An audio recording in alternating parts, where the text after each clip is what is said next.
fitness seminar, just to make sure you know you're in the right place. And we're so happy to see all of you today on a beautiful Saturday morning, so that you, whether you're building your financial wealth or you're improving it in some way, you'll be blessed to be given lots of great information from experts in the field, and definitely encourage you to listen and participate in whatever way you can, in taking notes and asking questions at the end. Just some housekeeping things if you hadn't figured it out already. There are restrooms. You just passed them to your right as you walked in for registration, and there's also restrooms on the other side. Everyone will be here in the main auditorium on the schedules that you got where it says main. That means in here. So everyone will be in here through about 9:50 or so, and then you can either stay in here or you can walk straight through these double doors and the next double doors to our brand new Learning Center, where we have additional classes for everyone. All the classes in here can benefit everyone, but they were focused at youth, so they have all the youth stay together here, and then the more adult classes are in the Learning Center, and then the room numbers are listed there for you. Of course, if you have any other questions, I'll be roaming around to assist you in any way.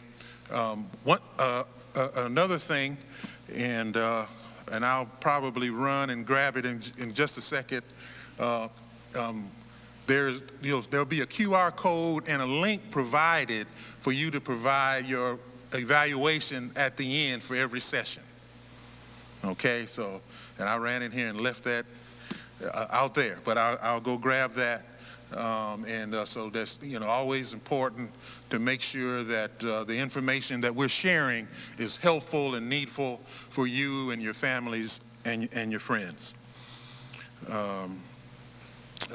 Also, everyone, as you checked in, you should have gotten a little handout that's rotating up behind me as well, to show you where the classes are located. Also, everyone who is going to eat lunch, because I know some of you are on your dietary plan, and maybe you might decide to skip that. But if you are going to eat, you must get a ticket.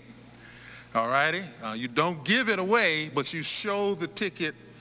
And the lunch is going to be set up actually in the Learning Center. So everybody at one point will walk over there, because that's where the delectable barbecue lunch will be provided for you. So all you do is just show your ticket at the beginning of the line, and they'll let you go. If you don't have your ticket, they're going to send you back to registration, because we got to have everybody register. But you don't give your ticket to them, because the ticket will be having a raffle at the end. So we'll be raffling off we'll be raffling off gift cards to everyone, for everyone to have a chance to win. We'll also be raffling off an iPad and a laptop. And there might be other things that you can win as well, because some of our presenters may be offering gift cards in their session. So I've already been told by Betty Davis at Frost Bank that in the Frost Bank sessions that they'll be raffling off gift cards as well. So we definitely want you all to take advantage of all the festivities, network and enjoy your time, and I've got and two of our signature sponsors are here from Regions Bank. I'd like them to stand. Muriel and her teammate, give them a hand. So the reason there's good food and please say thank you to them. And I'm just kind of looking around, and I see Raleigh Hutton from Solomon Foundation. He's one of our speakers. Their organization work with our facility, help finance this beautiful facility that you're in. And before he sits down, that's Cranston Hardeman is one of our elders here. And of course, Church of Christ at Eastside is a sponsor, because they're not charging us the normal rate to use a facility like this. And also in that same year, I see Darian Jackson from UFCU, University Federal Credit Union, is one of our speakers. And I just want to always recognize, because some may not get here until later, but I definitely want to highlight any and apologize if my eyes fail me, if I'm missing somebody. I'm looking around. And I see Brian Marshall there. He's being shy. He's with BCL of Texas. We'll be doing one of our sessions, and we appreciate him for doing that. But definitely want everyone to take advantage of everything. But of course, everyone's going to start out in here, because one of the key things to building financial wealth is having good credit, and credit has the 3 C's of character, capacity, and collateral. And I think number one to me of those is we all got to have good character. And I couldn't think of anyone, and we got an excellent speaker to start us off on that, is in the person of Mr. Rodney Foster. He's worked in the financial industry for the past 25 years, starting at HSBC Bank as a loan officer in 1998, and in 2007 he accepted a branch manager position with Citigroup and remained there until 2013, when he became an independent mortgage loan officer. He's currently a partner with AOK Mortgage based in Houston, Texas, but importantly, he's also an excellent presiding minister at the Church of Christ at Wheelers Lane here in Austin. And I think he's well qualified to speak on the topic of character. So without further ado, let's welcome Rodney Foster.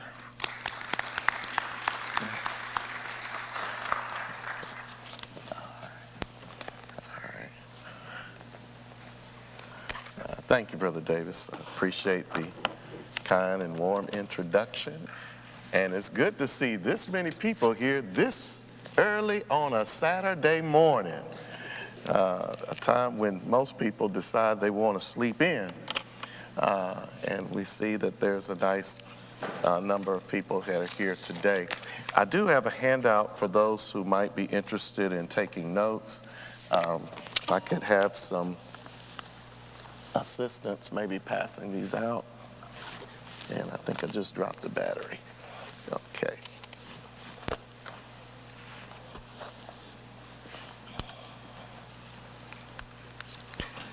Just a generalization. How's everybody feeling this morning? All right, great. Would you say the same about your credit? How's your credit feeling this morning? Some are saying excellent, and others are not saying a word at all. We're going to talk about one specific element dealing with credit, but we are going to at least mention several others so that hopefully we can gain a better understanding. For the last 25 years, I have been able to review credit, make credit decisions to basically determine if people were able to get a personal loan, purchase a car, or buy a home. or purchase a business. These are things that I've been involved in for some time. And one of the key elements, not the only element, but one of the key elements that's always needed and necessary for that is credit.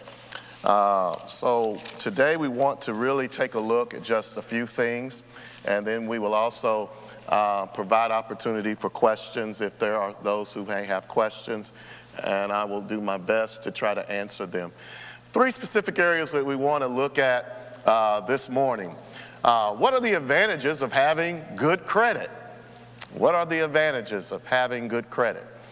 What do creditors look for to make credit decisions?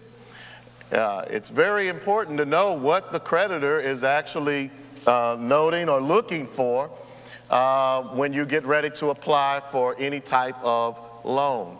And then we're going to talk about the specific task that I was given dealing with the importance of character in finance. So let's go ahead and begin dealing with the advantages. What are the advantages of having good credit? Before I start giving answers to that, let me hear from you. What do you? I want to be interactive with y'all, if that's all right. What do you think are some of the advantages of having good credit? Yes, ma'am. Well, when you apply for anything, you're pretty confident you're going to get it. All right. There is a certain peace of mind that you have when you are aware of your score and you go in to apply for something. I saw a hand. Yes, ma'am. Lower interest rate. All right.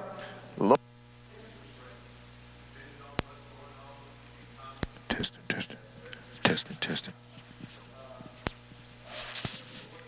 This is definitely something that people can look to it, sir.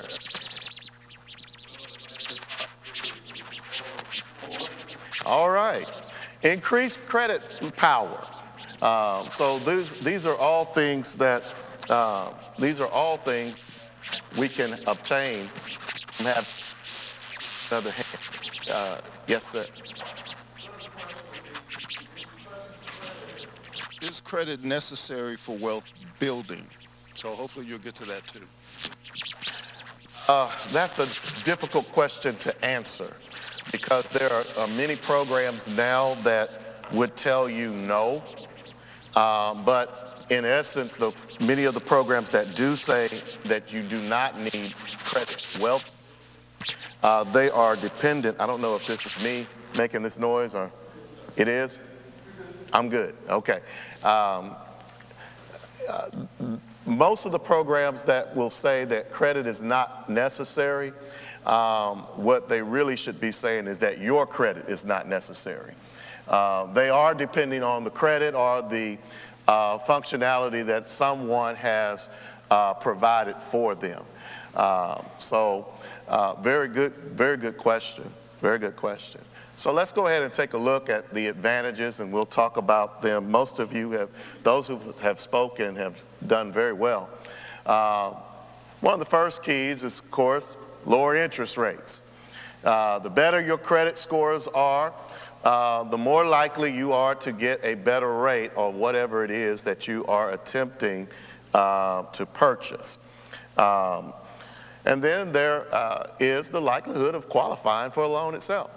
When you talk about peace of mind, you have a peace of mind when you know that you can go in and that your scores represent are high enough, rather, to obtain whatever it is that you're trying to obtain.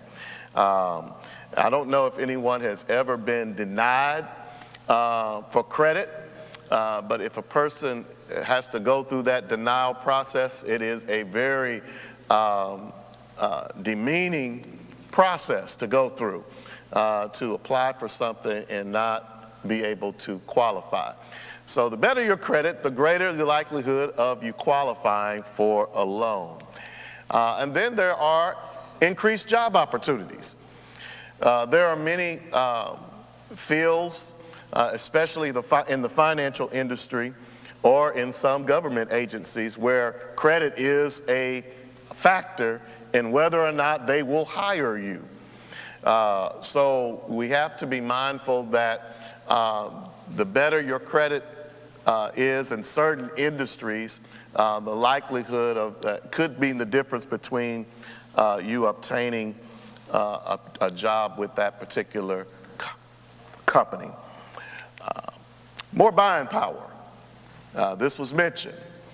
You know, someone who may have a score in the mid 700s, and then someone else who has or is trying to acquire the same thing, and their score is in the mid 600s. The person, of course, with the higher score is going to get the better deal. So you can obtain more purchasing power, buying power, by having a higher score. And then there's better benefits on some credit cards. Does anybody have a credit card?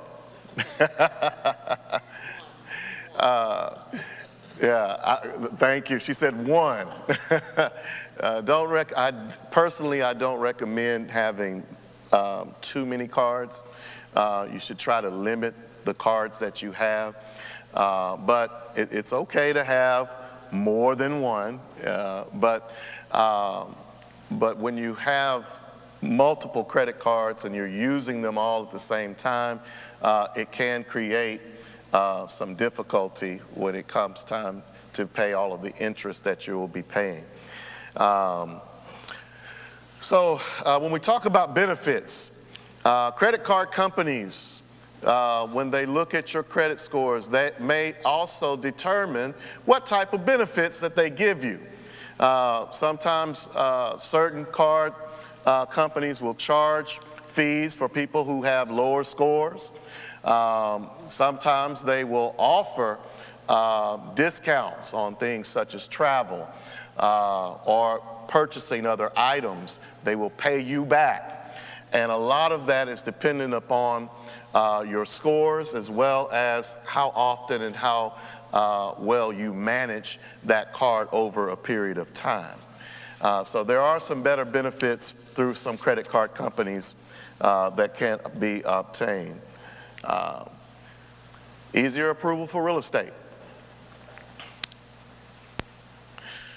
When a person is trying to buy a home, or maybe they're trying to purchase property for a business, these are things that they will take a look at your credit, especially if you are entering into a business as a self-employed person. That is something that will be looked at. Now, there are occasions where if you have a company and your company is set up a private trade lines or in the name of the business, where they will look at the business more than your personal. But your personal credit is something that is also a factor when it comes to purchasing property, which also goes back to more buying power. You may be able to afford a larger home or a more expensive home if your credit warrants it. Insurance rates. Certain insurance companies, certain types of insurance, they will provide you with lower rates depending on credit. And for some that may be younger or moving, the better your credit is, the fewer security deposits you'll have on utilities. And our final one for the night, for the day rather, is dealing with negotiating power on loan terms. When your credit is worthy of a discount and the company that you are with is not willing to give you that discount, you can negotiate with them. And more than likely, to keep your business, they will try to accommodate you in some way, shape, or form. Now, as I mentioned, negotiating power, you also have to keep in mind it has to be reasonable. Nobody right now is getting interest rates at 2% for homes.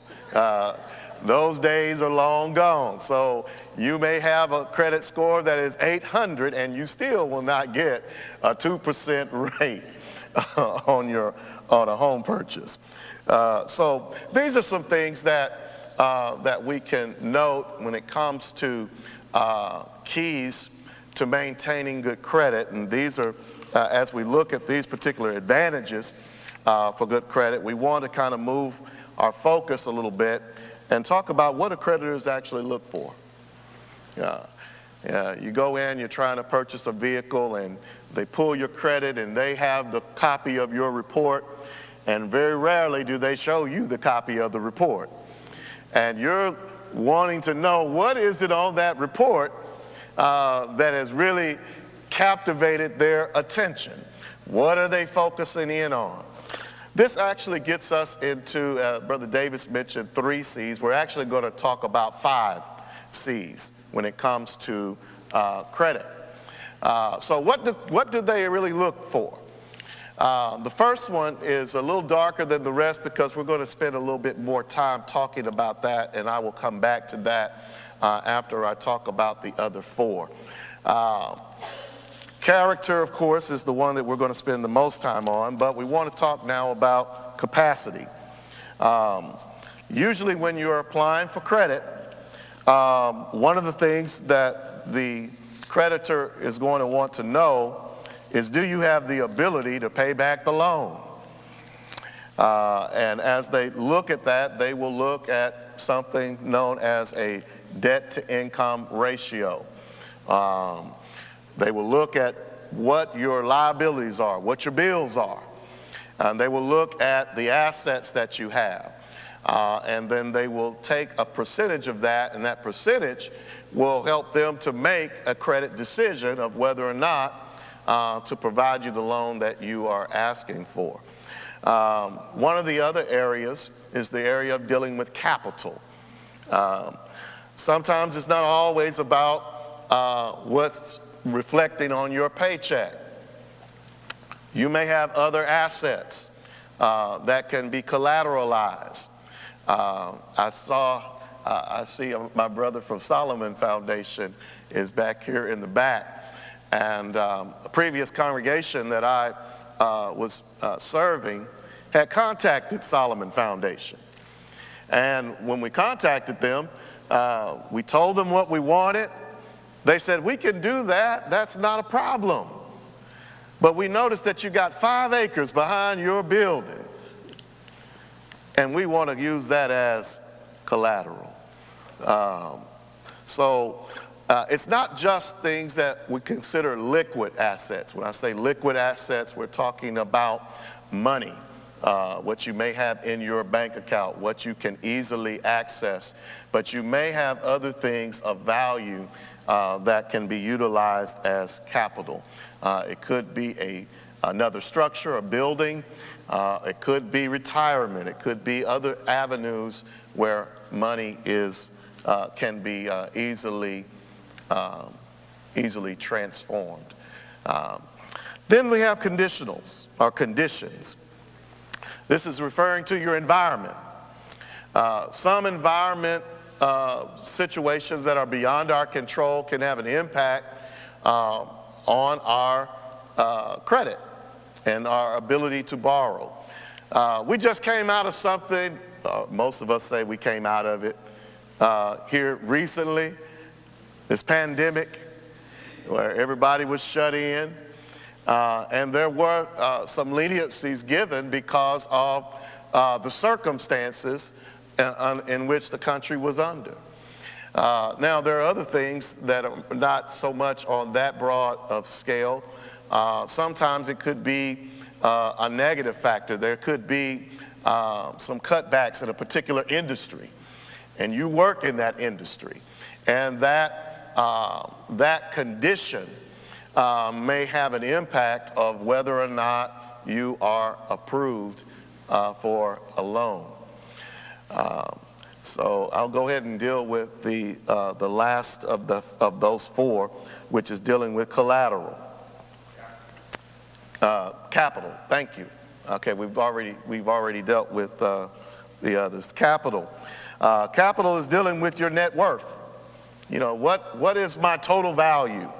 What are the assets that I have, and when I take those assets in the totality and subtract those or from my liabilities, what is there that is remaining that could be used to secure a particular loan?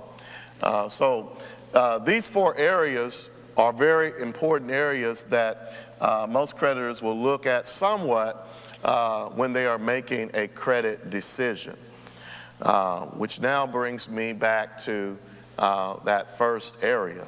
But before I go and deal with character, are there any particular questions? And just because I've been in the business doesn't mean I have the answers to everything. But if there are any questions in reference to the four, we'll try to. All right. All right. Let's deal with character. Character. What is it that's so important about character? When we talk about the character and what it entails, generally, character is going to deal, when we define it in financial terms, we're looking at the general trustworthiness and credibility of the person that we are wanting to loan to. And those can be provided and defined in various ways depending on whom the lender is and the type of contact that you are having with them. Recent years, a lot of people have applied for credit through some online type of process. And usually when you're applying through an online process, character is a little bit harder to determine because you're not sitting across from somebody and looking them in the eye and talking to them. But there are still occasions where you will have to sit, talk, and converse with someone in the financial industry. And they will look at not only how you present yourself from a speech standpoint, but they will look at everything about you. They will look at how you present yourself, how you dress. Are you timely? These are things that they will take note of because they believe, in their mind, they believe that these are things that may determine how well you treat the loan that you may be trying to acquire. I think the best examples really when you're dealing with character in finance actually comes from Scripture. I know that this is not a Bible session, but the Bible does have a whole lot to say about money. As a matter of fact, it speaks more about money than it does about faith. So when you think about what some of the scriptures talk about, it talks about character. Romans chapter 13, verses 7 and 8. It talks about give to everyone, or it mentions give to everyone what you owe them. In other words, if you borrow, pay it back. If you owe taxes, pay taxes. If revenue, then revenue. If respect, then respect. If honor, then honor. Let no debt remain outstanding, except the continual debt to love one another. And whoever loves others has fulfilled the law. So when it comes to your character, lenders want to know that they're going to get their money back, that they are making a good investment in you. We also can see those who may have children that it is very important to teach them about money early. Don't allow a child to go off to college, because every college campus there will be people who will give them credit cards.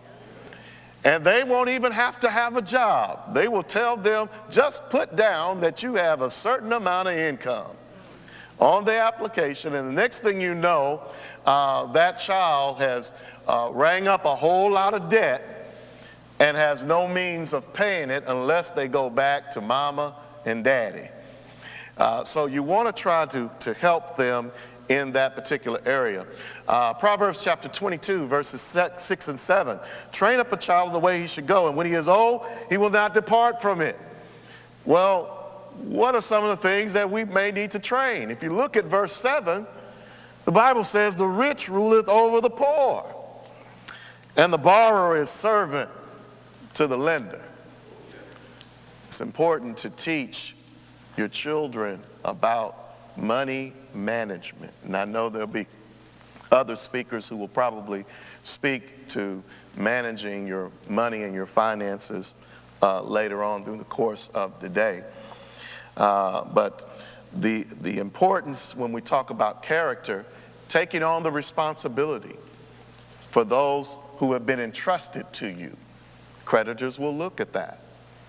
They will notice how well, one thing that some people will not really take very much heed to, and I'm just saying some, this is a generalization, I'm not talking about anybody, I throw that out there as a warning, but sometimes people will get behind on child support payments.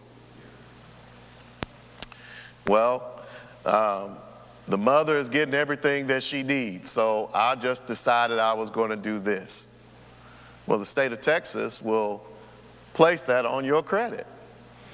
And then not only will the mother know and the child know that they're not getting what they're supposed to receive, but now anyone who looks at your report will know.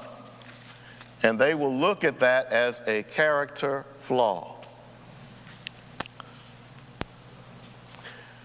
Making sure that when you have certain trade lines that you don't act in a frivolous manner. There are certain trade lines that people may acquire that may lead a lender to believe that this person is an impulsive spender. And when they may see something of that nature, or if they will review other things that deal with character, bank statements, they may see some, we call them NSF. Have y'all seen those before? You spent more money than you actually had. That is a character flaw. And when those types of things are shown, it makes a difference when a person is trying to approve you for additional credit. Haggai chapter 1, I promise you, this is the last verse I'm going to give. Now, this is one time the preacher is going to tell you this is the last verse, and he really going to mean it. Haggai chapter 1, verse 6. The Bible talks about how you harvest less than you plant. You never have enough to eat or drink. Your clothes don't keep you warm, and your wages are stored in bags full of holes. You are wasteful with your earnings. When you waste what you have, that is a definite character flaw that will show up, and it will have an impact on whether or not someone is willing to lend to you. So, as we talk about the character, character basically is simply dealing with your general trustworthiness, credibility, and personality. Your personality plays a part in that character. And we're dealing with this specifically from a financial standpoint. So, why is it important? Why does it matter? Because banks, lending institutions want to lend to people who are responsible. And if you show those signs that we just discussed, that you are not responsible, then the likelihood that you will receive what you're asking for is minimized, or it may come at a hefty price, because banks don't like to take a lot of risk. And when they do take risks, they take the risks that are profitable to the bank. I spent a lot of years working for Citigroup, and there were a lot of people that came in that that did not have the character of what we considered the perfect Citigroup customer. But those people were given loans.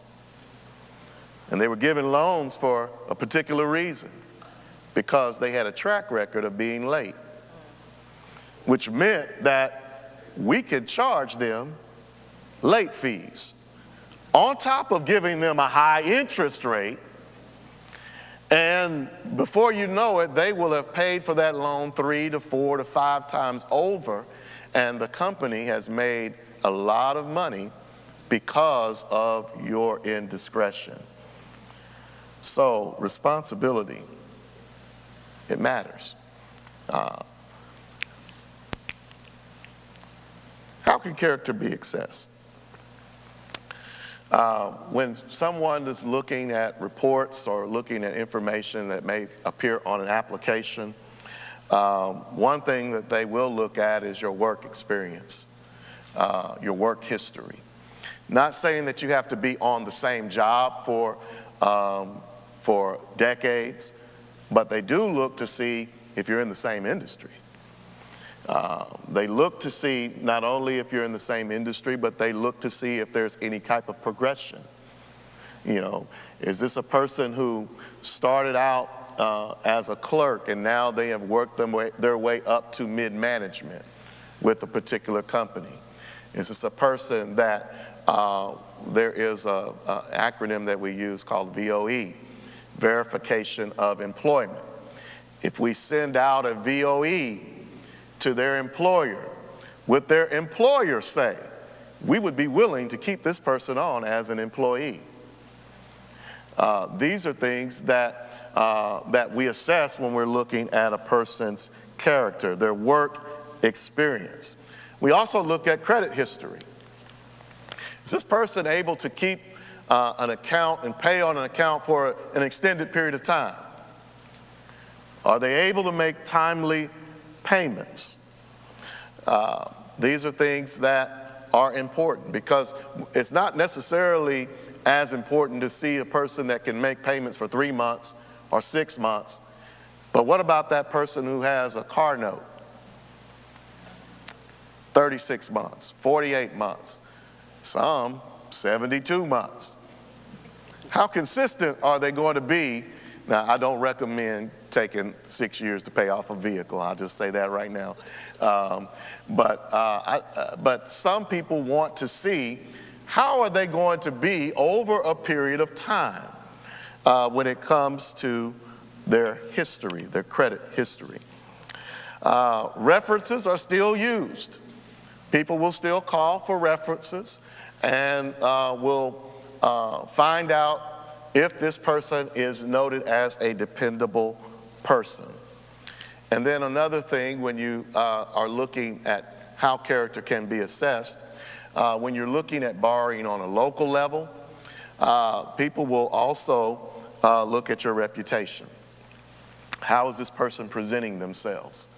Not just with this financial institution, but with any and everything that might be able to be considered public information about that person. Some of those things will be assets. So, how do you master it? That's the question that most people would want to know. If I have some difficulty, how do I work through it? Character is something that definitely can be controlled. One of the best things that a person can do is to develop a relationship with the lender, especially when you're dealing with local lenders. Some of you may have loans through or may have bank accounts with a credit union, and it's good to be able to know the people that are working at that credit union. let them know what your plans are, what your desires are. If you tell somebody at the credit union, hey, I'm not where I need to be right now, but in a couple of years I want to buy a house, that loan officer is going to remember that. Especially if you speak to them in a kind manner and that you have built up a rapport with them, they're going to remember those things. And as they remember those things, when it comes time for you to ask for something, they'll be more likely to listen to you. Now, in the financial industry, we cannot discriminate, so we have to be honest with every individual, but don't take it lightly that if you have a relationship with someone in the financial industry that it will not pay dividends for you, because in most cases it will. I'm going to stop right there, and I'll open up if there are any questions dealing with, now specifically I was supposed to be dealing with character, so, but we'll take questions at this point. Yes, sir.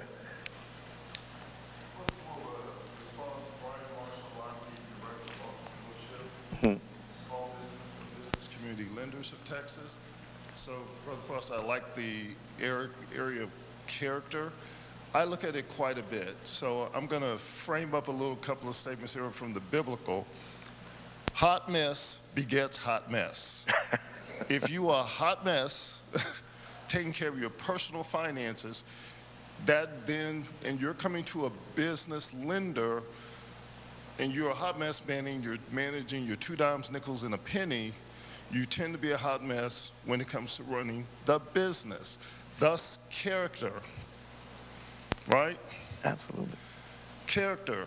It's also, Brother Foster, can you go back to those images? Sure. We can go back. It also relates to, go back one more with your circle one. Okay. Okay. All right. It also relates to capacity and capital. So Brother Foster was talking about character. In the business world, when you're talking with me around that, he mentioned risk. Character relates to risk. Bankers, lenders do not like risk. So presenting yourself with character, one way not to do it is, hey, Mr. Lender, I want $50,000 for a business loan. As you can see, I don't have 2 nickels, dimes, and a penny. I'm going to, if this thing falls apart, I'm going to leave you holding all the risk. Brother Foster, does that not hit character? Absolutely. Absolutely. I digress from there. So, thank you. That was a very great comment. Thank you. Any other comments, questions? Okay. Yes, ma'am, and then, yeah. Just a comment, you were talking about looking at work history, and I know when I used to interview people, and I would look at resumes and look at different people to see, how long they've been here, et cetera, et cetera. But one of the things that I learned in doing that, and one of the things that I learned about myself is, when I look back over my professional career, I never really stayed in any one position any more than 3 years. But it was a progression. It wasn't because of character, or it wasn't because I couldn't keep a job. So I'm hoping that the people that are looking at these work histories are as open-minded as you are also, and not just looking at the dates, but looking at the work history and seeing that it's a progression, because that can be a big ding for you if you don't look at the progression versus just looking at the dates that someone is employed. I'd like to respond just to that comment. Thank you for the comment. In the mortgage industry, most of the time, they're only going to go back 2, and in rare cases, 3 years when you're looking at purchasing maybe a home. Now, when you're looking at purchasing an edifice or building an edifice like this, there's Solomon Foundation. They can tell you what they look for. But I remember when we talked with Solomon, they asked for 3 years worth of history for the church. Now, it may be different depending on what you're doing, but most of the time, they're not going to ask for more than 3 years worth of information. And if you can show progression, it will definitely vote well for you. Okay. Yes, sir. Just a easy question, I guess. I've noticed just talking with some of our young people that they like to establish a bank account online. How in the world can I establish a relationship when I'm making opening an account online? I remember one of the young people had a job. They were making deliveries and such, never even met their supervisor. Never met them. All they got was text messages, et cetera, et cetera. So is there a way that I can actually establish a relationship with my financial institution if I do so online? Good question. Things are changing in the financial industry because, I remember a time where we had to make duplicates using carbon paper. If anybody remembers carbon paper. We would sit there right in front of that customer, but now, due to the technological advances that we have, many of those outdated ways of actually conducting business have gone by the wayside. To speak specifically to that question, when you are using a format such as an email or you're filling out an application online, they generally will have, on most of those applications, will have some spots where you can elaborate on certain answers, or you can elaborate on what you are attempting to acquire. You can go into a lot of detail where a person can read what you're trying to do and why, and you can share more than what you need to give that person a better feel for what you are doing. I know that you don't want to overdo it. You don't want to write a book because the lender may push your application to the side if there's too much to read. But providing some information about you that may showcase your personality and your character is always a good thing, even in electronic transfers. Yeah. Yes, sir. I guess I would say that in response to Floyd's question, try to work with a company that's nearby that you can actually go in and see. You can get this account online, but you need to be able to go see these people if you need to. Maybe make a deposit every now and then. So, but you do a big company like Chase or Bank of America, they got branches. But I've been in there when I had my mortgage with those folks, and it's a little bit cold. The other thing I would say is, you have a slide on negotiating. Negotiating with the lender that's in front of you. My philosophy always has been, competition creates value. That's very true. If you can go to somebody else and see what they'll do, it'll also give you a gauge of where you are. Are they charging you more, or is there a disadvantage? So I would say maybe look at more than one lender. The end. Say that's very good presentation and get most of the spots. Thank you. Sure, go right ahead.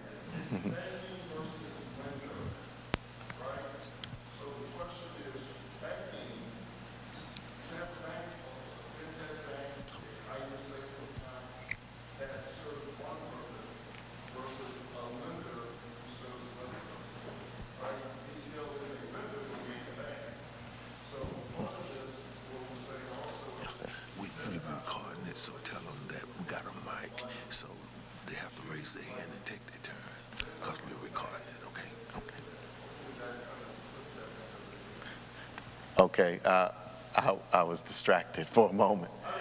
So I did hear, lenders and banks, and I'll just hit one of the major differences is that when you're associating with a bank will allow you to open accounts and to place money with them. Lenders are more interested in taking your money and loaning you money than they are creating avenues for you to save or do things of that nature. That's not in every case. That's not an absolute, but in a generalization, that's what you're going to find. What I was just informed is that they are recording this session. So if you have a statement or a comment or a question, if you could please raise your hand, that way they can provide you with the mic so that it may be heard. And we have a few minutes left in our session, so are there other questions or comments? Yes, sir. You know, I just wanted to piggyback on what you had said earlier, being with the Solomon Foundation. Character is key. We look at the finances, but as you know, we take a look at the leadership, we take a look at the preacher, and that's really what we loan money on is character.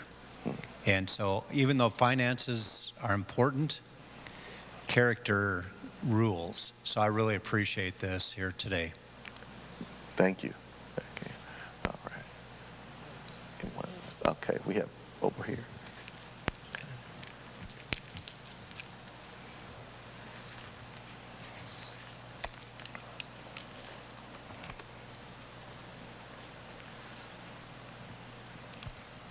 Thank you very much. I'm an investment advisor. So I want to tell mostly young people here, there are options before you go to a lender.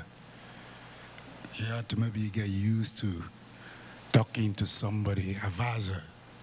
You got to get you an advisor because sometimes you might not need to go and get money you want to. You might have options. So it's very important that mostly for the young people to talk to advisor regularly. There are a lot of them out there that are friends. You don't have to pay them, and you have to read too about money because that's what our problem is. We need to know how to use our money. Very important, not just how to borrow and spend. Thank you very much. In the back, okay.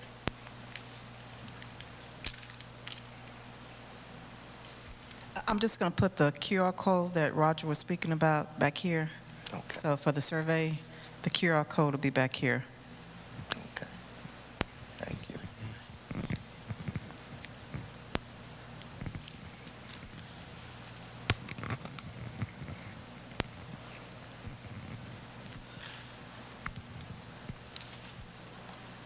We have a credit card that we are not satisfied with the annual percentage rate. I think it's a little high. We know that the federal government sets those rates. What would be a good rate at this point or time for a credit card? I would like to answer that question, but I deal specifically with mortgages now. So I really can't answer that specifically. What I would suggest is contacting several different credit card companies, and doing what was just mentioned earlier, compare. You can also go online and do some rate comparisons as well.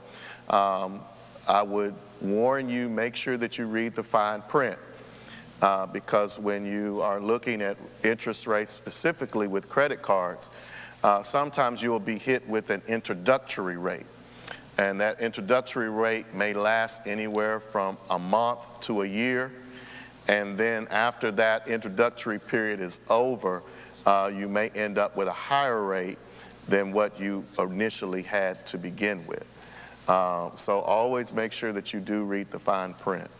But comparing companies, You know, I recommend take advantage of the free credit reports that are out there.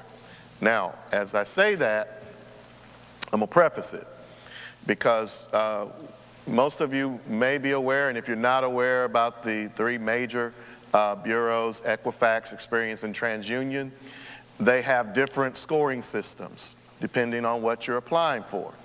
All three have anywhere from 8 to 9 different scoring systems. So you may have a score that may be 700 on one of their systems, and that same information on another scoring system may be 650. Contact if your lender will tell you, sometimes they will, sometimes they won't, ask them what version that they're using and try to make sure that you're comparing apples to apples. Okay. Yes, ma'am. Uh-oh, did I open up a can of worms? You did. Okay, so what are some of the names or characteristics of the scoring system? Like, what do we ask them? What I would ask the lender, if it were me, I would just ask them, what do they pull? You know, if they say we pull a tri-merge, which means they pull all three, then ask them what versions that they pull. You know, because there are different versions, and you know, it can vary, version 4, version 5, version 2. Ask them that, and then try to make sure that you get a copy of that same version when you're trying to go through Experian, TransUnion, or Equifax. Try to obtain whatever it is that you're trying to purchase. Usually the versions vary depending on what it is that you're trying to purchase. A person who's just trying to get a department store card will have a different version than a person who's trying to buy an automobile or a house. So the scoring system may be different. It may be higher on the scoring system where you're just trying to get a department store card than it would be if you're trying to purchase a home. So is the versions within each company, like Equifax, Yes, ma'am. TransUnion, or is it across? No, ma'am. The three companies are separate. They have different maximums and different minimums. Well, they have different maximums, and they are the ones that determine how they're going to actually score for different things. So, okay, great question. Great question. As he's moving around with the mic, and we were talking about character specifically when we were talking about job history. That's not the only thing that they will look at or that we will look at. We look at how stable are you, stability, not just with your job, but how long have you stayed at your residence? You know, is this a person who's moving every 6 months or every 2 years? You know, that's another thing that throws a red flag when a person shows signs of instability in their residence. Yes, Good morning. I'm sorry. Good morning. I'm trying to figure out how many times I have filed bankruptcy, how that affects do you have to start over from scratch, or it just puts you down in the gutter every time? Depends on what you're trying to do. Depends on what you're trying to do. When I look at residential homes, one of the first things that we're going to want to see is if a person has filed bankruptcy, has it been discharged? We're going to want to know what kind of bankruptcy was it. Was it the kind of bankruptcy where you just blew everything to the wind and didn't have to pay anything and you just got a clean slate to start over? Or is it a bankruptcy where you had a payment plan and you structured out how you were going to reorganize yourself and pay that debt? Different lenders have different underwriting and different rules in reference to that. In most cases, they want to see that the bankruptcy has been discharged. A lot of cases, they want to see that it's been discharged for a year to 2 years. And I'm dealing with real estate. In other areas, such as auto purchases, it may not be as stringent on that, but it is something that they definitely will look at. Sometimes they will approve you with the bankruptcy that has been discharged, but guess what? Your rate is going to be higher. So it is something that they will look at, and it is something that they will consider as a part of character. So. You recommend it because it seems like whatever case I was in, it was like, okay, file it so we can say this or say that, and then, you know, you end up, regardless of 13 or whichever one it is, you know, you pay off a certain amount, they still want to need. I think every situation is different because every person is in a different stage in their life.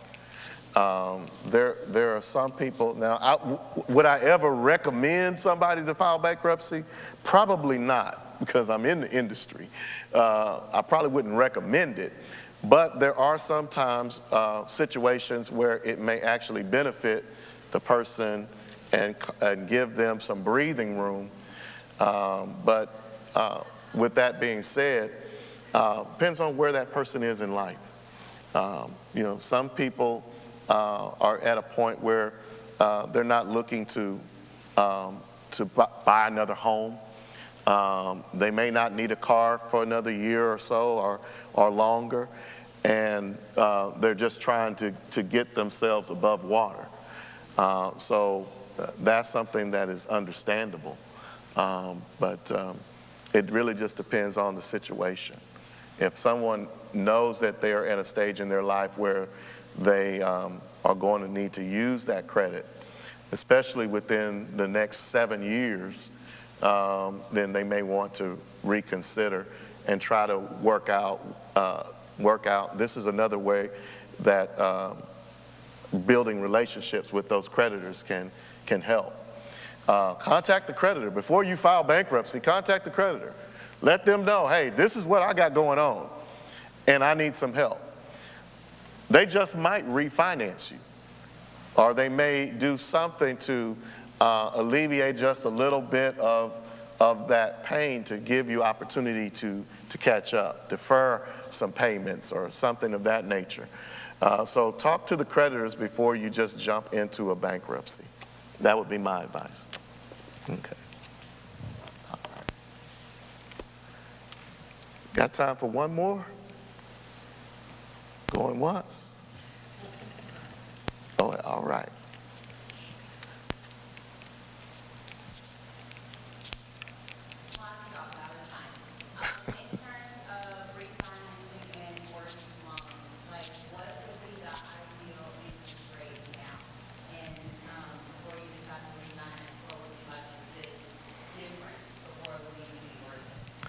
Okay, if you're going to refinance now,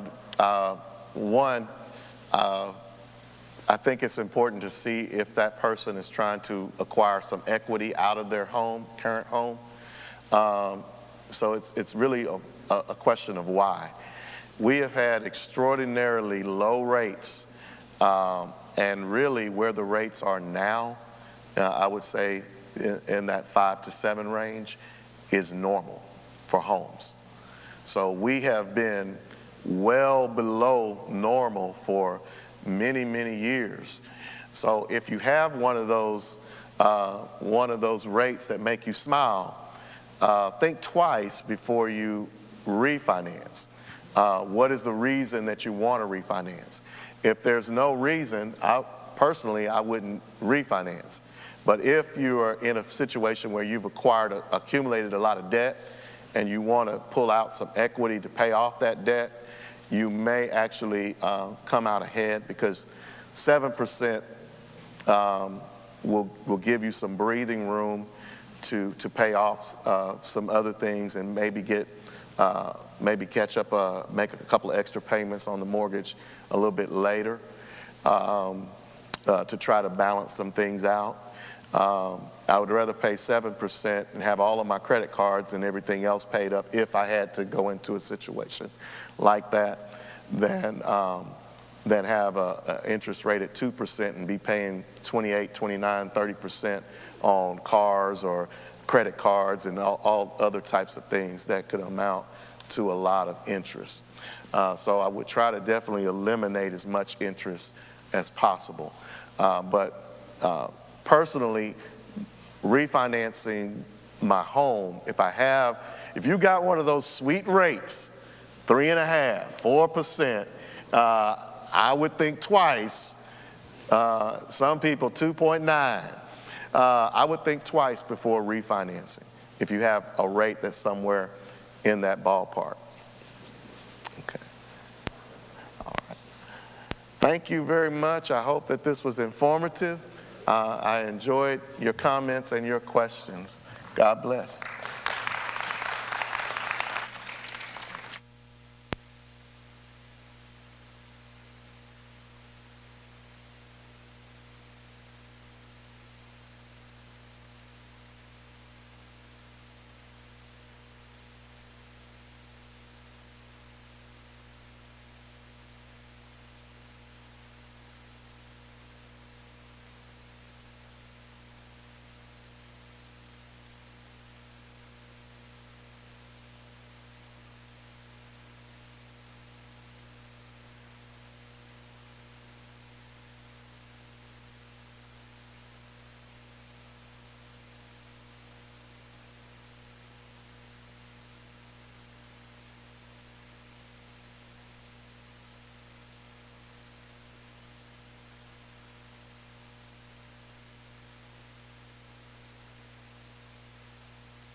The authorized user? Sure. Like, I heard you saying about parents being authorized.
Okay.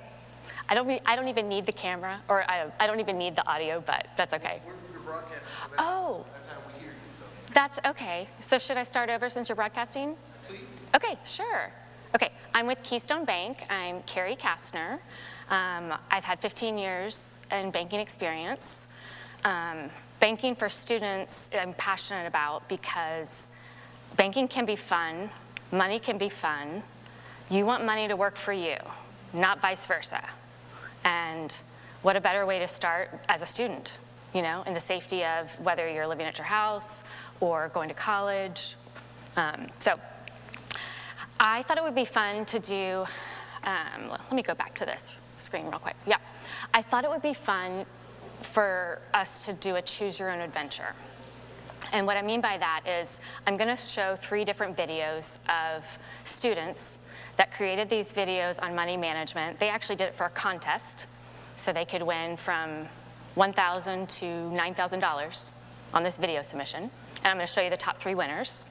And then we're going to break it down and talk about it and see, you know, how we can implement some of the things and create our own way. All right. So wrapping your way to retirement. Okay, this is from Sarah Moreau. She created a rap about retirement. So pay attention. I want to ask top 3 takeaways. So just try to think of your top 3 takeaways. Oh, sorry. And then you can play it.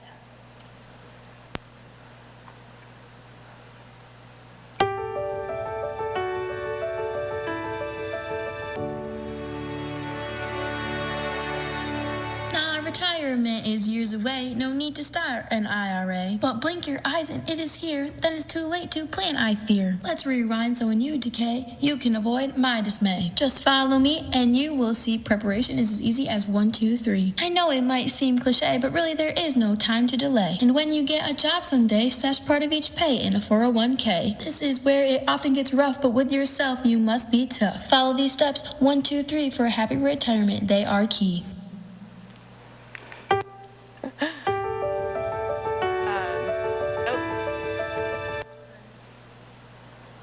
Okay, so what are some things that you guys liked about that one? That it was basically start saving early. Yeah, I'm trying to forward through. Yeah. As you buy, you're putting money into fun stuff instead of like IRAs and, you know, those, it just, the Yeah. money is gone. So, Yeah.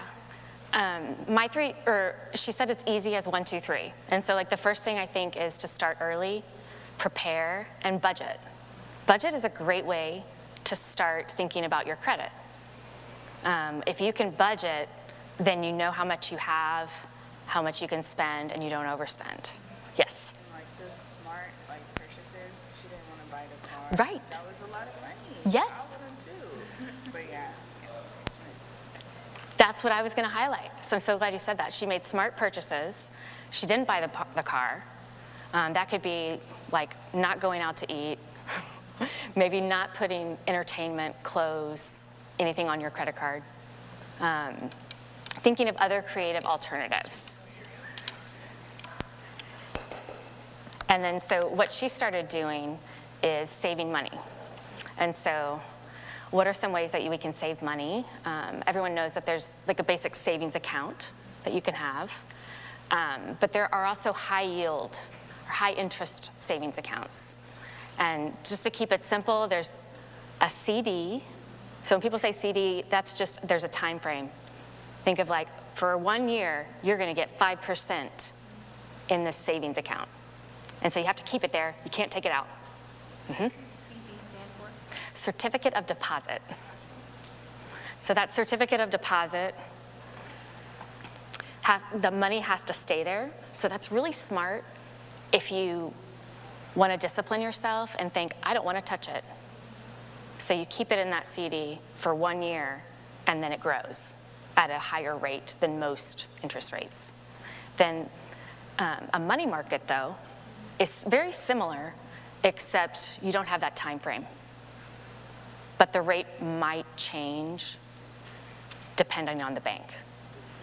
And I think for high yield savings accounts, I'm starting to learn about those. Yeah. But do the rates change? I know it starts off like, some are like 4, or would the rates change with this specific thing? Or do they stay the same compared to the money market? The money market can change. Okay. That one can change. Got you. And is that like- The CD Yeah. doesn't change. Got you. So CD, the rate doesn't change, but you don't have access to it. So it's great if you are saving for a car and you just put down a little bit there, and that after the year, you'll have so much money that maybe that's what you can put down for that car. So it's like you can't pull it out. You can, but there's a fee, Got you. and you don't earn all the interest that you could have, And the CD is the same as the high yield savings? It's a type of high yield savings account. It's a type. And then the money market, that one you can take out whenever, but the rate can also change whenever.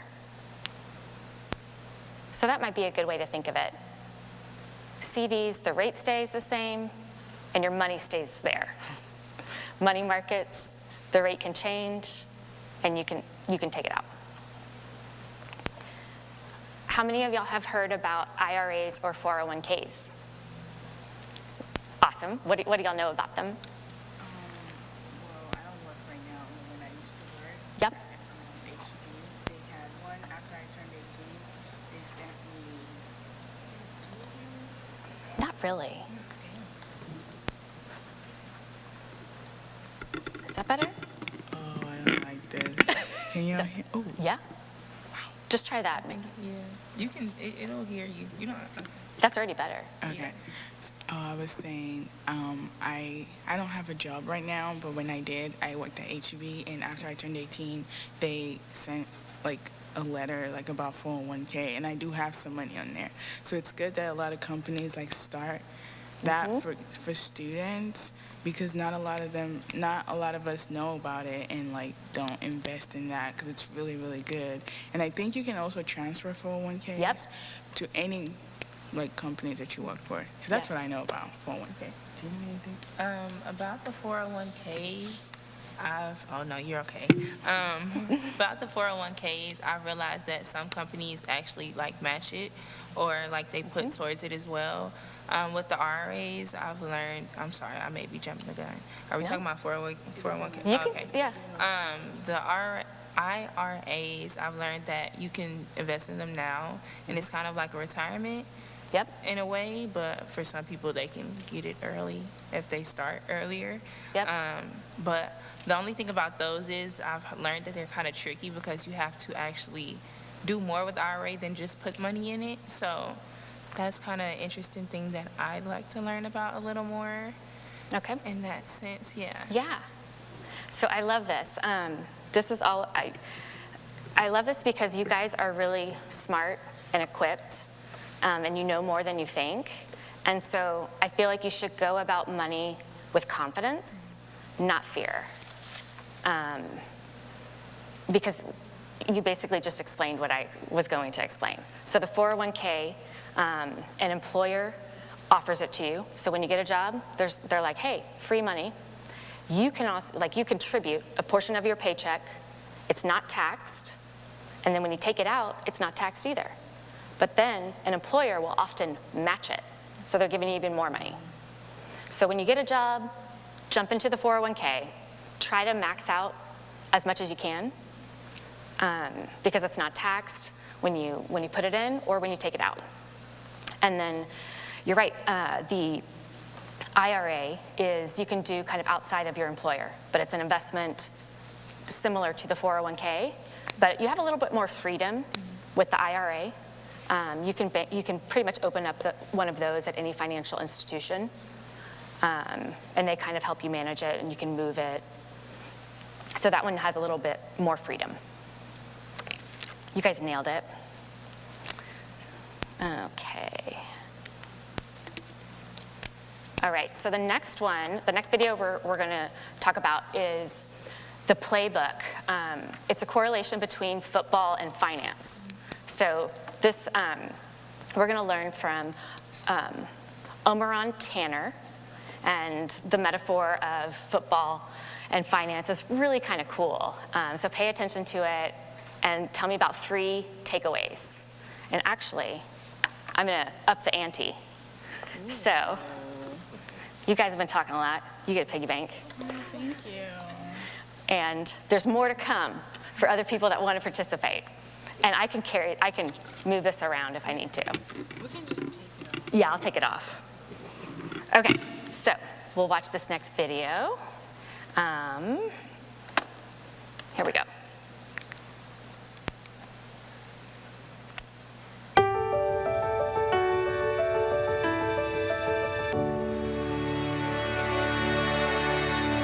Football is one of my favorite sports. It's all about getting into the end zone and scoring more than your opponent does. There's so many lessons in life that you can relate to football, and one of them is finances. Let me break it down, team. I will be your coach. Our goal is to reach the end zone, which is financial freedom.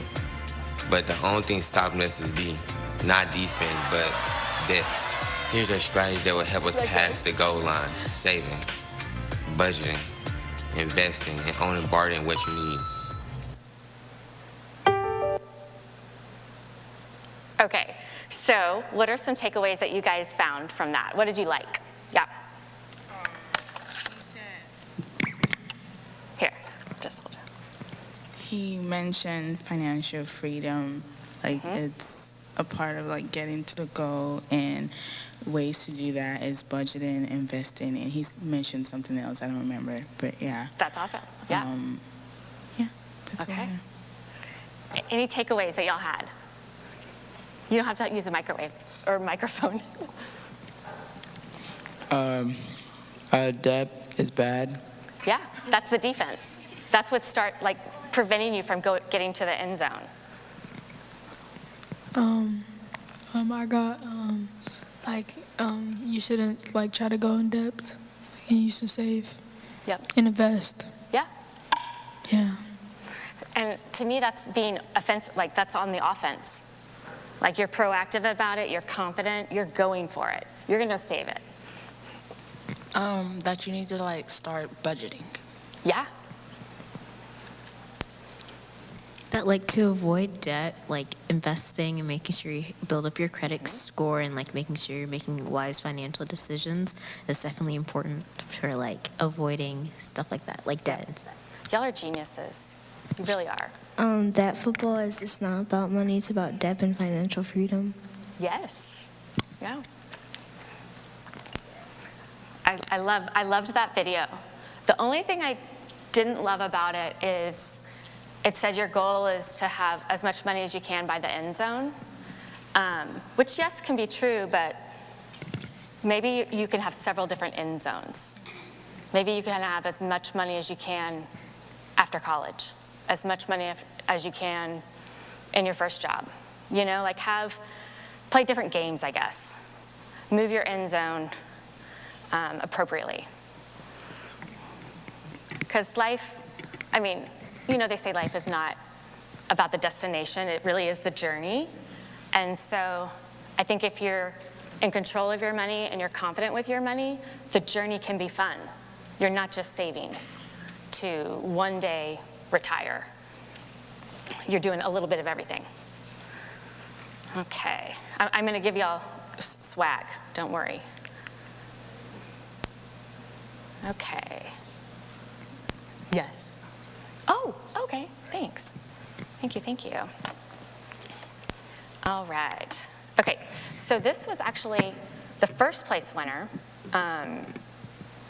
and it's called Money Tree. It was by Brody Bosworth. He says, money doesn't grow on trees, so how does it grow? And again, try to think of 3 takeaways.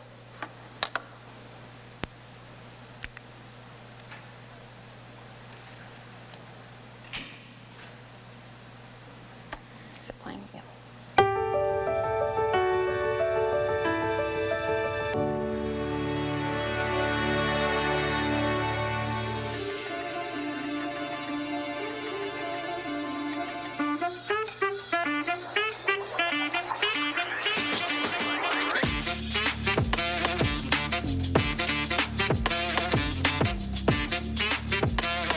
Money doesn't grow on trees, but it can grow.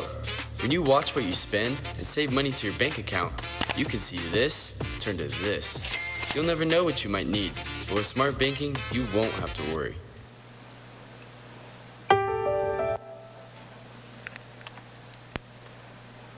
Okay, let me go back to, actually, sorry, there we go. Okay, so what are some of the takeaways with that one? Well, first of all, yeah, or here, let me get this.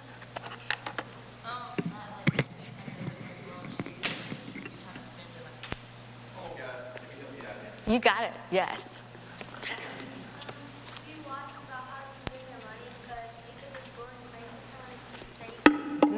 So where does money grow?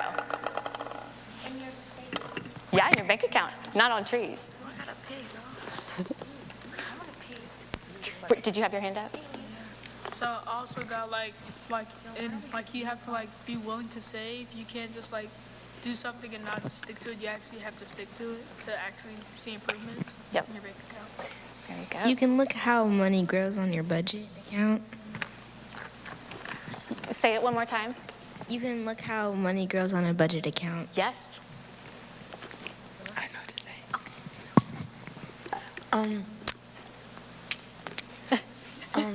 Money doesn't just appear and you have to work for it. Yeah. I was gonna say something like that, but you have to put the work and effort in order to make like your money like grow and like so you can invest and save. Yep. I love it. Okay, you'll pass them down. You all get some. So what I liked about that too is it was really broad. Like there's so many ways you can save and you just gotta pick your favorite. You get to choose your own adventure. How do you wanna save your money? And when do you wanna save it? But what I also liked is that, oh, okay, yes. Thank you so much. Thanks.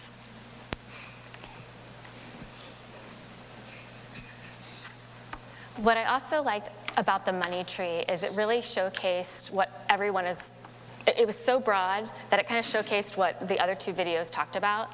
And what I think is really important to think about outside of saving, what's the opposite of saving? Spending, yeah. So it's like, how do we spend wisely? Like if you spend wisely, yeah. I love the participation. Have a plan or like a journal for money thing. Yeah. Wait, what was the question? The question was, how do you spend money? Wisely, yes, sorry. You should like budget how much money you're gonna spend like at a grocery store or something, but like you need to also like save more money than you do spending. Yep. Yep. Yeah, that's right. We have to make sure you know how much money you're getting in, and then budgeting, like just like budgeting and like making sure like what do I want to spend this on? What are my needs? What are my wants? And then like sorting your money into that. You should always know how much money you have and how much you're willing to like spend and use on certain things so you don't like overspend and like end up not having any money. You should look on how much money you have before going and spending your money on stuff that's like probably useless or careless. Okay. Put money aside from how much you make and then cut it in half to make sure you still have half the money for what you want and save the other half for what you need. That's a great strategy. I don't want the mic. I feel like you should know how much you're gonna spend before you just go in and just start picking stuff out. And you should just like set limits on like your card that you're gonna use so you can like know so you won't go over the limit. This is a great segue because I want to talk about that. Know what you want to spend money on. So if you budget, you'll know that a portion of it is going to go to rent and then electricity.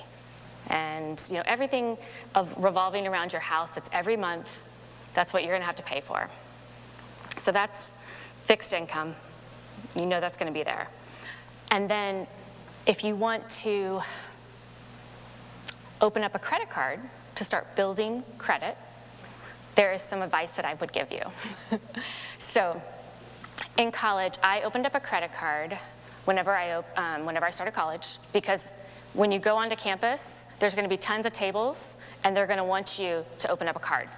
And it's going to be a really high interest rate, and you're going to think, ooh, I want to spend all these, like I want all these new clothes, I want to go out, I want to do all this stuff. But if you opened up that credit card and only spent it on books,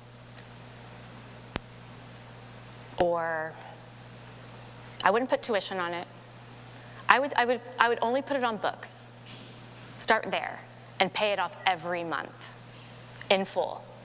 And your credit's going to go, woo! She knows how to use credit. She can borrow, but then she pays it off in full every month. Your credit score will go high, and you won't have any interest rate. So the way to make money work for you is when you get a credit card and you pay it off every month, you get all the benefits of those credit cards, whether it's points, whether it's cash back. That's how you make money work for you. That's how you make the credit card work for you. Don't let it work you. So start off really slow. Just put like small necessities that you know you have plenty of money to pay it off. And I would recommend when you open up that credit card, set up automatic payments that goes directly from your checking account into the bank or into the card, at least for the minimum balance. So then you're never late. But if you want amazing credit and the power to do a lot more, set up the automatic payment to pay off your debt every month. That way you don't forget, because we are all busy. Every month, you're kind of busy, you forget to do something, so get a credit card, only use like the bare essentials, make it work for you, utilize the points, whatever it is, restaurant points, air miles, and then make sure you pay it off every month. Another thing that I think students need to think about is college loans. So college loans, I paid for my way through school, and I learned the hard way. So the first year, I wanted to go to a fancy school.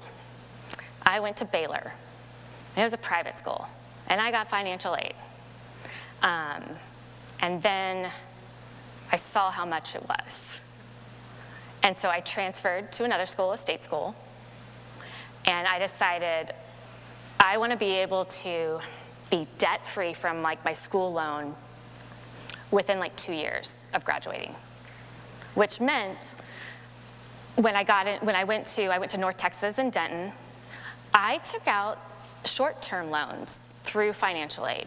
So that's available, and that just covered tuition. And sometimes I had to pay it off completely in order to register for the next semester. And then so when that was the case, there were some semesters that I had to just work. So this journey of college can be whatever you want it to be. I think there's such value in working and going to college at the same time, because when you're working, you're building so many soft skills. I mean, I just waited tables. It was flexible and it gave me good money. But I learned so many soft skills that have gotten me to where I am today. And I'll give you some examples. So what I still notice to this day is that everyone wants to be recognized and seen. And so when you're really busy and you're waiting tables and there's you get another couple that sat down, if you just like look at them, acknowledge them, say, hey, I'll be right there, and smile, they're like, oh, they feel at ease. They're like, okay. But that goes with any relationship, in any setting, in any job. Everyone wants to, be recognized, heard. And then another soft skill that I learned that I thought was really great is always have your hands full. And so basically, if I was in the kitchen and I needed to go out, I would make sure to grab plates, even if they weren't my plates. I'd grab them for my friend, and I would put those plates down. Like that was just a rule. Your hands always had to be full. And then when you're going into the kitchen, you have to, pick up empty glasses and empty plates. So that has helped me just be organized within my life, So little soft skills like that are irreplaceable. What are some other soft skills that you think would be helpful? And I'll say a couple. I also worked at Pier 1 Imports, which is no longer around. But because of my, dedication with waiting tables, I was able to become an assistant manager really quickly. And they gave me responsibility for closing out the drawer, counting the money, making sure everything balanced out. I understood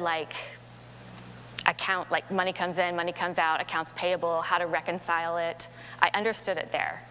And sometimes it's a little more fun just to do it rather than to learn about it at a university.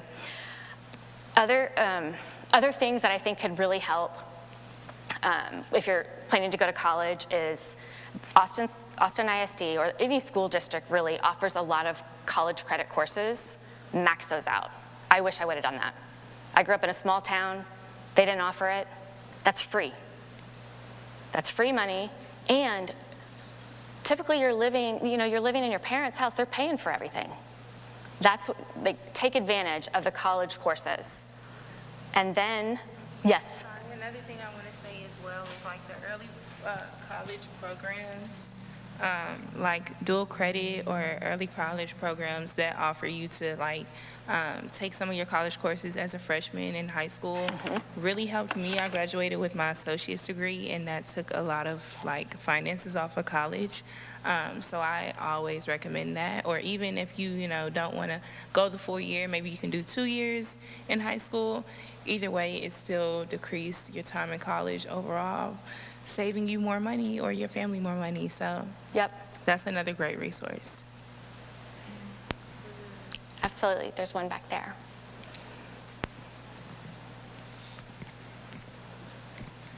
And I think along the lines of soft skills, you were asking a question what are some other soft skills? And I thought back to in AP English we were reading How to Win Friends and Influence People, and that's definitely I think it was a good book that our teacher had us read because it taught you to just basically the basic interactions with people, beginning in a friendly way, smiling, making sure that person is interested in the conversation, basic conversational skills. And I think those are really important in a professional setting.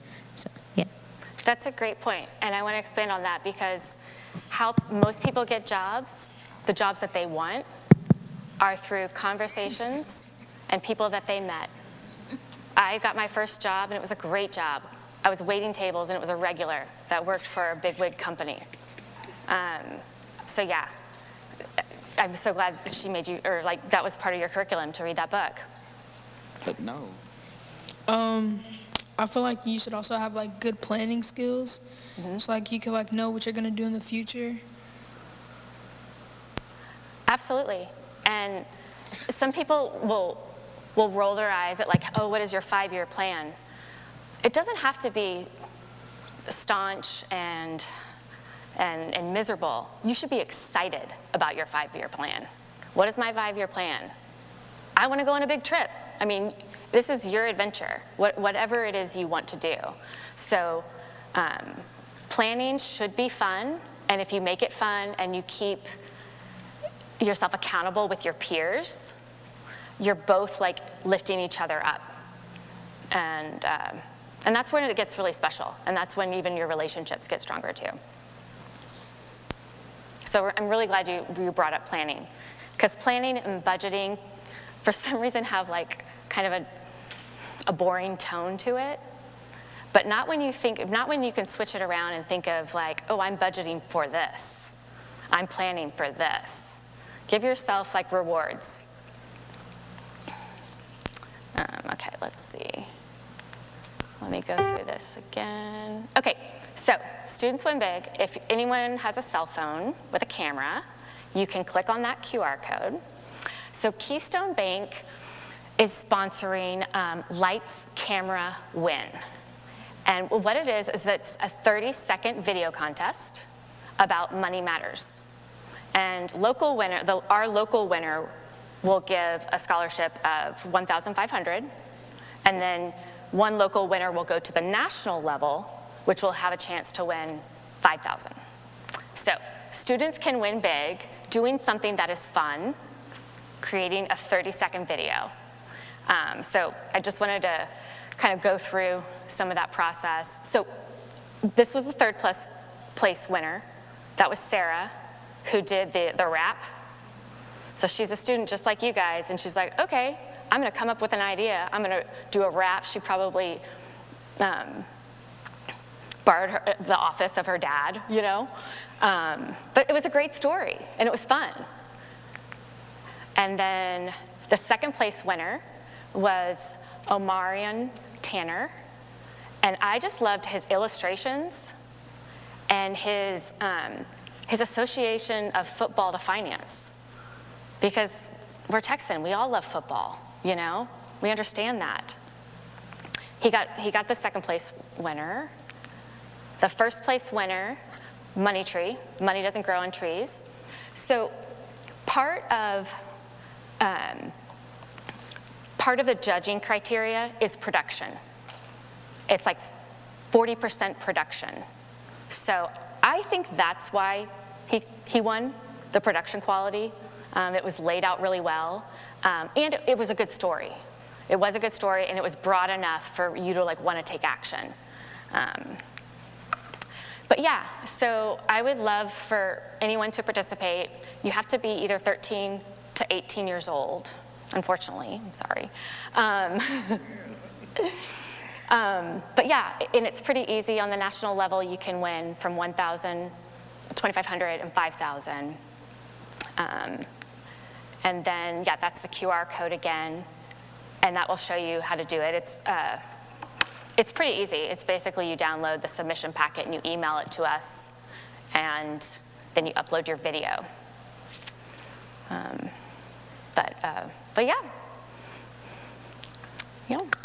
Thank you guys so much. Do y'all have any? You're all so bright. I feel like you got this. I'm gonna pass out piggies to everyone that didn't get one. Raise your hand if you didn't. I think there's a few back there.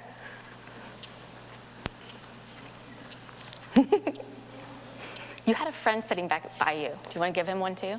I did. Oh, it was your dad. Okay, well, you can give him one. Thank you. You're welcome. You're welcome.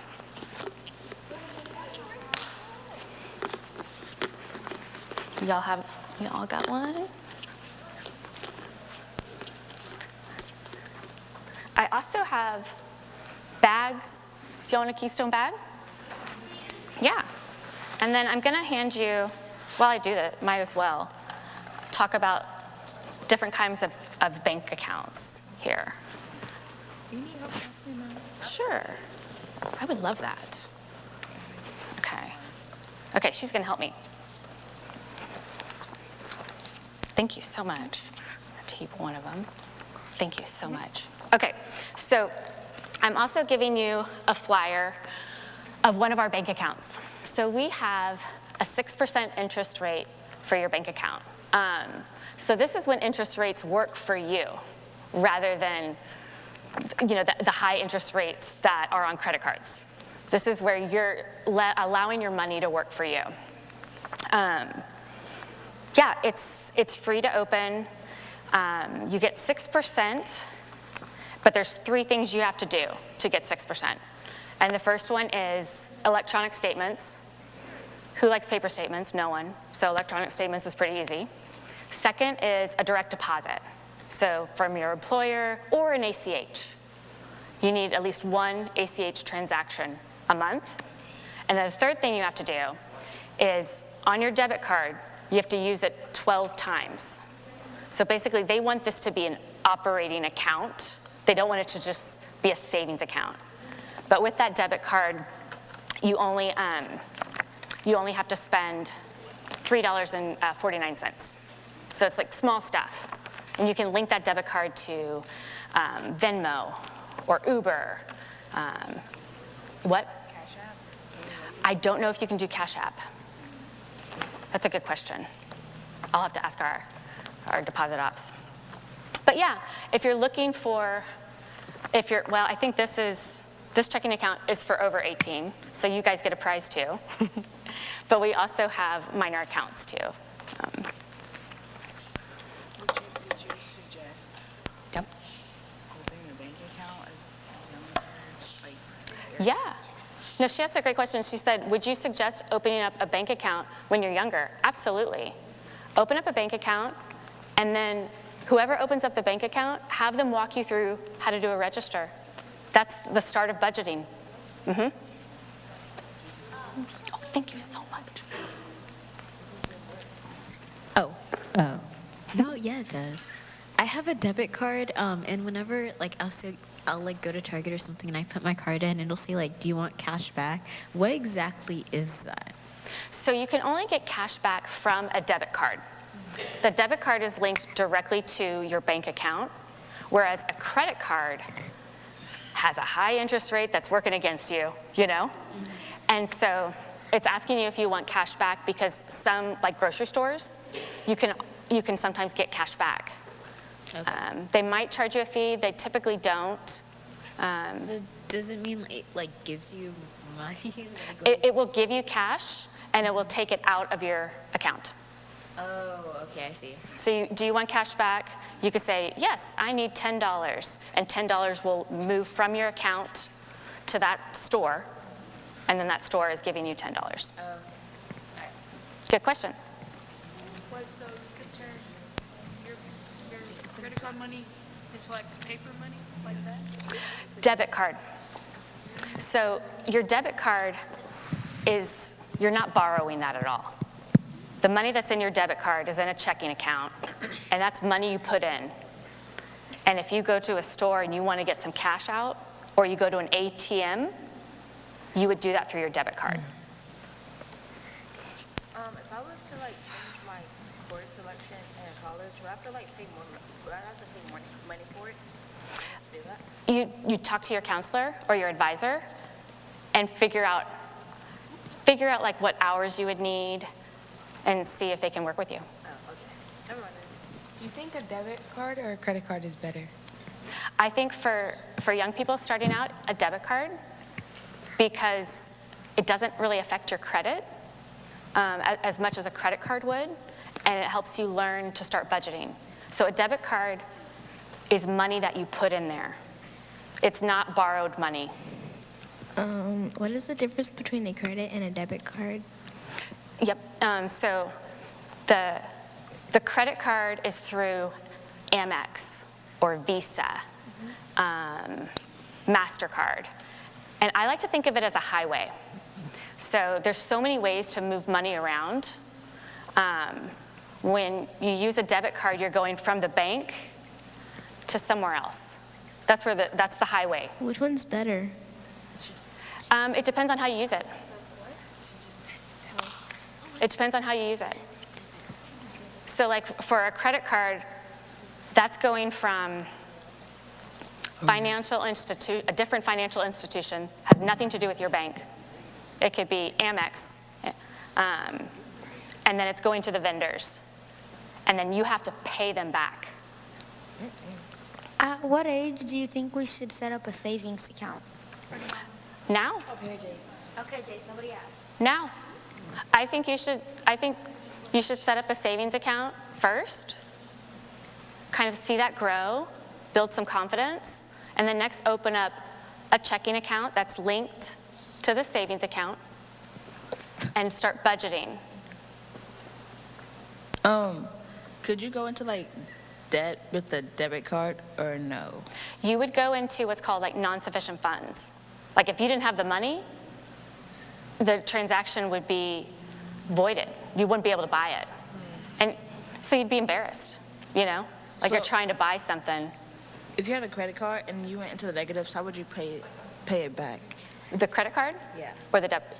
The credit card? By budgeting and setting up automatic payments to pay it off. every month. Okay, thank you. Yeah. Sorry, I feel like I gave y'all way too much, but you're really smart and you're getting it.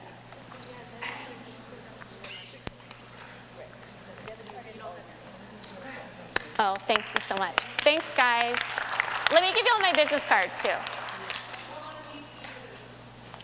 I love it. Congrats.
will you spend a lot of time? Would you mind?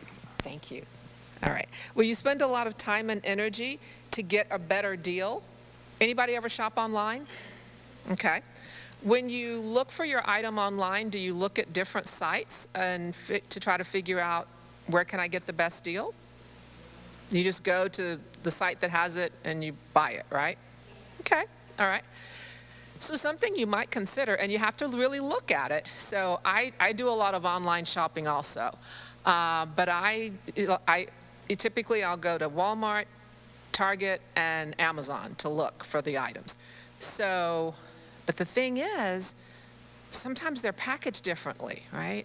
So the Q-tips that I buy from Walmart might be 96 to a package, whereas the ones at Amazon might be 196 to the package. So I have to really do the math and figure out how much am I really paying per item. So there's a little bit of shopping around never hurts, right? So you're already on the computer. Yes, ma'am.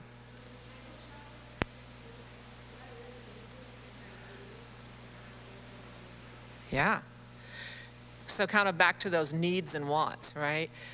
Because you definitely have to take care of your needs first before you go to your wants, right? So have you ever, are you ready? Have you ever asked your parents for something and they say, oh, we can't do that right now? That ever happened to anybody? Why do you think they might say that? Yes, ma'am. Yeah.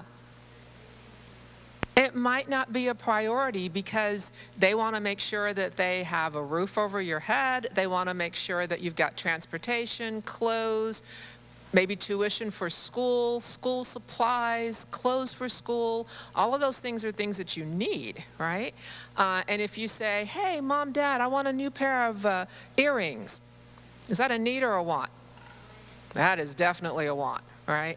And so if they need to buy groceries, that's going to be much more important than buying the cute pair of earrings that you just saw. Okay? Yes, ma'am.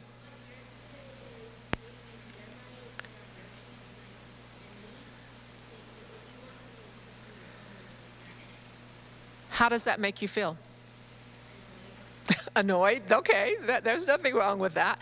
But you know, it does cause you to really think about how you spend your money, right? Because they're sharing with you, this is how I spend my money, and on the things that we as a family need. If you want those earrings, with your dog walking money, you can buy those earrings, right? But we're not buying them for you, right? So it makes you really think about how you're going to spend your money, right? Very good. I just lost Chris. Okay, all right. Okay, you're good. So wants and needs is super, super important, and understanding them, and even, you know, talking with your parents and others in your family that you trust that help you to make money decisions. It's extremely important that you understand that piece and how money really works. Because does money grow on trees? Anybody ever had your parents say, do you think money grows on trees? I did it with my kids, and it doesn't. It doesn't grow on trees. You have to work for it, right? So we're having a, oh, there you are. Yeah, Are we ready? We're setting up our presentation. Do you have those cards? Yeah. Okay. So my name's Chris. I'm the financial educator for Chase Bank. I got to talk to a few of you earlier, and I think Levi was in the room, and Jordan was in the room also. But we got to talk about just kind of how a lot of the things we do with finances, there are a lot of personal choices. Now, are you guys here specifically for the credit class? Okay, okay. Are you here for the credit class too, sir? Okay. I'm going to go ahead and send that credit. Or how about if you're here specifically for the credit class, because we just had our young learners here that came, so we kind of pivoted. We were going to talk about some lessons kind of geared towards some of the kids, because we didn't have any adults in the room at the time. Let me go ahead and get some of those. Yeah, but while we're doing that, we just kind of want to talk about how a lot of the choices we make when it comes to finances are choices we make on a day-to-day basis, right? So as we make those choices on a day-to-day basis, Every day you're kind of making those decisions. Should I buy this? Should I buy that? And especially to the younger kids, how long are you guys going to be dealing with money? For what? Your whole life, right? And how many days out of the week do you use money for things? Every day? And tell me the things you spend money on. Yeah. Shoes, clothing, products. How about this? Food. Food's a big thing, right? So we start thinking about money and why money's important and why it's kind of like exercising. It's good to use these muscles, these money muscles every day. So Karen's going to go ahead and ask some questions by the time we get started, and by the time they get my presentation over there. But so what we're going to do is, if this sounds like you, raise your hand. If she's going to give you about 3 situations, and if that situation sounds like you, raise your hand up, okay? All right, Karen, go ahead and ask some questions for these kids right now. All right, so we've gone through a few of them. So I wonder where my money went. It just seems to disappear. If that sounds like you, raise your hand. If it doesn't sound like you, keep your hand down, because we're going to ask questions on both. Yeah. Does that ever happen with anybody? Yeah. I had money at the beginning of the week, and now it's all gone. I don't know where it went to. Yes? Okay. Got my hand up there. Okay, why does that sound like you? Walk me through your week and tell me why that sounds just like you. It sounds like me because I'm really careless about what I spend. Okay. And like the second I get money, I'm like, ooh, I want to spend it on something. And then like my mind is like, where'd it go? Oh, I spent it on something. Like, Okay. Why does it sound like you? What do you think? Like the money doesn't last as long as you'd like. Yeah. It doesn't last as long. You get it, and you're like, oh, I just got paid. Oh, great. I have no money left, right? Yes. Anybody else? Why does that happen to anyone else? So we're going to flip the switch now. For those of you that said, no, doesn't sound like me. Why do you think that doesn't sound like you? Anybody? Yes, ma'am. sometimes I'll lose my wallet and I don't like realize like where I put it, and so it causes me to save up the money that was in my wallet. So you keep your savings in your wallet? Is that what you said? Okay. So when you say your wallet, are you talking about your actual wallet at home? Or are you using an electronic wallet? Okay. Okay, so you're using your actual wallet. Anybody else can share with us why they feel like that's not them? What activities did you do or not do? Yes, sir. Something. This day of electronics and doing everything online and everything. Uh-huh.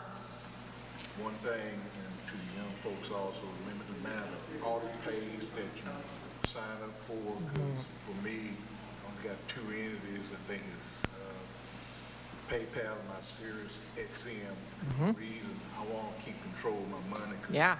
A lot of people don't realize once they sign up for auto pays, where it's like the antivirus for your computer, or all paying your utilities and stuff that can get out of control. And I know a lot of people, they get in trouble with the auto pays because they lose track of all the money that's coming out of their account and everything when they get these auto pays going and everything. So I limit the amount of auto pays just 2 up, because I want to control when I pay my bills. I don't want them drawing from my account. I totally agree with you. And if you didn't hear what he said, he was referencing auto pays, right? So I don't know about you guys, but I maybe not this group, but for those of us that are over 18, yeah, setting up those, it sounds good, and it's like, yeah, that's automatic, it's going to come out. But sometimes you stop using the service, and if you don't tell them, they'll continue to keep pulling the money out, right? That money's still coming out of your bank account all the time. So yeah, it's good to revisit, like, what am I still spending on those subscriptions? How many of y'all have subscriptions in this room? How many of y'all have Netflix, Spotify, all these things? We're spending video game subscriptions, all these things. How many of us? All right, no, man. Okay, I'm gonna hang out with this group over here. Really underfunded. Okay, if you have these subscriptions all the time, are you guys using every one of those subscriptions every month? Probably not. Y'all? Yes. Yeah. Okay. Which ones are you guys using? Netflix, okay, what else? Spotify, okay. So you got to make sure you're always using these things in order to get that money, your money's worth. Right. Because if you're not listening to Spotify every month, then why pay for it? That's like, why buy food if you're not eating it?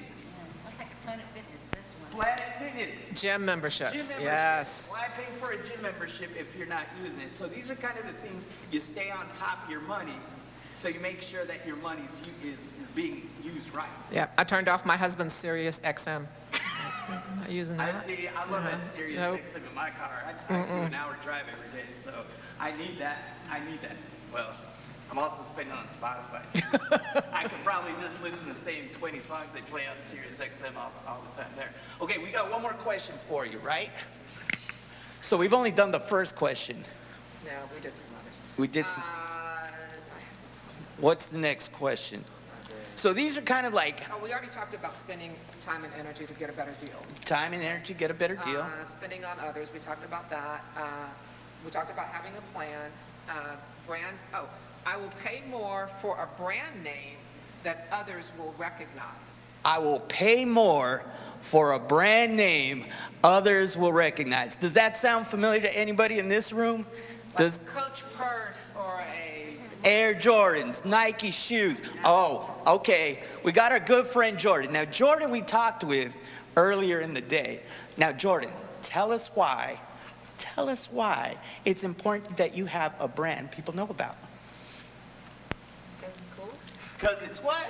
It's cool. It's cool. So if you're wearing cool shoes, that means what? You're popular, you're cool, so you want to let people know you know what's cool, right? And you, ma'am, what's your name? Bryn. Now tell me, is it important for you to have a specific brand of shoes or a specific brand of clothing when you wear something? Yes, because I don't want Nike dupes. Oh, okay. So these things are important to you, right? So you're willing to spend more money to make sure that you have the exact authentic Nikes. And why is that important to you? Because it's like a new style, and like I don't want people to say, "Oh, you have off-brand Nike shoes." And that's important to you. So it's important that you're thinking about these purchases, you're taking more time, you're spending more money so that you have this specific brand, right? My high schoolers, what do you guys think about this? You raised your hand? Okay, so will you spend more money? I'm just looking at your t-shirt. You got an Adidas t-shirt on. I don't know. We don't know this, but here's the thing. Why is it important to have that brand? Or are you willing to spend more time and energy to get that brand rather than just having just a regular red shirt? I'd rather have a brand name because it's more popular. Because it's more what? Because it's more popular and more. Okay, so those are choices you're making. Those are financial choices that you make. And that's okay, that's important. The whole thing is, if it means something to you, just budget for it. Just save enough money, you know what your goal is. But this is kind of what we put into our values and what we value. So we value kind of how people perceive us and how people perceive the choices that we make. So you're willing to spend more money. And that's not good, that's not bad. It's just kind of how you choose to spend your money, right? Okay, and this is just kind of the things that we talk about. Because all these questions that we had, do you have the cards with you, Karen? They all come down to specific values. And when we talk about values, some of us value status, kind of having a nice brand, that's kind of a status symbol. So this is kind of one thing we think about. Some of us, I wonder where my money went. It seems it just disappears. That means you're a little carefree. That means you're a little carefree with your money. You're not like looking at every dime, nickel. You could be a little carefree. So if you are a little carefree with your money and you identify that as something in your life, you might just want to work a little harder to find out how you can just pull it in a little bit and stay on top of your finances there. Then we had this other question. I will spend a lot of time and energy to get a better deal. That means you like security. That means security. You want to make sure security is valuable in your life. Now, we worked with Levi a little earlier, and he said he was setting a goal. We were outside, and he said he wanted to save money because he liked knowing that money was in the bank. And I said, Levi, it sounds to me like you value security in your life. you really like to know. You're not scrambling for money at the end of the month. You're not wondering where money is. You know exactly where your money is because you put that in the savings account. So guys, this all comes down to some values, and these are all comes down to choices that we make in our lives on a regular basis. Now, today I'm talking about your financial journey for young people. Now, your financial journey, what do you guys think your financial journey means to you? What do you guys think a financial journey means to you? Sir, how's your financial journey gone in your life? Has it always just been straight, or has it gone kind of highs, lows, high money, not enough money? Has it just been straight to your goals? I said, when I was their age, it kind of began like a little bit of rocky and everything because I was working minimum wage jobs at the time. Okay. I didn't have job experience, and I didn't have like full education. And of course, as I got in my 20s and everything, up to my 30s, I went to night school, got education, and I didn't always work for the same employer, but my goal was to make as much money as possible, get the highest paying job as possible. I had to earn that through getting education, getting the experience. And I've always been a saver since I was a small child and everything. Telling Rodney, sometimes I might cut a yard and get $5. I might go give me a soda water and chips, something to drink, but I put that money back. So I've always been a person, I always put money back. And once I got in my 30s and got higher paying jobs, I was still in the habit of saving and saving. So right now, having a couple of investment accounts and my savings account and the credit union all these years, say 50-something years, got pretty good nest egg, like saved up and everything. But it started kind of like a little rough, and it's going to be slow when you're in your 20s and 30s. But if you got the goal to get the highest paying job that you can get, whatever career that you picked, and that money started going up and up, up and up. And she talked about the security, that security is going to get more secure as you get older, and of course you watch your debts and your expenses, your personal money and everything, keep up with your money and everything. But I felt my security, my income went up and up once I started getting, I said, past 35 years old. Okay. Now I'm almost 67. 67. Okay, so when you have a journey in life, it can kind of it's kind of like driving on a road. And that road doesn't always go straight. Sometimes it takes some curves. Sometimes it takes you in a loop. And that's kind of how we look at our money. Sometimes our money it's not always just straight to the goals. Sometimes we have a good year, sometimes we have a bad year. Sometimes we have a big expense, like a car or a house, so we have to put money somewhere. So anyways, when we talk about our financial classes here at Chase, we tend to call it a journey. And, same thing that's up here. So today's class, we usually talk about, our first class usually covers goal setting. And a lot of the goal setting I talked to our young people about, it was SMART goals. And when we talk about our SMART goals, me and Jordan talked about a SMART goal. And we put it down into a plan. She had a plan that I said, what is something that you'd like to achieve? And she told me the item. I'm not going to share it with everybody. Do you want me to share it with everybody? No, it's okay. You don't have to. But we just she shared what her plan is, and we put it into a SMART goal. We got specific. She had an item she wants to purchase, so she gave me the amount of money. And so we knew how much. We went from, I want to save money to a specific number. So we got to a specific number. We'll just say that number was $40. So she wanted to save up for $40. The next part is M, measurable. So we ended up saying, how long do you have to get there? So she gave me the time. She said she wanted to achieve this goal by Christmas. So then we kind of just counted out the weeks. So we had about 7-8 weeks. So then we kind of figured out, okay, you have 8 weeks, so that took care of the measurable part. We said, how do you earn money?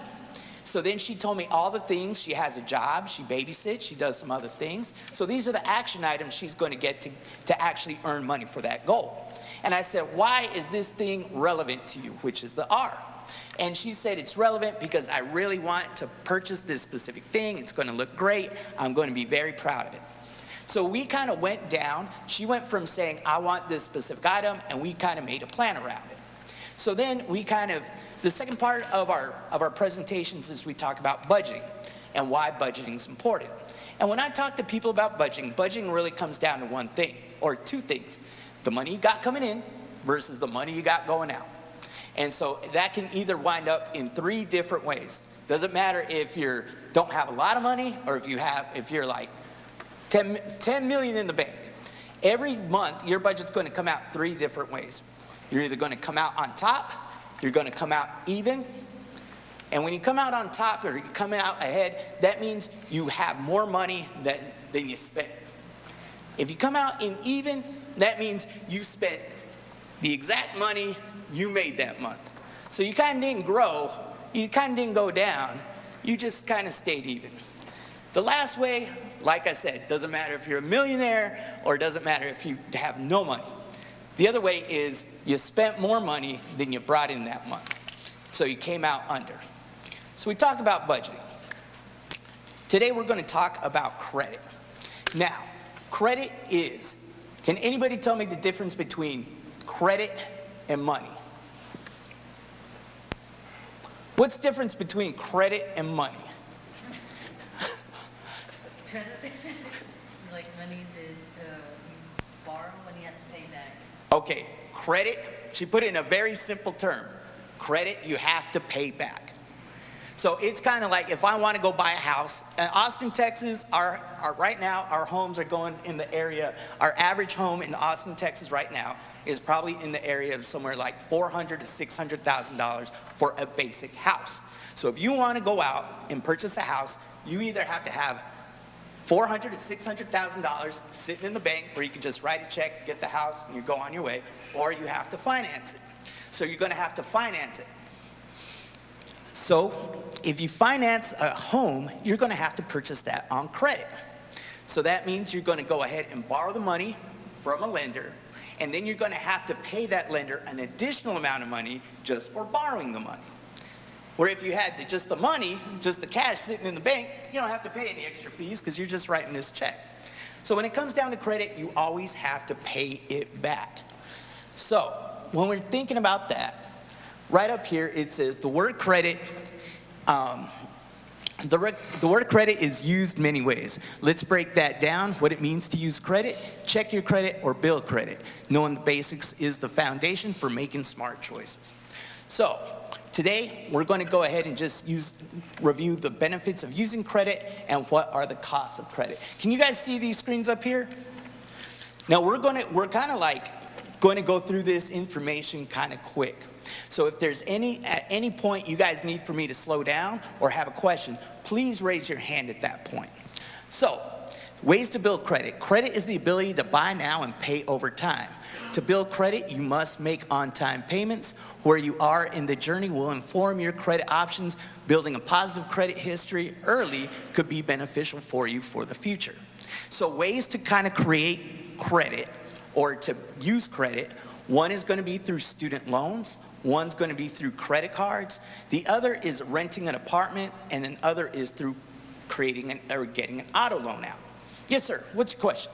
I know that Chase Banks has like different credit cards, and especially credit cards for like, I'm a first year student, so I was trying to figure out like probably like second year, about your Freedom card. I know y'all have the Freedom card and like the other credit cards that y'all have access to, and what are the interest rates for them and how does it work? Okay. Great question. So yes, we do have lots of different credit cards. We also have some that are specifically geared to students. How old are you? 19. You're 19, okay. So 18 or over, right, for us to do a credit card. We have a credit card called the Freedom Rise card, and it's designed from my clients that are new to credit, which a lot of my students are, right, new to credit. And so I typically, for my students that are in college and or just finishing high school, I recommend that card. It's a lot easier to get approved for. You have typically will have a lower credit limit, right, which is fine because you're trying to build, but you're also eligible for review in the first 6 months to see if we can increase that credit. So what we're doing is we're saying, you know what, we want to help you to get started with your credit. We're not going to give you a huge credit line. We want to help you to get comfortable with learning how to use a credit card. And then, and making sure that you get on that path that Chris was talking about and that this gentleman was referencing so that you can make some good decisions. So I would recommend the Freedom Rise card if that's something you're interested in. Great question. So today we're going to just talk about the basics of credit and kind of how it works and kind of how we can make it work for ourselves. Now here's the thing. By the time, if we are U.S. citizens in the United States, we are kind of pushed into the credit system, whether we know it or not, whether we know the rules or not. We get that credit system going already. It's kind of like being forced to play a game, like we'll just say football, basketball, without knowing the rules. So what we want to do today is we want to break down those rules for you. We want to know exactly what the credit number scores are, because if you think about credit, it comes with the score. It comes with the number. And that score goes up and it goes down every month based on what your payment history looks like. So that's what we're going to review right now. Next thing. So we got some words up there. We got some words and they can sound confusing. They can sound like the same thing. But we're going to define these terms for you. The first word we have is credit. Credit is the ability to buy now and pay later. So that is kind of how we're setting up, and that is how we're defining credit. The next word we're going to talk about, because the word credit can mean different things, is a credit bureau. Have any of you guys heard of a credit bureau before? Okay, this is going to be real interesting. So most of your credit and payments are reported to them. There's 3 credit bureaus. Karen, what are the 3 credit bureaus that all of our payments are reported out to? Yeah, so as Chris said, there are 3. So TransUnion, Experian, and Equifax. Yes. So those are the 3. So every time let's just say you have a car payment, let's just say you have a student loan, let's just say you have a home payment. Anytime you're making a payment and it's connected, you opened up a credit card, and that's connected to your social security number. When you register and you go through the agreement of taking on a loan, all your payment information is then reported to the credit bureau. One of the 3 credit bureaus, Experian, Equifax, or TransUnion. So that is they're getting the info from your creditor, and then they're creating the data. And with that data, they're going to create a credit report. That's our 3rd item. So it's your track record of credit payments over time. That is right. They are tracking your payments. They're primarily checking if you're paying on time, the amount you're paying, how much of that debt that you currently took out, how much you're bringing that down. So from that credit report, a credit score gets created. And this indicates how likely you are to repay a loan or make a payment on time. This is your credit score. This is your credit score. How many in here have heard of a credit score before? All right. Right here. Sir, what have you heard about a credit score? You need a good one. You need a good one. Why is it important to have a good one? Well, here's a short story. I was working, Travis State School, back at the time down the street. Figured, I got money, I can go buy a car. Mm-hmm. I went to go test drive the car. Mm-hmm. He didn't let me drive the car. He drove the car. Okay. My aunt went to the same dealership, but she had excellent credit. Mm-hmm. It was Friday. They told her, don't worry about it. Take the car, take it home. Okay. Come back Monday. If you like it, we'll work it out for you. If not, we'll take it back. They didn't tell me anything like that, and I know it's because of my credit score, though. Okay, it was because of his credit score. So we're going to find out kind of what happened. Not in his specific situation. It was bad, okay. Okay, so it was bad. But see, the difference between a good credit score and a bad credit score is it opens up opportunity for you, and it opens up options for you. Now, the thing is, we're going to just review with you what makes a good credit score and what makes a bad credit score. So when we talk about building credit, knowing the basics of credit can help you decide how you want to use it as part of your overall financial journey. Applying for credit will usually show up on your credit reports. So consider your goals, consider your budget, consider your ability to pay back when you make these decisions. So when we think about credit, you have a range of credit. It can start as low as 350 and go as high as 850. Actually 300 to 850. That's the range of your credit score. So that means if you don't have a good history of credit, it's going to be somewhere in that area. But when we're talking about credit, we like to encourage people to keep it at about 700 plus. So your credit score is a 3-digit number that is compiled from the information about your borrowing and payment history. The 3 main credit bureaus, Experian, TransUnion, Equifax, generate your score by gathering and compiling information from companies that lend to you. Like we said on the screen before, those credit bureaus are getting all your information of every time you're making a payment on time, how much you're making that payment for, and how much you're bringing down that debt. So, guys, I'm just going to skip a little ahead. Don't close your eyes, okay, here we go. This is your range of credit. So it usually starts from 300 to 659, and that's considered poor. 660 to 719, which is fair. 720 to 779, which is good.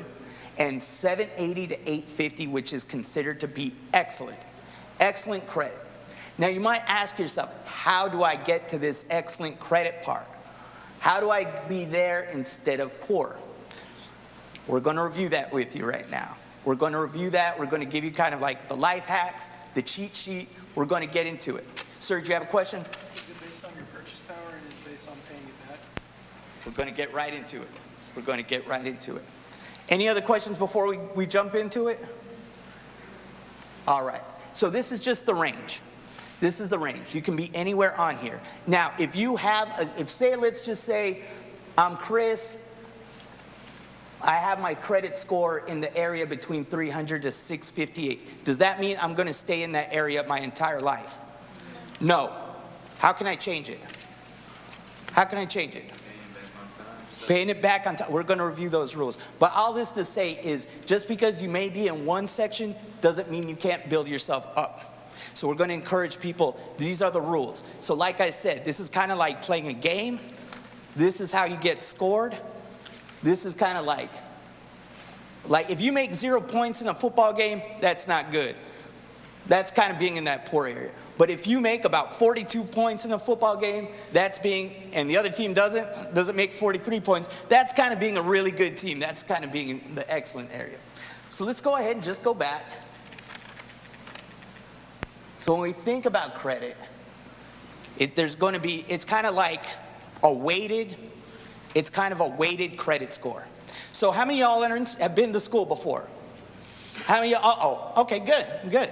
A good number of y'all. Okay, so when you're in school, are your homeworks worth the same amount as your final score, as the final? No, they're all weighted different, right? Same thing with your credit score. So the biggest part of your credit score, 40%, you said, is it your purchase power? What is it? The biggest thing you can do, 40% of your overall credit score, is your payment history. So that's your track record of making payments on time. So this is the tip.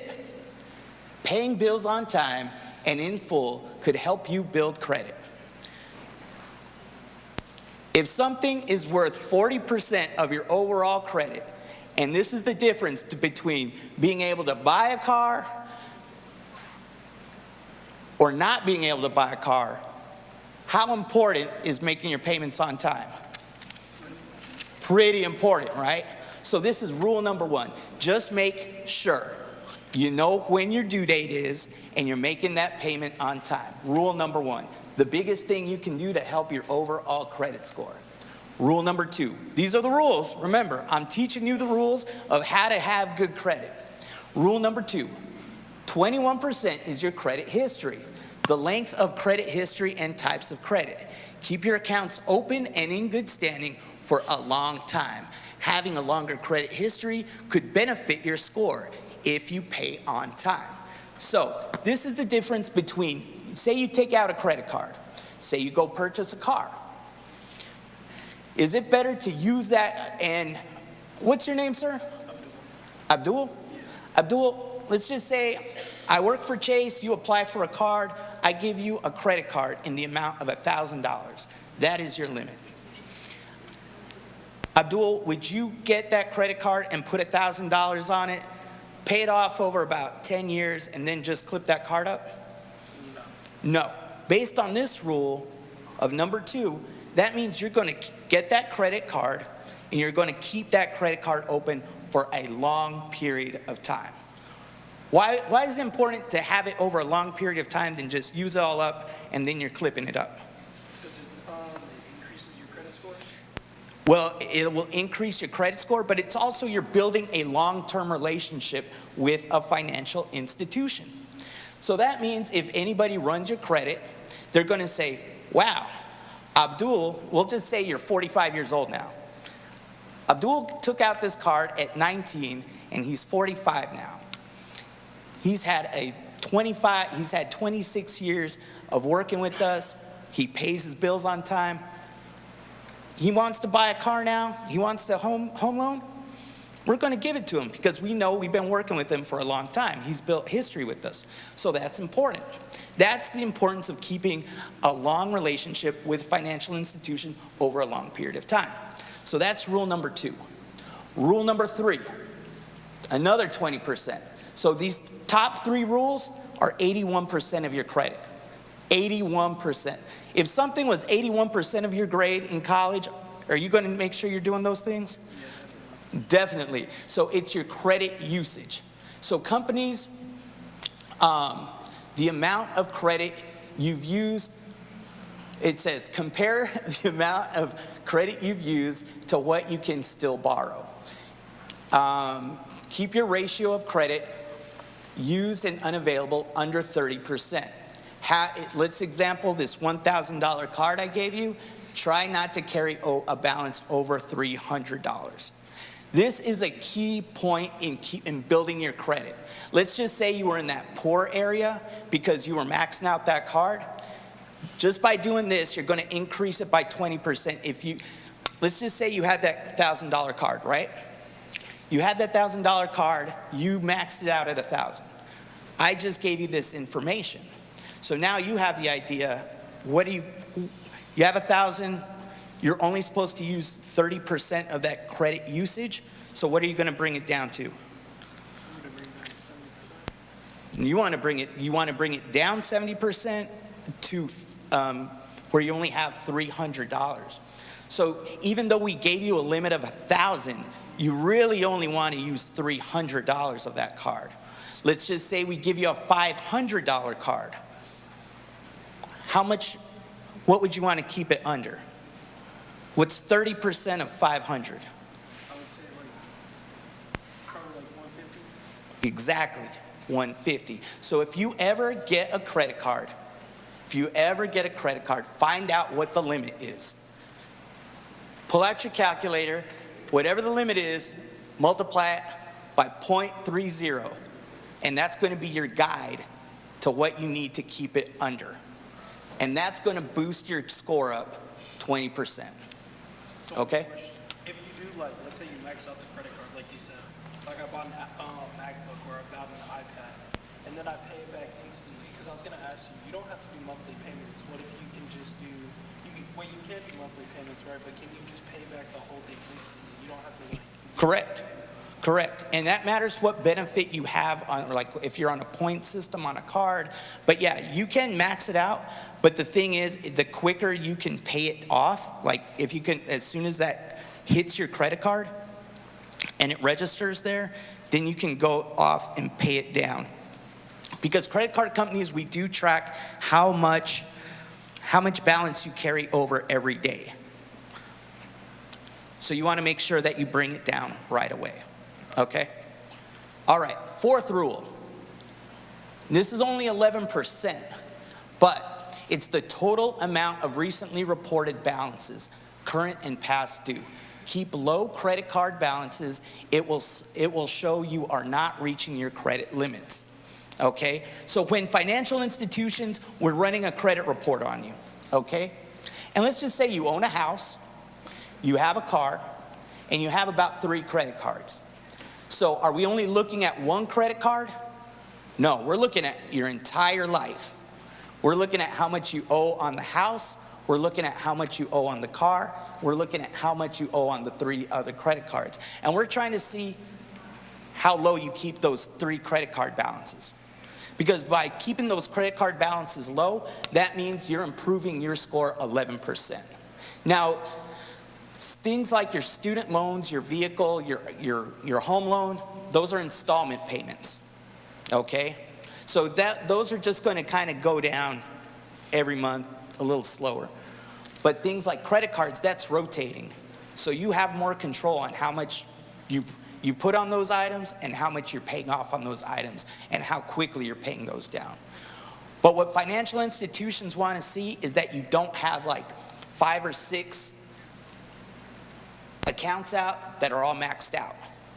Because we're ultimately seeing how likely you are to pay back those future debts. Because say you have those 5 accounts out and then you're coming to us and you say you need more credit for something else, we're going to take a look at how you've done in the past and how successful you've been in the past, okay?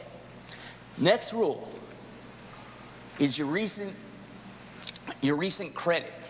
The number of recently opened credit accounts and hard credit inquiries, also known as hard credit checks. Now, I'm just going to ask everybody in here real quick.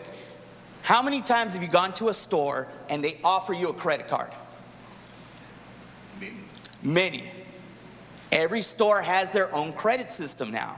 They tend to work with banks. You're just not taking a card out with Target, but Target works with the bank where they're creating a credit card system to use there specifically, right? When you're accepting these offers at every new store that you go to, what's happening is you're getting a hard credit pull each time. When financial institutions start seeing these hard credit pulls, that's a red flag. And that's a red flag because if you're asking for a lot of money in a short amount of time, that means you're desperate for money. So it's better to make sure you're only taking out credit that you can be responsible with and not getting overwhelmed with new credit that's just going to kind of overwhelm you over time. Okay? The last rule we have here, it's kind of like that big third rule, but it's the amount of credit available. Balances below 30% of the credit limit. So you want to make sure you're paying, let's just even say you're paying down a car. You're paying down that car, but once you're getting close to paying it off, it's going to boost your credit up a little bit more. When it comes to credit cards, the best thing you can do to avoid paying interest fees is paying the entire credit card off every month. You're only using that credit card for items you can pay off that month. Karen, is there anything you want to say about that topic? Yeah, thank you, Chris. Chris is correct. So credit cards are the biggest way people get into trouble with credit because you get that $1,000 credit card and you're like, hey, I can go out and buy these items. And it feels really good the first couple of times you do it. And then the bill comes in and it says 2 things. It says the minimum payment is $35. And you're like, I can do that. I got my $35. But then when you don't pay off the full amount that you charged, now they're going to charge you interest on that money that you didn't pay off. And that's called revolving debt or revolving interest. And that's when a credit card gets very, very expensive. And I've sat with clients before and they've said, I've asked them about credit cards and they'll say, oh no, I don't want a credit card. That's because they had a bad experience because no one actually shared with them the best way to use a credit card. And it is very easy to get in a really bad way with the credit card. So please, when you get credit cards, make sure you're working with a bank that's educating you and or a family member that you trust that can guide you down that path, because that is one of the biggest things that happens, especially my students, right? I mean, you don't know what you don't know. None of us do. And so just be careful with that, because to Chris's point, making sure that you are using that credit properly. That, you know, credit can be wonderful, guys, but it can also come back to bite you. And our goal at Chase is to make sure that as a financial institution that we are a resource for you in helping you achieve your financial goals, including how to use credit. Just at that point also, we just want to make sure you're using this credit responsibly. Because I know when I was in college, I signed up for about 3 or 4 credit cards myself, all different companies. And I probably ran each of those up. By the time I was 30 years old, I had every one of those credit card companies call me, asking me where my payment is. Where is my payment? I didn't necessarily have the money. I just thought if I pay that minimum amount, I was good, right? Well, I found myself without a job at one point, so I didn't even have the money to pay that minimum payment. I was like, do I eat food or do I have credit card? You know, credit card doesn't get hungry like me, so I just kind of stopped paying on the credit card. And that eventually hurt my credit a whole lot. So I had to start making a plan. I had to go talk to some credit counselors. I had to start making I had to get out of that situation. So knowing these kinds of things was really important to me, and sharing this kind of knowledge with other people made me want to kind of come out in the community and do a little bit of a career change. So that's kind of what I ended up doing. So now I get to talk about these things and educate other people and let them know how to be more successful with that. And credit is not a bad thing. You just have to know how to use it. You also have to know how financial institutions use it as well. And they're not there to kind of get you in a bad situation. They're there to they're a business. And this is kind of how businesses like financial institutions make money, through interest rates. And it's not only financial institutions, but it's predatory lenders. They use interest rates too. Predatory lenders are going to be your payday lenders, pawn shops, and car title loans. So, you know, you can use a bank, you can use a credit union, or you can use these predatory lenders. So I'm going to just go ahead and walk you through what an interest rate is. Understanding interest rate associated with your student loans, credit cards, or any credit you open is important, because it will show you how you are charged for the money you are borrowing. Remember, financial institutions, we charge an interest rate to lend you money. It's not you borrow $5,000, you pay back $5,000. You're paying back at an interest rate. So the money you repay is usually more than the amount you borrow. You may come across these common terms. Your first term is going to be an interest rate. That's the amount a lender charges to borrow money. That's your first one. The other rate is your annual percentage rate, your APR, and it's the yearly cost of borrowing money, which can include fees.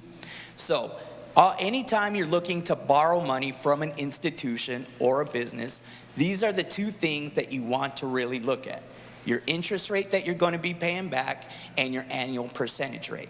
If it's not clear, pull out your calculator, find out the amount you're borrowing, and then also add in the interest rate that you're being suggested to pay for. And this is going to be the reality number you're going to pay back, okay? Also find out if there are additional fees associated with it. I think I heard someone in here earlier say a lot of times there's introductory fees. You're going to get one rate for the first 3 months or the first year, then it changes. Understand these various terms that you're agreeing to. So with the annual percentage rate, find out what's involved with paying fees up front. And in situations like credit cards, there are benefits. This is how that whole point system got created, because there are benefits to using the credit card. So you can get things like travel, you can get things like Amazon points. All of these things can benefit you if you know and you're responsible with using these credit cards, okay? For the most part, we're going to revisit this of knowing the number. Now that we kind of know the rules, we're now starting to understand why these numbers are what they are.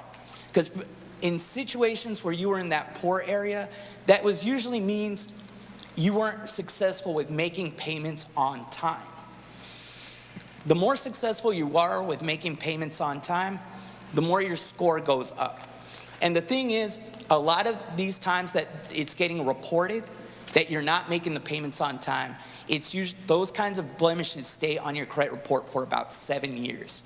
It's usually 7 years before those come off. But you have to keep in mind, every time you're making a late payment, it goes 30, 60, 90 to 120 days. So that means your credit score is going down every time you're making a late payment beyond 30, 60, 90 to 120. So if you pay it earlier, does that increase your credit score? It can a little bit. It can a little bit. But it's just, let's just say I owe the credit card company $1,000. My limit's $5,000. So if I'm making 2 payments in 1 month, that means I'm cutting my overall debt down twice. So that's where it's helping you. And you're also carrying less debt over a period of time. Because I was going to ask you, like, for instance, gas. If you buy gas with, like, the Freeform Rides credit card, and then after you buy gas with a Freeform Rides credit card, and you pay it back instantly, does that affect your, does it increase your credit score, or does it make it, like, balance out? So that is the best way to use a credit card, right? You use it, you pay it back. So what it will do is it will keep your total usage under 30%, which is what Chris was talking about, right? So, but it could also allow you to earn rewards. For instance, with the Freedom Rise credit card, you're earning 1.5% back on all purchases, right? So those rewards show up on your online site, and then so you're spending money that you would spend anyway, right? Because you got to buy gas, right? You got to eat. But you're getting rewarded for doing so, and you're building your credit. So it can help your credit score if you're using the card that way, and you're keeping it under 30%. Do you need a debit card with the company before you have a credit card with a separate company? Not necessarily. So a debit card is attached to a checking account. Okay, so we work at Chase, and obviously we offer checking accounts also, but you don't have to have a checking account with us to get approved for a credit card. So it's not required, no. Okay, because I'm at Wells Fargo right now. Yeah. I was looking around for credit cards for probably sophomore year. Yeah. Just to like have it and use it. And I was going to ask, when you talked about the Chase Freeform credit cards, and you talked about the interest rates, what are the interest rates and the APR for the Chase Freeform? Yeah, so interest rates are going to be, and I don't have the interest rates with me at the moment, but if you apply for a credit card, when you apply, they'll tell you, but let me also share with you, generally speaking, credit card interest rates are variable, which means as the rate environment changes, that interest rate could go up and it could also go down. It's important to know that because like what's been happening with interest rates right now? They've been going up, right? So people that were getting 3%, 4% on a mortgage are now paying 5, 6, or 7 if they try to get a mortgage. That has also happened with the credit card interest rates. Those have gone up also. Now, if you're paying off your credit card every month, you don't care because you're not paying that interest. Even if it's 29%, you're like, I'm not paying that interest. But if you're carrying a balance, yeah, that can get expensive. If that interest rate just went from 18% to 29%, that gets expensive. So yeah, so I don't have the interest rates with me because I sell about 6 different credit cards, so I just don't know. But when you apply, ask. But be assured, credit cards are variable rates. Okay? Great question. You're welcome. Guys, we're pretty much at the end of our presentation, the end of our time. I think the lunch is starting to get served right now. Yeah. So I can go ahead and pick up those post-event surveys from you. I would appreciate that. And I do appreciate you guys staying through our entire presentation. Yes, thank you. My name's Chris. I'm the community manager for Chase, so I do a lot of financial education in the community. I work in high schools, colleges, a lot of nonprofits, and so this is kind of what I do on a daily basis, where Karen's more of a banker. So Karen is actually helping people with investments, if they're interested in home loans, car loans, or these sorts of things. She's kind of like you're in the bank day-to-day person, so she can answer any of those questions. Does anybody have a further question for us? And it doesn't have to be specifically on credit, it can be on anything. Okay. Nothing Well, else? guys, thank you very much. We're going to be kind of shutting down here for a little bit. Thank you so We have much. some water bottles and some other items in the back. Okay, thank you, sir.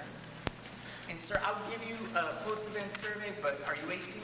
Thank No, you, thank you. okay. So where are you going to school? Texas State University. Texas State, what are you studying? I'm studying accounting.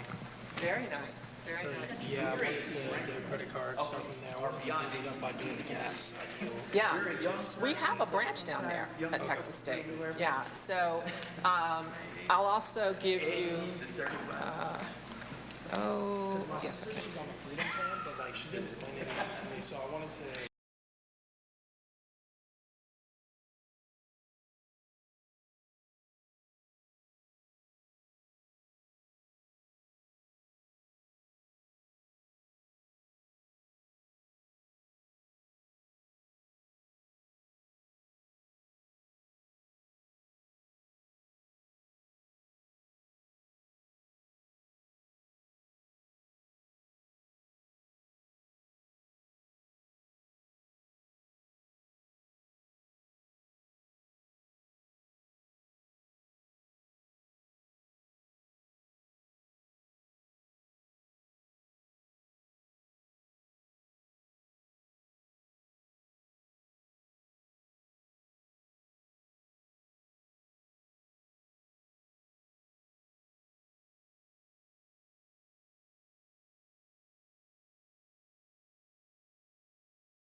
I want to do is I want to know who is in the room so that we'll know who our audience is. So you don't have to tell me too much about you. Just tell me your name and what grade you're in and what you think you want to be when you grow up. How about that? We'll start with you, young man. My name's Denham. I'm in 9th grade, and I don't know what I want to do. Tell me where you go to school. Glenn High School. Okay. I'm Amaya Brinkley. I'm in 9th grade, and I'm not totally sure what I want to be, but I go to Brentwood Christian School. Nice. I'm Kylie. I'm in 7th grade. I go to Deer Park Middle School, and I want to be a math teacher. All right. I'm Bryn. I'm in 6th grade, and I go to Hopewell, and I want to be a person that runs shelter for homeless pets. Nice. I'm Jordan. I'm in 8th grade, and I want to be a military doctor for the Navy. Okay. And where do you go to school? Deer Park Middle School. Deer Park. Sit up for me, baby. Okay, there you go. And where do you go to school? Where? Glenn. And Glenn is in what school district? Leander. Gotcha. Ma'am? My name is Jane, and I'm a senior at Texas State University, and I major in accounting and computer information systems. Gotcha. Where'd you go to high school? My high school was Hayes High School. Hayes High School. Okay. All right. See, that's very helpful for us because we work in Austin ISD, and we have some really wonderful opportunities for you if you're not in high school just yet that we're going to share a little bit about, okay?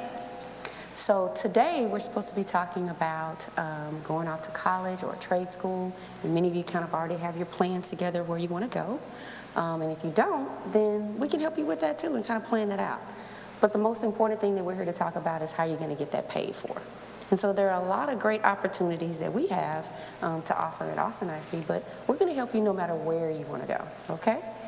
So I'm going to let Mr. Duran go ahead and talk to you a little bit about the financial aid pieces, and then I'll circle back and kind of talk to you about some career planning pieces as well. And he has some things to share too, all right? Good afternoon, you guys. Thank you guys for allowing me to be here. Like Dr. Vanden said, we're going to talk a little bit today about overall financial aid. So no matter where you go to school, what city you live in, right, this is the rules across the board. A couple slides I might skip because they're based for something that might not fit the group, but it'll be available either way. So the first thing I want to mention is why continuing your education after high school is so important. So in the Central Texas area, only about 12% of adults who do not have a post-secondary, what we call credentials, so community college, four-year college, et cetera, there's a 12% chance they can earn a living wage in Central Texas. So that lets us know that continuing your education is important, not only for some of the great goals that you guys have, but just for the logistics and details of like trying to live where you currently are right now. So once we're talking a little bit about trade schools specifically, right? I know some of you guys talked about, lawyers, doctors, and some of those things.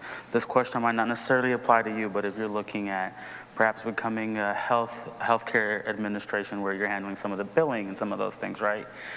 Here are some examples of some trade schools. You want to be a cosmetologist, a barber, some healthcare professionals. The first questions you're going to want to ask those schools is, do you accept financial aid? And the reason for that is that some beauty schools in Austin do not accept financial aid, meaning that you as a student and your family would have to cover the cost 100% yourself. So one of the things you want to do to screen for or to ask again is, do you accept financial aid? Once you know that they do, then you can go ahead and start that process. Any questions so far? Alrighty, so first thing I want you guys to know, because you guys are in schools in the state of Texas, right? And some of you guys, I think one of you guys said 9th grade? Am I looking that up? Okay, a couple. So in order for you to graduate from a public Texas high school or charter school in the state, you actually have to complete your financial aid graduation. It's actually a graduation requirement. So this is something you really want to share with your parents early on. Part of that is they need to do their taxes every year, so you have that as information so that you can do your application. So again, this is the third year that it's a requirement, and it will stay on being a requirement on top of getting your high school credits and all that. So the same way that you have to take English, math, social studies, and science, your electives, the same way that you have to pass your EOCs for STAR, It's the same way you have to do your financial aid in order to graduate. Okay? So it's important. Oh, sorry about the typo there, or the spacing there. So we're going to start off learning about the first financial aid application, which is the main one for most of us, which is called the FAFSA, the Free Application for Federal Student Aid. And so that is money that the federal and state government can give to you to continue your education. You will do this by applying to the, using that application, and then the financial information, how many people in your household, if anybody else is in school, right, in your family, really all that information is sent to the college, and then based on how expensive they are, the total cost, and what you can contribute, they make you an offer. And so there are 3 types of financial aid. So you see the image that's right behind us. The green one is free money, so that's grants or scholarships. You qualify for that based on family income. So if any of you guys may be on like free and reduced lunch at school, more than likely you would be able to get some grant money. That is free money. That is money that you and your family do not have to pay back. You just have to be in school full time, take at least about 12 hours or about 4 classes, if not more. Then there is borrowed money, so there are loans available. So typically there are 3 types of loans, 2 that are available to you guys as students. That is a loan, right? So it is something you would have to pay back after you finish your education. And then there is a parent loan that's available that your parents could take out as well. That's if they kind of wanted to. One thing I do want to say about loans is that they're the ones that are offered by the federal government, and then there are private loans that you might be able to get through a bank or something like that. We highly recommend that you start off with your federal student loans. The interest rate or the rate that you have to pay more back is a lot lower. And then you also don't start making payments until after you graduate and finish your education. On a private loan, right, that repayment begins immediately after you're given the loan, and then the interest rates are typically higher. So if you needed to prioritize your loans or figure out which ones you wanted to use first, you want to use the federal student loans. And then finally, there's money that's earned, and so that's work study. So if you qualify, you can get a job on campus, working at the college or university, and then you're also going to school. So when I went to school, I went to St. Edward's, which is right down in South Austin, and I worked in an office. So I made copies, I got coffee, I answered phone calls, helped professors out with whatever they needed. And then I also was doing some work in student organizations, so helping students learn their way around campus, getting involved, moving into their dorms and things. And I got paid to do some of those things, so that was pretty awesome. How many of y'all like free money? Yeah. We want free money, don't we?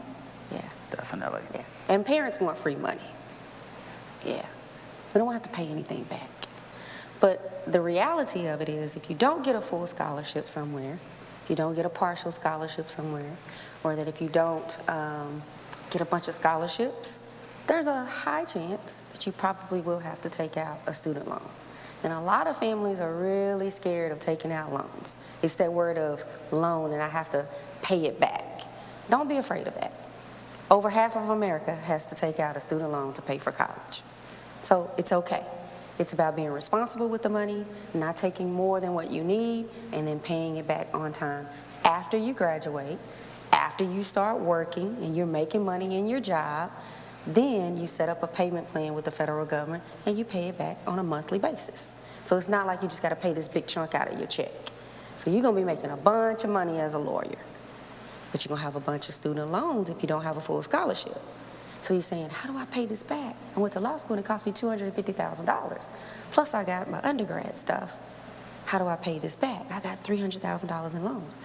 A little bit by a little bit by a little bit.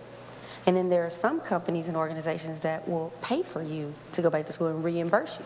So you can take out the loan, you're going to school, at the end of the semester, your job will say, turn in your receipts, turn in your grades, and we'll pay your semester back for you. So there's a lot of ways to kind of, be able to pay for it without having to feel like you incurred this huge cost and that this debt is on you, okay? Any questions? Did I create any questions? You can ask questions. We don't bite. Picture's a little hard to see, but one of the things I want you guys to know, right, is that until you are 24 years old and continuing your education, you are going to need your parents' financial information. So this is just a list of questions that we would ask students, and if they answer yes to any of them, then the small chance that you don't need your parents' financial information, but more than likely that is going to be the case. So here's the thing. Maybe you don't live with mom and dad. Maybe you live with your grandmother, your aunt, your cousin. Maybe mom and dad didn't file their taxes. So there are some things that you can do with your financial aid in order to make sure that you get the money that you deserve, right? It does ask for you to provide the tax information from your biological mom and biological dad, or if you were adopted, from your legally adopted guardians, right? But there are some boxes on there that you can fill out that says will not file or do not know at this time. And then what happens is they call you back and they email you, so you got to keep checking your email, and they'll send you something called a verification form. And that just means, okay, you put down an answer that wasn't just yes. So now we got to ask some more questions. And then that's where you can write your letter and say, I don't live with my mom and dad, my grandmother raises me, I've been living with her all my life, all those types of things, or whatever your circumstance is, and you can put that in, and they're like, oh, okay, that's why you don't have your mom and dad's taxes. So there's ways to do it to still get you what you need, okay? I know some of you guys are taking photos, so this is another slide I would recommend. So some of the information that we're going to need from you and your parents would be your social security number, driver's license or ID, income tax returns from your parents, and if you work while you're in high school and you file taxes, they'll need that as well. Copies of W-2s, which is what your parents or anybody that works gets around in January. How much money did you make the year before? Yeah. It's like what the total amount is. Bank statements, if any of your parents are investing money in the stock market, if they own a farm, which I've never met a student who tells me a family owns a farm, but just in case, I always like to put it out there.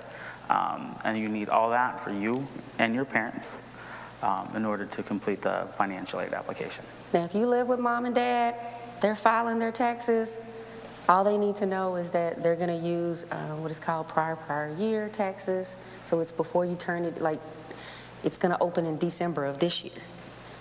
You don't file your taxes until 2024, right? But you would use prior year. So you wouldn't use 2023, you would probably use 2022 for your financial aid for 2024. Yes, so like if you, let's say you guys were high school seniors right now, right? And you guys are graduating in the class of 2024. The financial aid application you're doing is for next school year, so for 2025. So when we talk about prior, it's like I'm applying for money for next school year. I'm in this current school year doing that, and I'm using the year before's financial information. Because you haven't done your taxes yet. So in order for you to start the application, you have to create an account with something called the Federal Student Aid Identification, or ID. So as a student, you will need to create one. Both your parents will need to create one if you are living with your legal or biological parents as well. And that has to be everyone. So if you're in a two-parent household, all three of you guys have to create one. They may already have one if they have an older sibling. Yes, so if your older siblings might have one, your parents, they don't need to create a new one, they would use the same one. I also want you guys to know that because the FSA ID is like a digital signature, the replacement of when you sign something on paper, it's legally binding. So make sure that you agree, anytime you're signing anything, to be honest, not just financial aid, right? Make sure you are reading it, you are understanding what you are agreeing to, what's expected of you, what they may expect of you back, what rights you have on their end, and vice versa as well. And you got to use an email address that you know, right? You don't want to use your school email, because when you leave the school and you graduate, how you going to get back in the email? So financial aid is one of those things where you have to do it every year that you're in college. This is not a one-time thing and then you're done.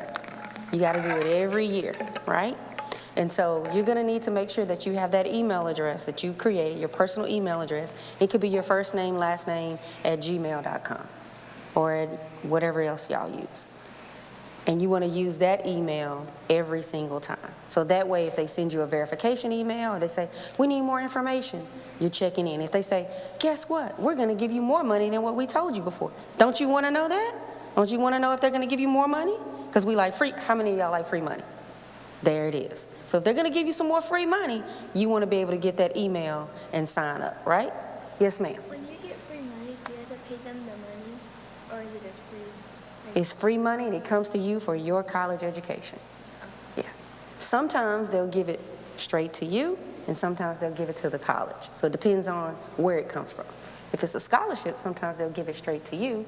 You put it in your bank account and you pay your college tuition bills. If it's from financial aid, they're going to give it to the school. They see all your tuition and your bills, your dorm room, your meal plan, your parking sticker for your car, and then they pay the bill, and then whatever's left over, you can use it to pay for your books.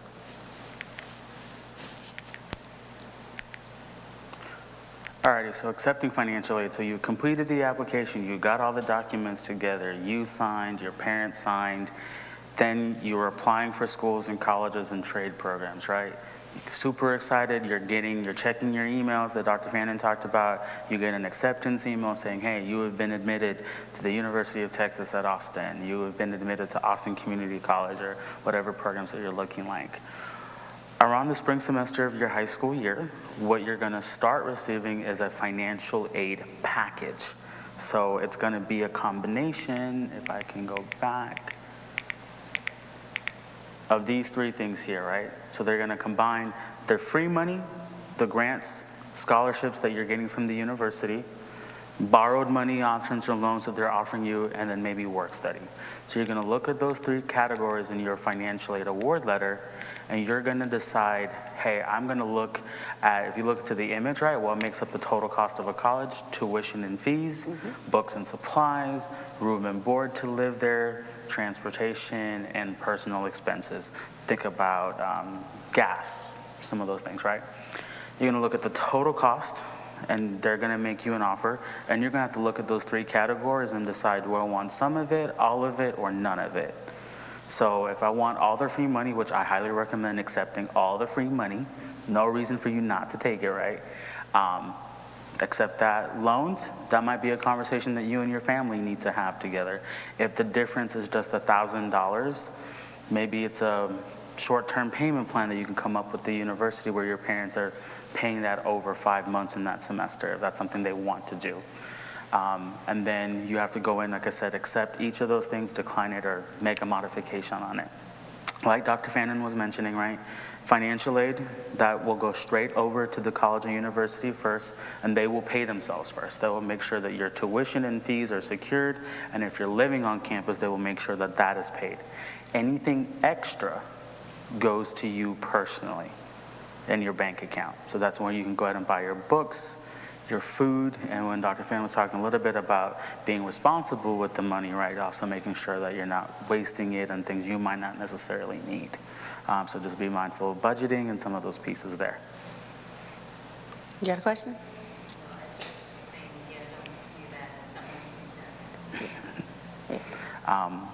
But think about it, right? Let's say you're in school right now and you're using a school computer like a Chromebook that the school offers, right?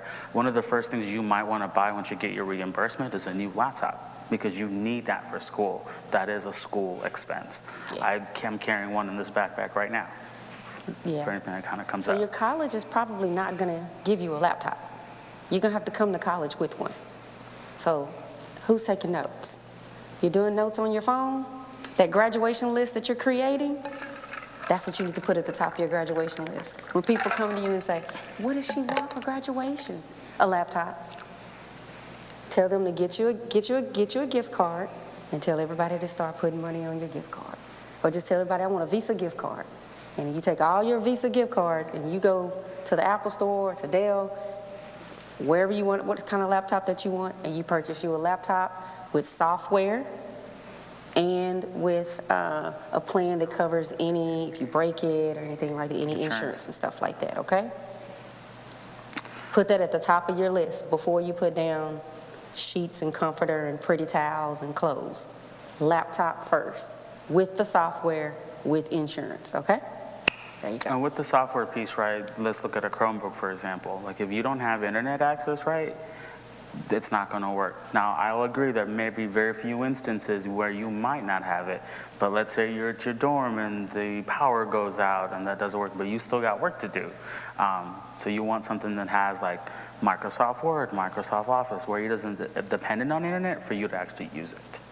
Or even if you are in between classes and you're going to go to a coffee shop and that might not have Wi-Fi, right? It might you not be still free. do the work. Yeah.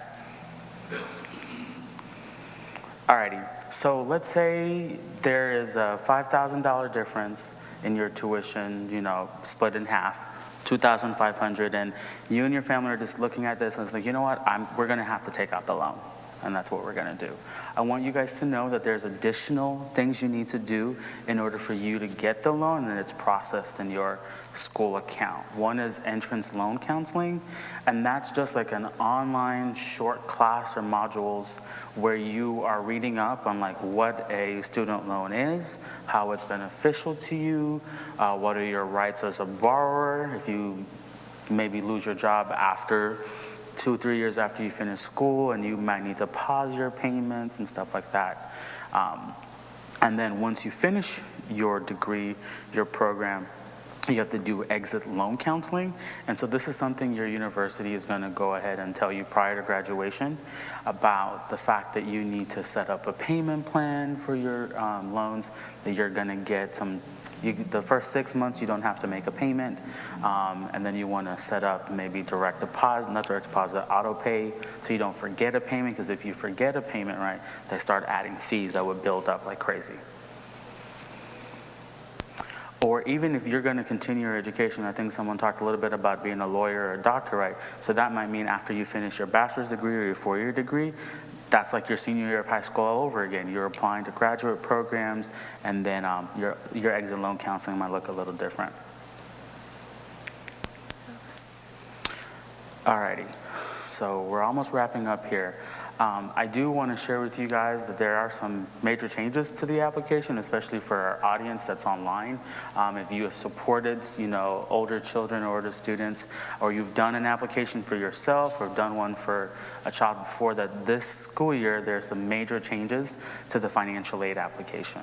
So number one, like I mentioned before, every contributor or every person in the household that's a student that's applying and their parents have to create an FSA ID. Before it was just student and one parent, but now everyone has to do it. Next is that every contributor or everyone in the household that's going to be feeding financial information has to provide a consent to the federal government to access your tax information to move over into the application.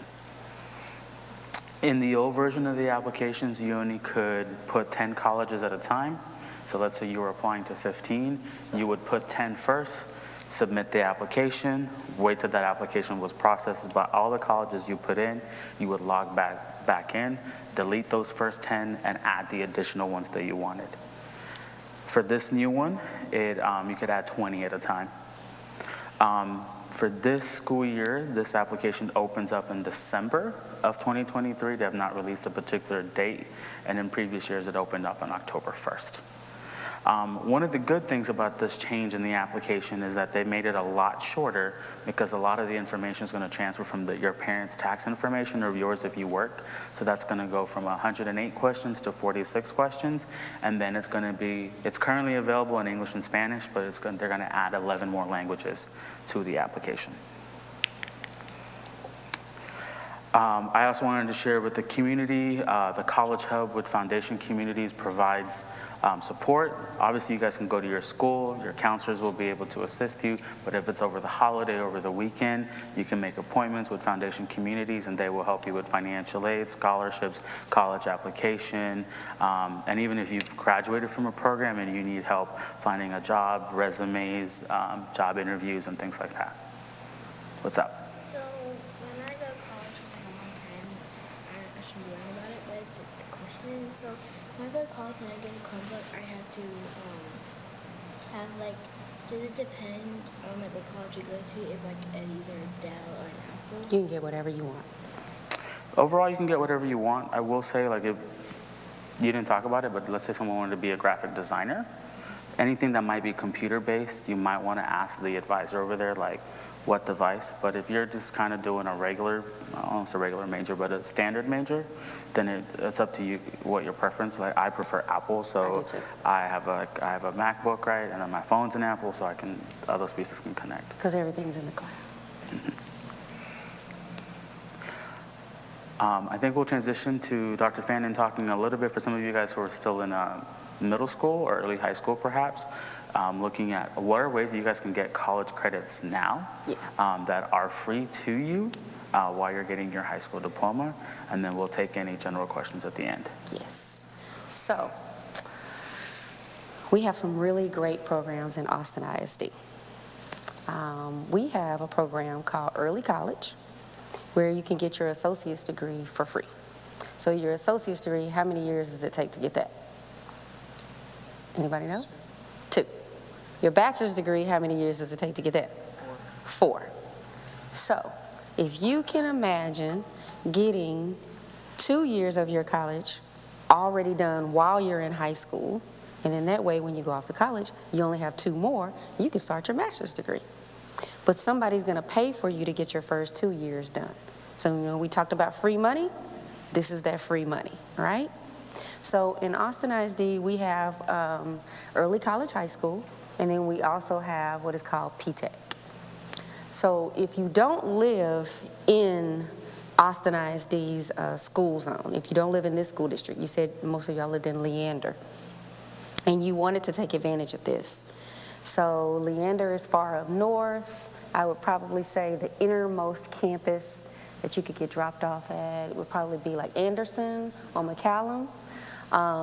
So if your parents worked maybe like downtown, and they said, well, driving in from Leander, my parents work downtown Austin, but I want to go to this great school because they offer real estate, and I want to be a real estate agent. Your mom or dad can drop you off at one of the innermost secondary campuses, so a middle school or a high school that's a part of Austin ISD.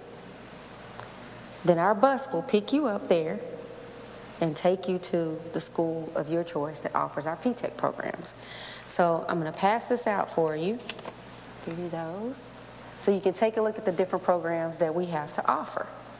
Now, they're all free. I want you to know that, and I'm going to say that again. They're all free.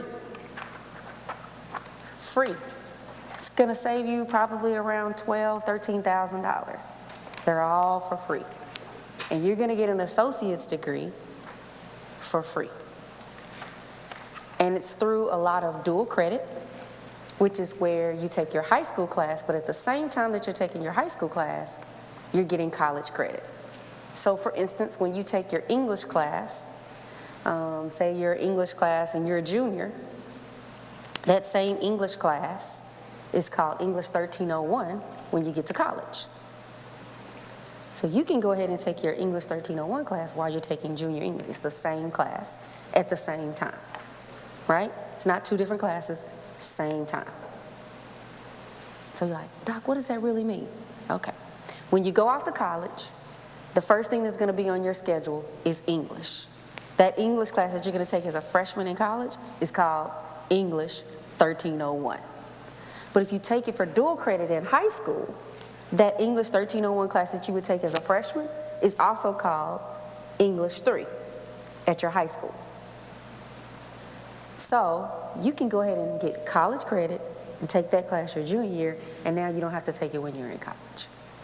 If you take it regular, just regular English junior year, guess what happens when you get to your freshman year of college? You're going to take the same class, and you're going to write the same papers again. I know, right? You're going to read the same books again. So why wouldn't you go ahead and take it and get credit for it? And then when you got to your freshman year, you can be like, oh, I already took that in high school. I'm done. He had a question for you. Yes. Okay, so I was thinking about doing that same thing for math. Yep. It's like dual math started my sophomore year, and then keep on doing it until my senior year. Yeah, same thing. It's like a math 13, 14.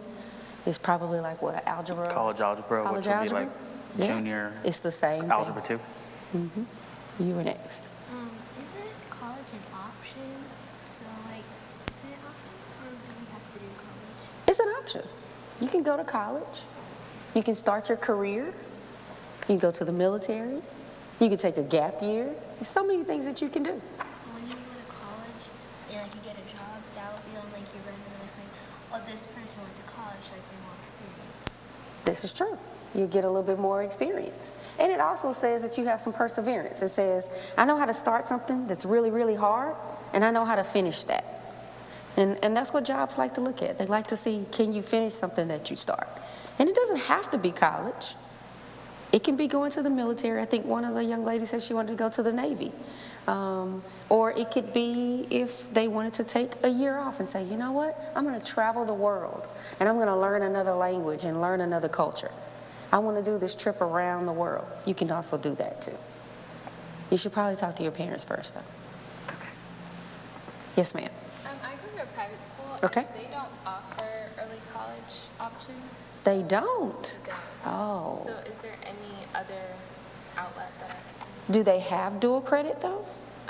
They go through Austin Community Yeah. College to get Yeah. courses. So can I do that? Yeah, you can do that. So You I definitely would do that. recommend have you to- talking to your counselor. Yeah, and you have to check to see if you have to pay for it or if the school pays for it. Yeah. And then kind of looking to see what classes make the most sense for you based on what you want to do. Sometimes at a private school, unlike where Dr. Cannon and I work, sometimes they'll send a college professor to the school to teach the class. Other times you would have to go outside of your own day, before school, after school, during the middle of the day, right? Maybe it's a Saturday, maybe you're doing it online by yourself, with other people that are doing it online as well. So there are different options, but Dr. Fannin is right about the checking in about the payment piece. Yeah. Because depending on the relationship between your school and ACC, you might have to pay it for like a cheaper price. And I will say there are limits when you're doing traditional dual credit, so it's about 2 classes a semester. While some of these things here, like Dr. Fannin is talking about early college, high school, right? We start with our students in the 9th grade, so they get more opportunities to take more for free. But if you love the school that you're at, right, and you just want to take an opportunity to start taking some college classes, you can definitely do that. I would also ask your counselor what other advanced course options, do they have advanced placement and AP courses that they offer as well, where you take a class for a year, and then in May you take a test, and if you pass that test, then you submit those scores to the colleges you're going to go to, and they'll give you college credit. So there are different ways to get college credit. Yeah.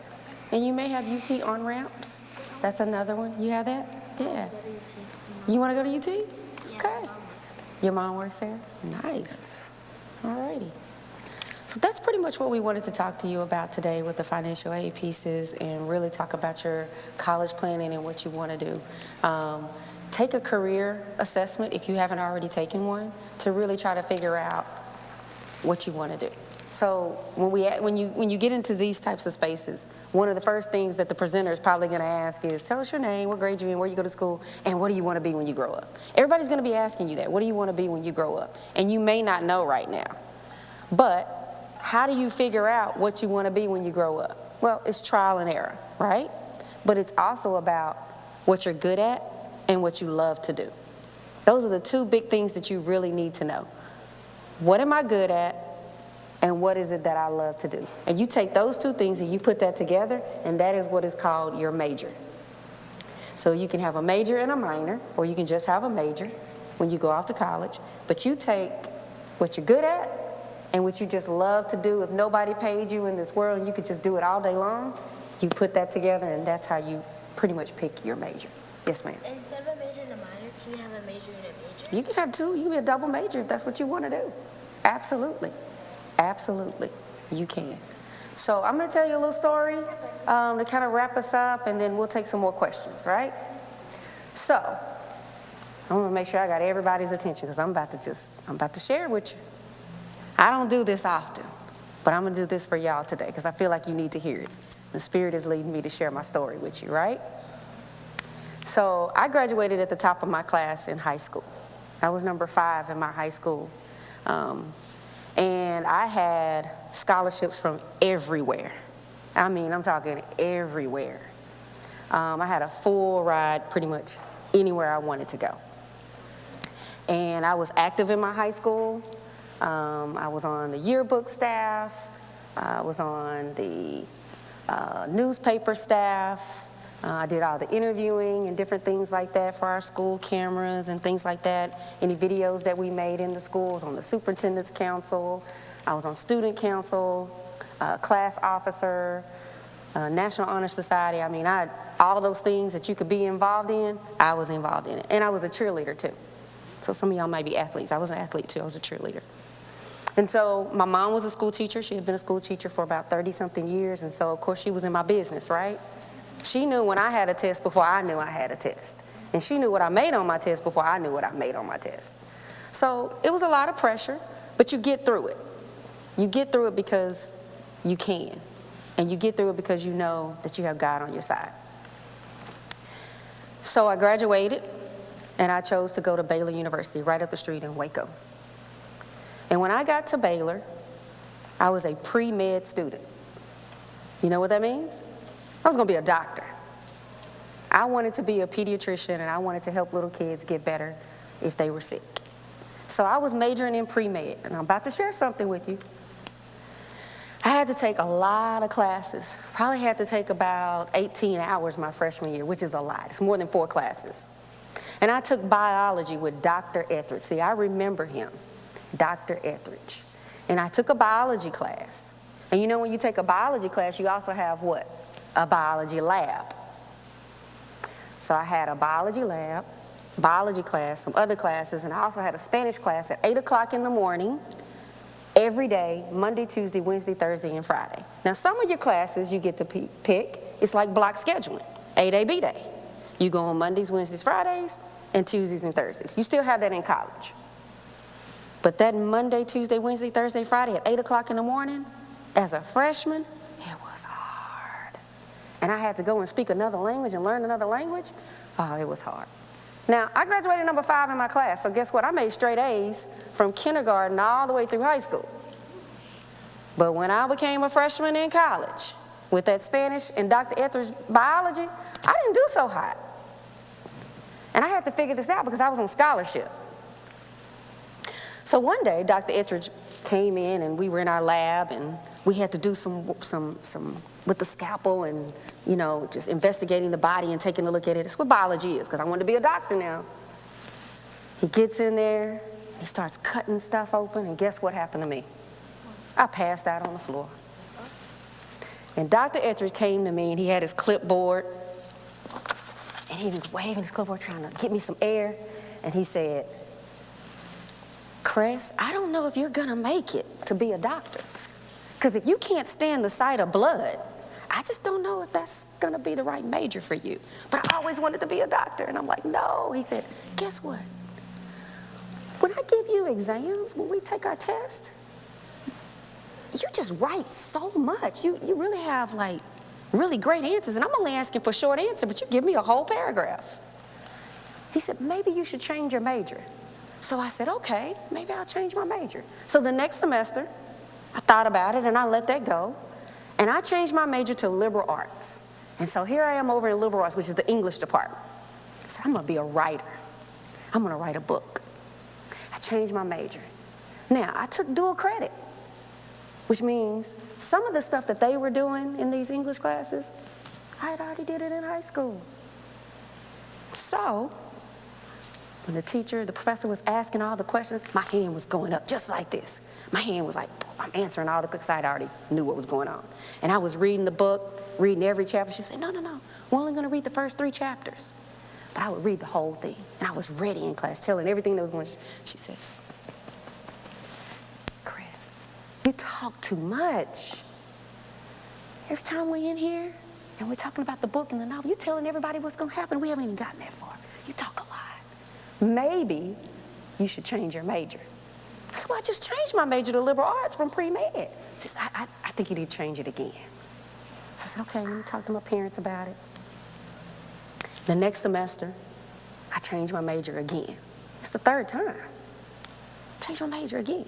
This time, I went to the School of Communications because the professor told me I talk too much. So I said, well, maybe I go somewhere where I can talk. So I thought, I'm going to be the next Oprah Winfrey. They done gave me a microphone. I'm doing the newspaper thing again. Because remember, these are the things that I was doing in high school. It was what I liked to do, and it was what I was good at. But I also love working with kids. And I just couldn't figure it out of how do I get there, right? And I knew I wanted to be a doctor. And I wanted to help people figure out how to get better and be the best version of themselves. So I had to figure out, how do I take being pre-med with talking a lot, with helping kids to become a doctor? You see where I'm going with this? I changed my major 3 times. I was on full scholarship, but I had to figure it out. So I get to the School of Communications, and I get to work on the newspaper. I get to travel with the track team and do interviews, the basketball team. I get to be on the debate team. I get to, just all kinds of things, doing public relations and community relations. Anything that was happening on the campus, they would come and get me, and I would get to do an interview and write about it in the newspaper, or even get on the radio station and start talking about it. And that's where I figured out, this is what I was born to do. So communications ended up being my major, and I got a bachelor's degree in communications. But I missed the kids. And so I was trying to figure it out, like, how do I get back to the passion with working with the kids? How do I get to talk, but I also get to work with the kids? So after I graduated from college, I started working at the radio station, and I started working in a school district. And somebody said, did you know that they teach communications and speech in high school? And I said, yes, I took it. I said, that was one of my favorite classes. So I got into the school system, and I started teaching speech and reading and public relations and English so that I could help more kids. And that's how I got into education. So I went back to school and did my what is called post-baccalaureate, right? And that's where you have to go and get your training in order to work into a field. And so I took more classes to get my education classes so that I could be a teacher. And I was a teacher for 4 years. I taught high school senior English, and I was probably about 23 years old. And I did that for 4 years. And then I started working on my master's degree because I said, oh man, they having the pep rallies down here. They having all the games. And me and my class, we're stuck in the classroom because they don't want to go to the pep rally. So I said, I got to figure out how to get out of the classroom. I don't want to just be a teacher. I want to do some more. So I went and I got my master's degree, and then I became a principal. And at the age of 25, I got my own school, and I became a principal at the age of 25. And then after that, I just kept going. And so then, later on, I went back to school, and I got my doctorate degree. And I thought, oh boy, this is it. I got the doctorate degree. But guess what? I went back to school again after that. And I ended up going to Harvard. And I went to Harvard, and I went to the Graduate School of Education, and I did a program there in community relations because I love working with kids and love working with the community. And then after that, I went back to school one more time. And I said, this is it. I'm not going back to school yet. Because I said, I want to be a superintendent because I want to run the whole district. And I went back to school one more time. And I got my superintendent certification. And then probably about 5 months ago, I went back to school one more time. And I said, this is it. This is it, Lord. This is my last time. And I went to the University of Texas at Austin. And I just graduated about 3 weeks ago from the McComb School of Business. And I got another executive certification in product management from the University of Texas at Austin. I say this all to share my journey with you, that you just never know how you start and how you finish, and the journey in between that God takes you through. He will get you to your destiny. The very first question that I asked you all when we started at 1 o'clock was, what do you want to be when you grow up? And we all have a plan, but his plan is so much greater. And he knows exactly who you are from the moment that you were born. You will get there. Do not be afraid if you don't know today what you want to be and where you want to be, because he will help you get there. He will put these things in front of you and just open up doors, and the path will be smooth for you. And you're going to go through some ups and downs. You're going to go through maybe some failing grades or some classes that are difficult. You're going to go through Dr. Etcher saying, you're not going to be a doctor. You can't do this. But guess what? I made it. And I wish I could go back and find him and say, guess what, Dr. Etheridge? I made it. Now, I may not be a medical doctor, but I made it. Because God sees what we need to do, and he figures it out. He gives us the desires of the heart, right? We just have to figure out how do we get there, right? And together with him, we can make that happen. You will reach your destiny, I'm here to tell you. And it took a lot of mentors, my parents, my friends, my family that supported me along the way and say, girl, you going back to school again? How many times you gonna be doctor? Like, how many times you gonna do this? But if you desire to have more and be more, keep pushing. You can do it. Get you a mentor if you don't have one. Find somebody who will mentor you. Find somebody that you feel comfortable with talking to about your hopes and your dreams. And they'll help push you and keep you accountable. They'll pray for you. They'll be right there with you alongside you, because you can do this too. All right? Now, what questions have I created for you? Yes, ma'am. You ask somebody. How do you get a mentor? That was her question. You ask somebody. You say, you know what? I think that what you're doing aligns with what I want to do, and I need somebody to help guide me through this process. And a mentor is not there to tell you what to do, but they're there to guide you. They ask you questions that make you think. And then you may come to an answer and you may run it by them. But it starts with just talking to somebody that you trust. It could be somebody that you don't know. It could be a program like Big Brothers Big Sisters, 100 Black Men. Could be somebody here at the church. Could be somebody in a sorority or a fraternity. Anything like that. Could be your counselor that can find somebody that has the same interest as you. And then you say, I think I want to have a mentor. And then they can connect you with somebody. Start with your counselor at school to see if there's a mentoring program at your school. Yeah. What other questions have I created for you? Or do you have anything for Mr. Alex? No questions? Well, we want to wish you well. You all have a bright future ahead of you. I know you're going to do well. I would love to keep up with you. I do this every time we have a presentation. I would love to keep up with you. If you would like to share social media, I have a student page where I post scholarships, free money, and I post all your great things that you are doing along your journey, if you like, things that I'm doing on my journey, and any opportunities such as summer jobs or mentorship or different opportunities. I'm always posting those types of things, and you are welcome to follow that. But you have to ask, because you have to have your own voice, right? That's a part of it. The same way she just asked me, how do you get a mentor? You have to use that voice. Don't be shy about it. Ask that person, can I speak to you to the side if you don't want everybody else to hear? But use your voice. Don't just not do it. Send them a text, send them an email, find them on social media and say, I didn't really want to say it out loud in front of everybody. Or if you're okay with using your voice in front of everybody, hey, I need a mentor. I would like to have your social media so we can connect, because I want to follow you. I want to get that free money that you're posting, right? And as you grow older and you get more comfortable and more confident, you'll begin to do those things, because that's how those jobs come. That's how those great opportunities come. When you walk in a room, you want somebody to know who you are. You walk in that room with confidence, like you belong there. All right? Have I created any more questions? All right. I hope you all have a wonderful Saturday. Thank you for allowing Alex and I to be here and to join you. And we wish you well. Blessings to you all. Thank you.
First of all, good afternoon to everyone. And I want to thank NABA for having Workforce Solutions Capital Area out to present information about the opportunities Workforce Solutions Capital Area has to offer. My name is Anthony Alexander. I am the Deputy Director of Workforce Solutions Capital Area. And my primary job is to oversee all the offices and staff and operations of Workforce Solutions Capital Area. We have 3 centers, which we're going to talk about, that are located here in the city of Austin and Travis County. What I want to do is also recognize the online streaming audience. I want to thank you as well for participating. And also, I just want to throw this out here before we start. If you see on our slide here on the screen, Workforce Solutions Capital Area, one of our slogans here is that we are connecting local people to local jobs. One of the things I always want to do before I start is kind of give a difference between a job and a career. A lot of people say, hey, I just want to get a job. A job is a task. It is something that you have to do. You're responsible to do. A career is more of a profession, something that's lifelong. Usually it takes a certification or some kind of training for a career. So jobs go hand in hand with careers. You can have a career that you have a job to do. You can have a job to do that leads you to a career. So what Workforce Solutions Capital Area does is offer opportunities for that, jobs, careers, resources, and we're going to talk a little bit about that as we go along.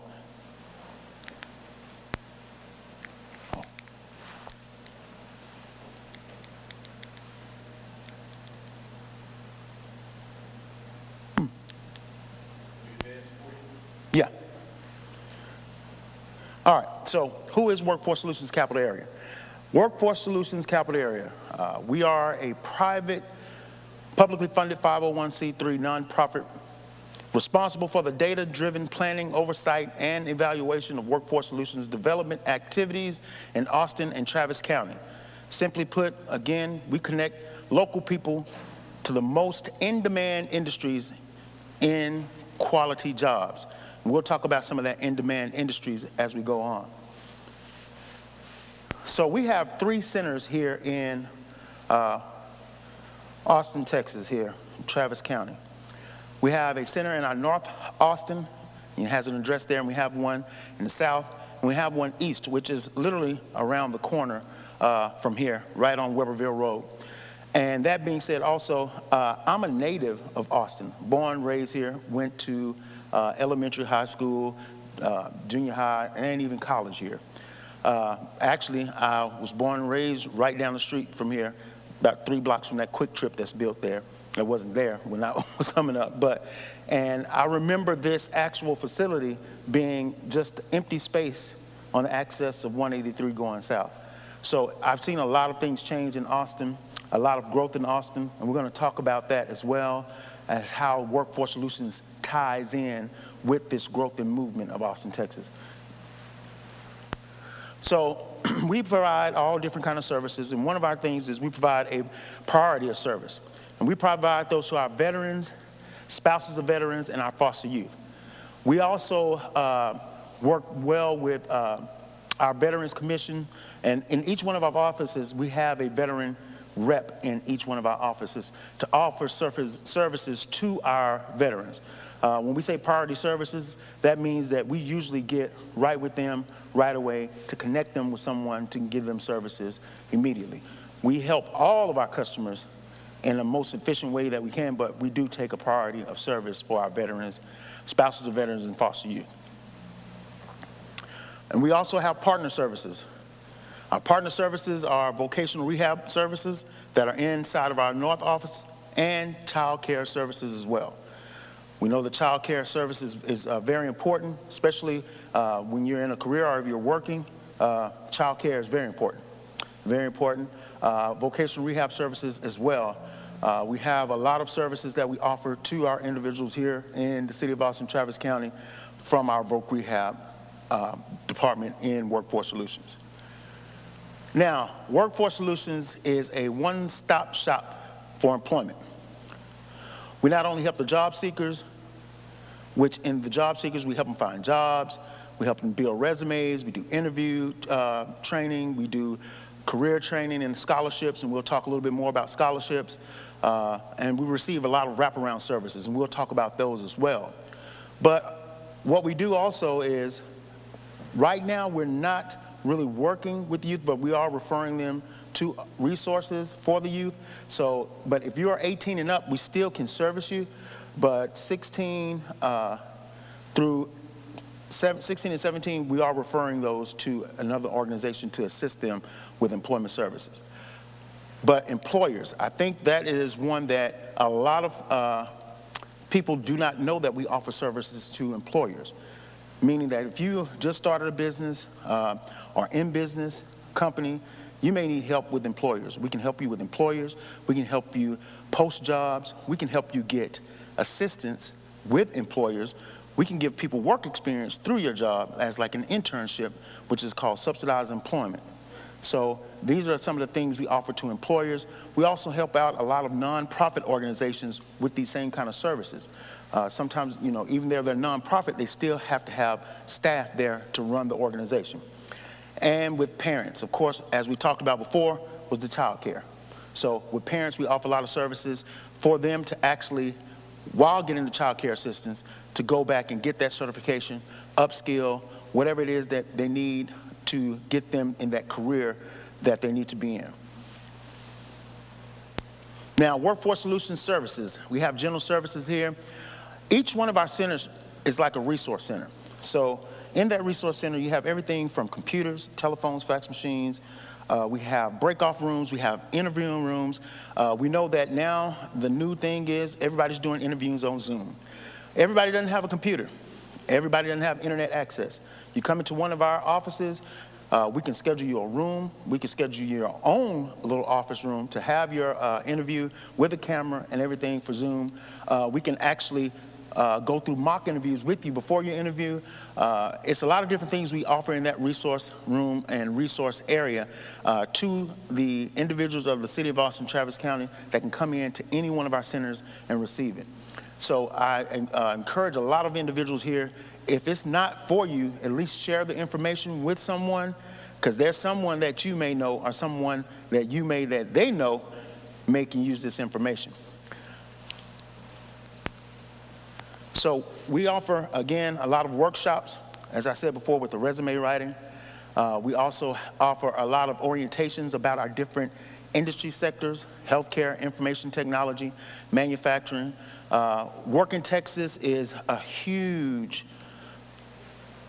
database that is used not only for you to find jobs, for you to apply for jobs as well. And we offer training on how to be strategic in applying for those jobs and getting those job referrals and getting those interviews through Work in Texas. So we do interviewing tips. We also do Are You LinkedIn? So we do a little bit of training on LinkedIn. We know LinkedIn is a new method of way of communicating and networking about getting jobs as well. And we also have a training called Overcoming Barriers. So we call ourselves the barrier removers of the industry of getting yourself gainfully employed. There are barriers that individuals have that prevent them from completing the task of getting into employment or getting that scholarship. And what we want to do is remove those barriers so that these individuals can become successful in obtaining these credentials that they need or getting full-time employment. So as you see here, we know, all of us that are in Austin, Texas, knows the rapid growth of Austin, Texas. We know how things have become extremely expensive. We know about rent. Everybody knows about the rent rates here in Austin, Texas. So we know that our community has grown and there's an affordability crisis. So with that affordability crisis, Workforce Solutions has opportunities to help you be able to get in and be able to overcome those barriers of this affordable crisis. And affordability is very important. It's very prevalent right now. So what we do is we add more higher paying jobs by offering these certifications, offering these trainings, offering this assistance for job search so that you have more skilled workers. And when you have more skilled workers, again, that's higher pay. Higher pay, more money, more things you can be able to do, more things you can be able to obtain. So I know the AISD was before us, and I was listening to their presentation. It was really interesting because we have some of the same information, and we have some of the same things that we want to be able to provide. And they also know about the 12%.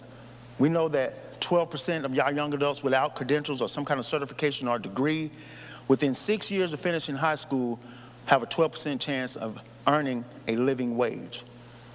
And a living wage is not what we think it is. And of course, according to the government and cities and the counties, if you want some assistance and you go and tell them how much you make and you see what's in your bank account, you would know that I need assistance, but according to them, you make enough or you make more than enough. So you then think, well, do I need to manage my money better? You can't manage only but what you have. So again, what we need to do then, we then start trying to obtain these certifications, try to obtain this assistance so that we can further ourselves in the employment field. So we talked about scholarships.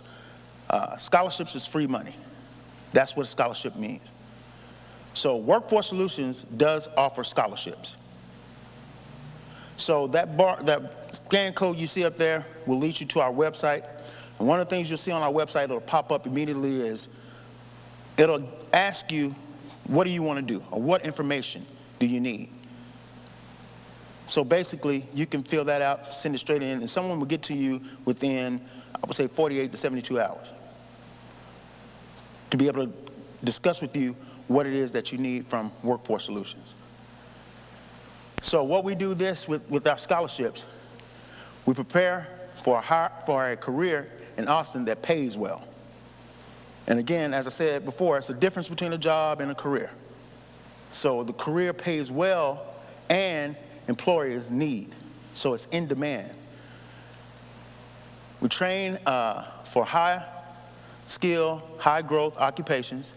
Workforce Solutions also can help you determine what you want to study. Sometimes people come in, they have no idea what they want to do. We have assessments and we have career advisors that can lead you and guide you into the field that you need to be in. And the wraparound services. So we'll talk about wraparound services such as transportation, child care assistance, mobile hotspots, technology, things of that nature. Now, everybody wants to know, where are the jobs? What are the jobs that are in demand? Well, we have 4 industry sectors, and we've added one more.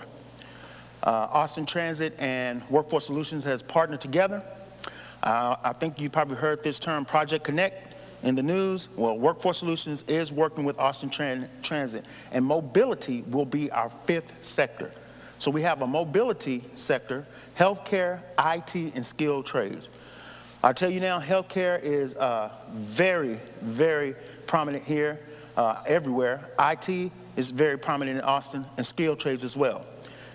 You can literally look at the back of this building. There's an apartment complex being built. You can probably go less than a mile around the corner, there's another one. Where there's something being built, there's somebody has to build it. Now, the person that probably architected, yeah, they probably have the degree, but the person that's on the ground building it, yeah, they probably have some kind of certification, some kind of OSHA 10 license that they had to obtain to get that job done. Earlier, and AISD was talking about, what do you want to be? And I remember having that conversation with a group coming to our school, and what do you want to be? Everybody wants to be, of course, a doctor, lawyer, because it's a very prominent position. But do you know the doctor needs a plumber? The lawyer is going to need an electrician. And if you live here anywhere in Texas, you're going to need some HVAC, some AC.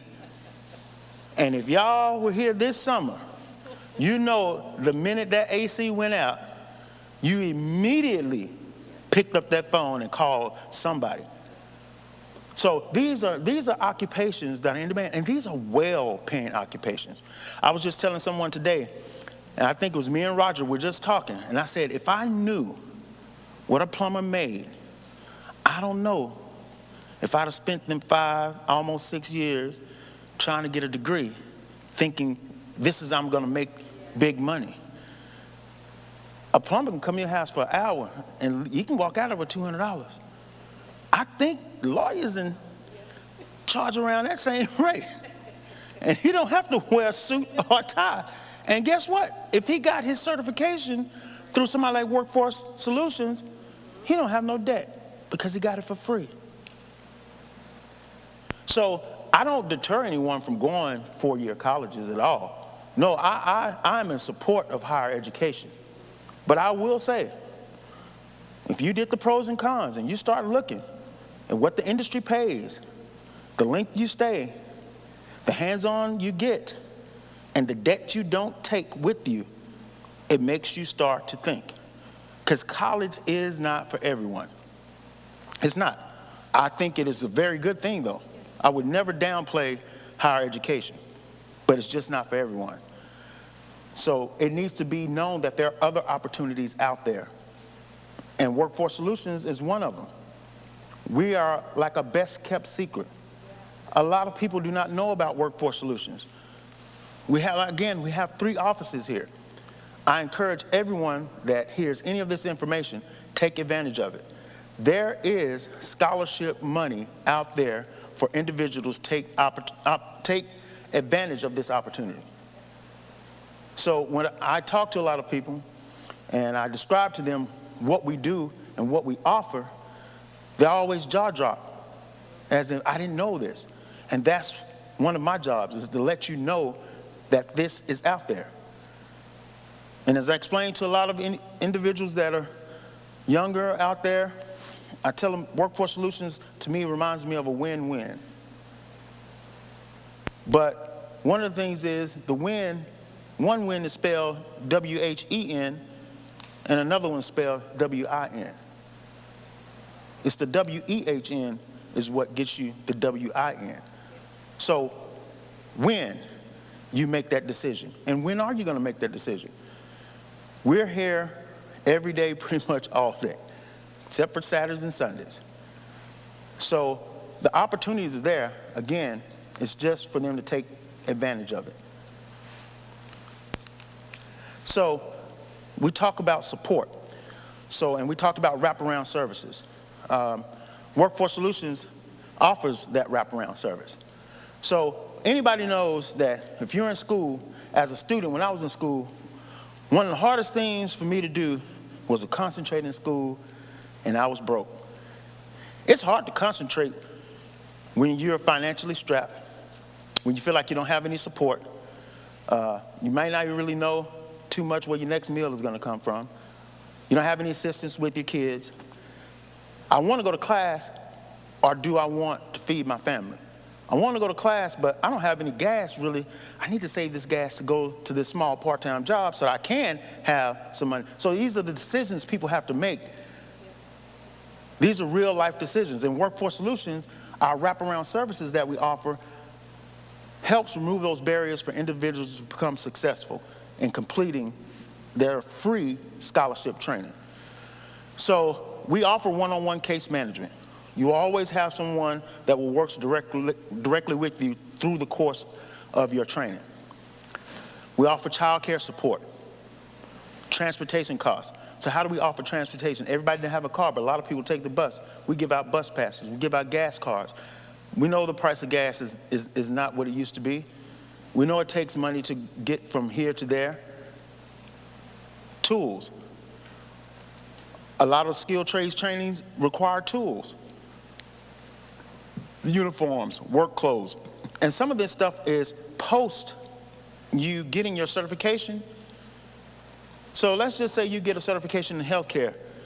You're a medical assistant. They gave you the job, but one of the job requirements is you have to have scrubs, and you're going to need a stethoscope. Well, you're just starting a job. You have no real big income. Well, that's where Workforce Solutions comes in. We offer those kind of things. Technology needs. You may get a job. We all know what work from home is, because that is very prevalent as well. Well, guess what? You get a job offered to you to work from home. How do you work from home with no laptop, no hotspot or internet service? Workforce Solutions offer those technology needs. We take care of rent and utilities. It's hard to concentrate on making those passing grades if you know you're behind on your rent. Because if you ask me, shelter it's going to trump that studying. Me having a place to stay is going to trump studying in any day. So the certification fees, a lot of times it's almost like the example is getting to the finish line but not being able to cross. So you complete everything you need to complete, but now there's a fee for you to take that state exam. Again, we remove the barriers to make you successful. Job place assistance.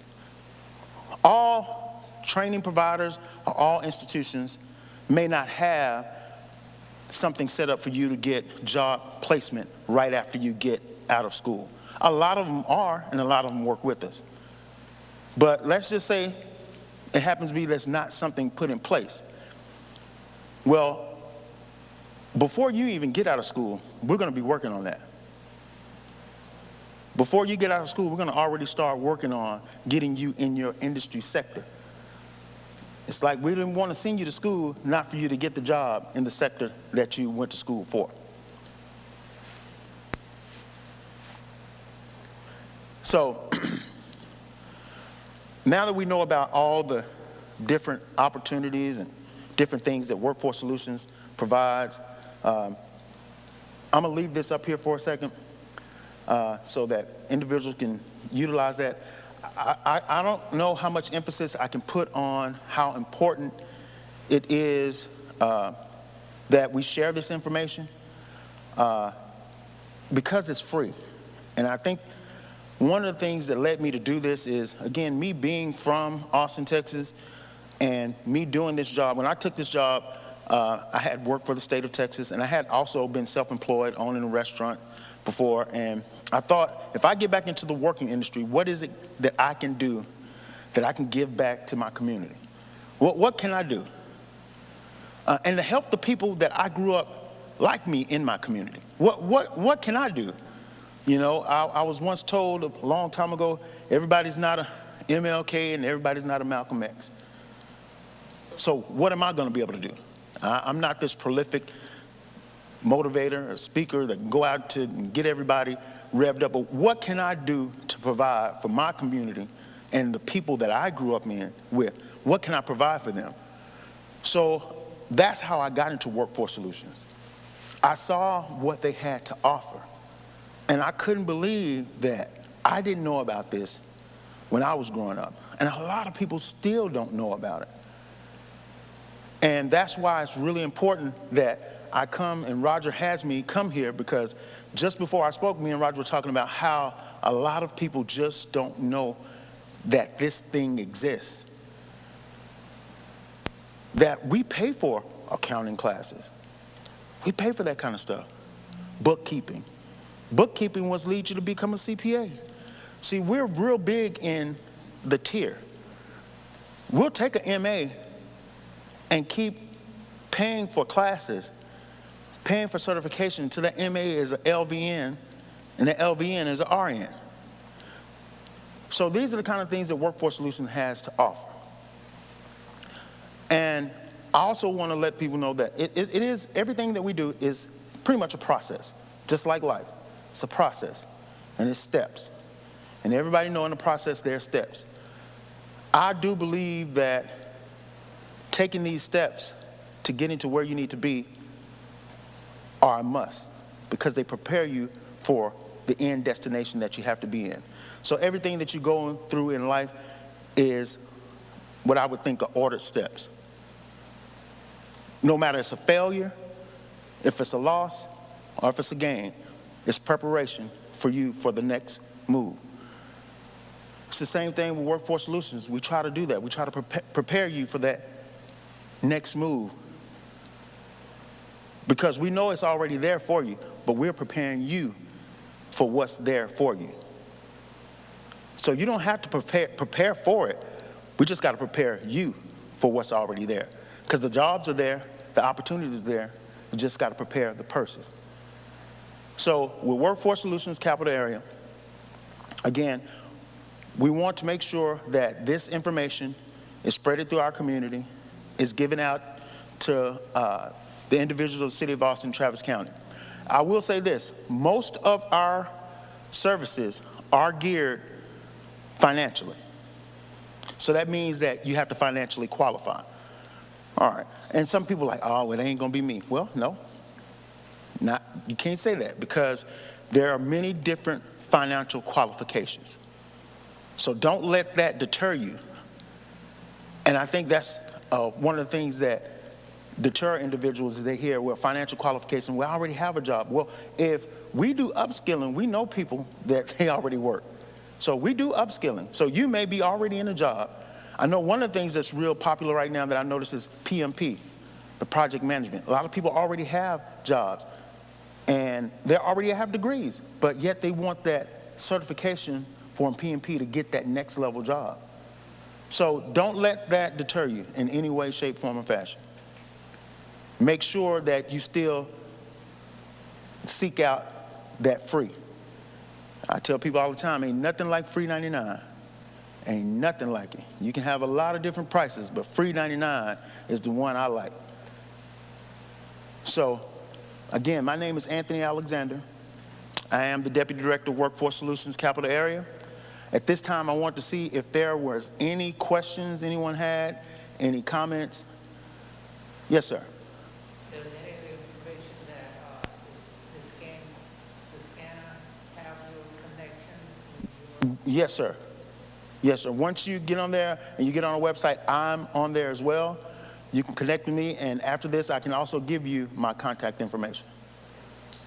So you were already in my head because I was looking up the eligibility as you were presenting, and I saw some of the criteria, which was living in Austin, Travis County. So I'm pretty sure that one is a non-negotiable. That is. I know that we have a lot of individuals that lived in Austin that shifted to, I'll be honest, that shifted to Williamson County, a lot of them, because we get that a lot. You have to be a resident of Travis County.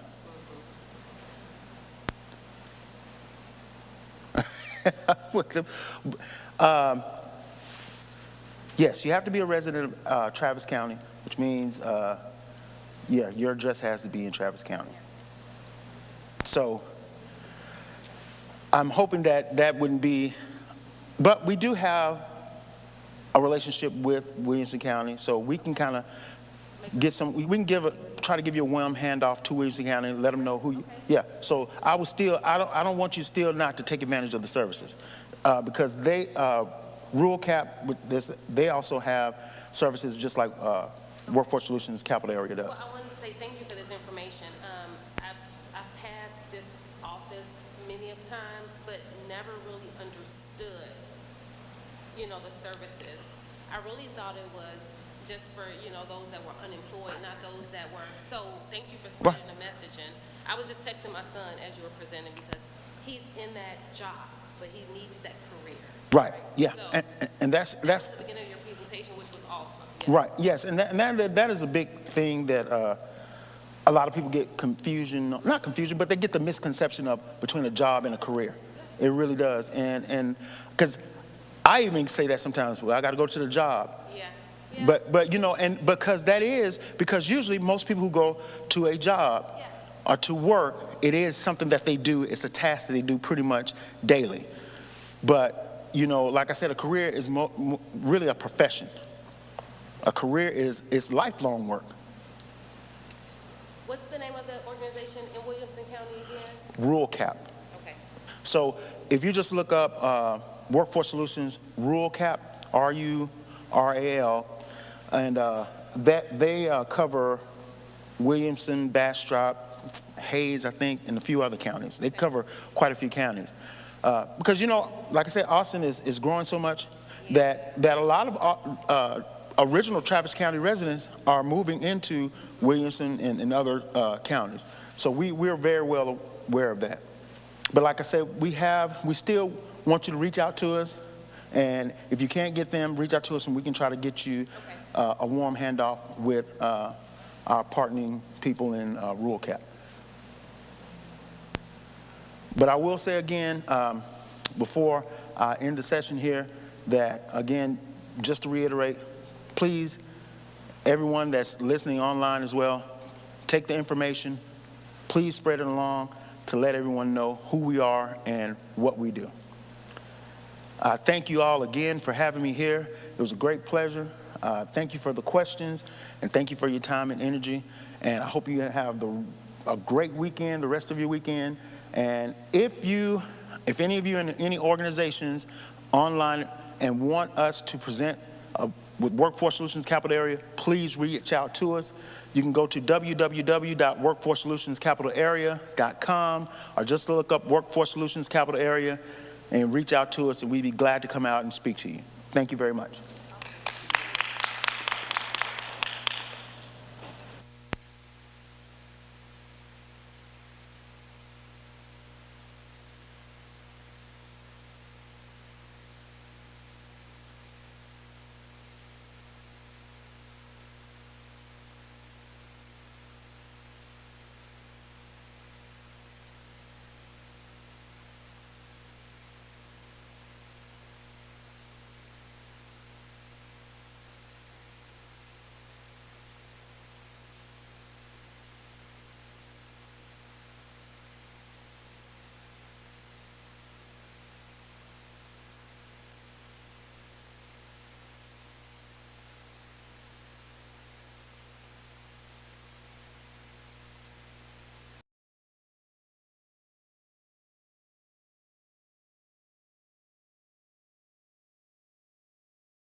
he's here. I want to give him a hand for being here.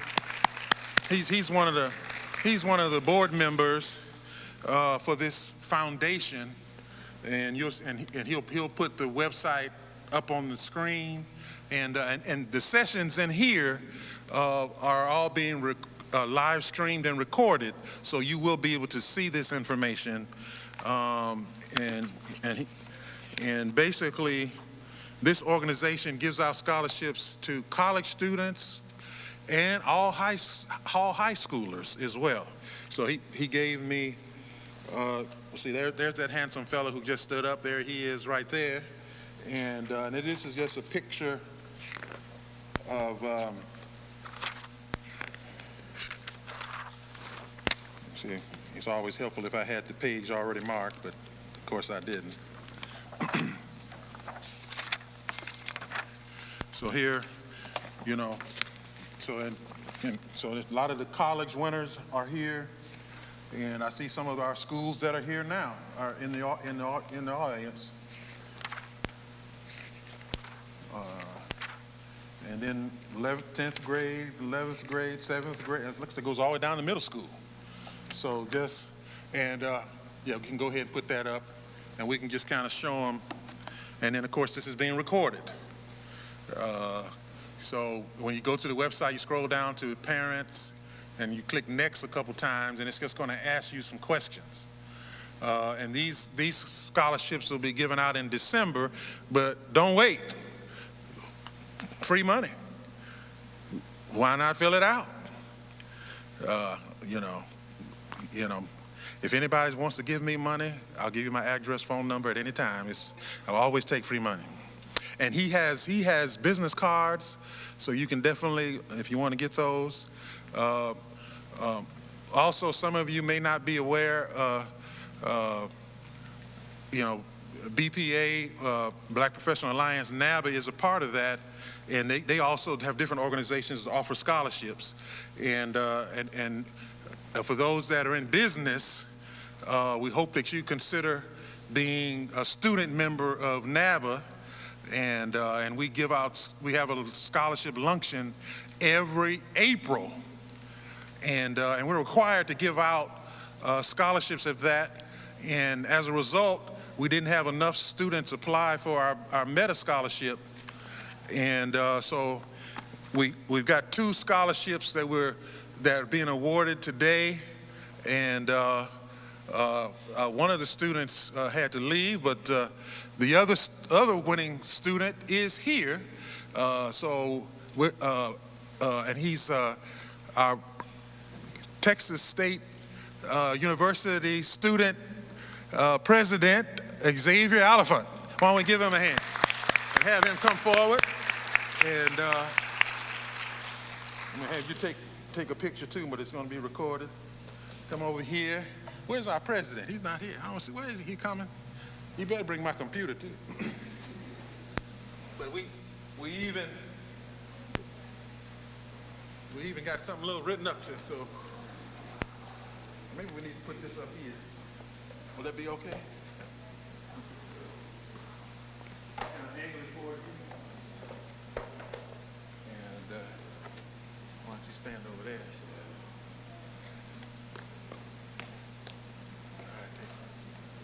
So just want to let people know there is money to be won.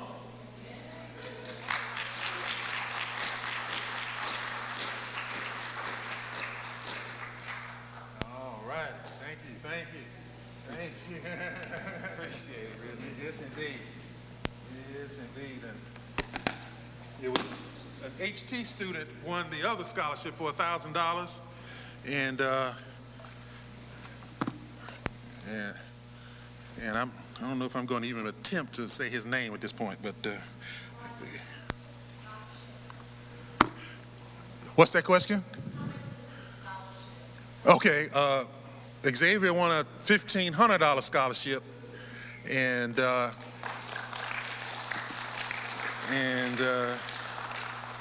okay, and I guess I better get the other one too. So it's recorded.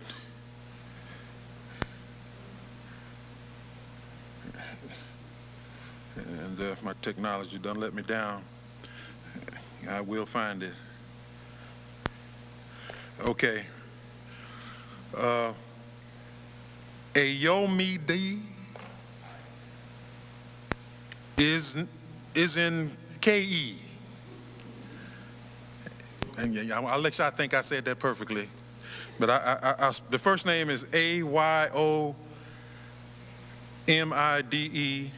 That's the first name, in case we have any good grammatical people in here. And the last name is Isinkaye.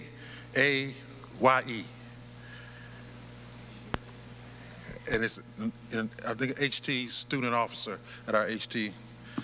But those are the, so, and just for those, we already have $8,000 in the kitty already to give out at our April scholarship luncheon.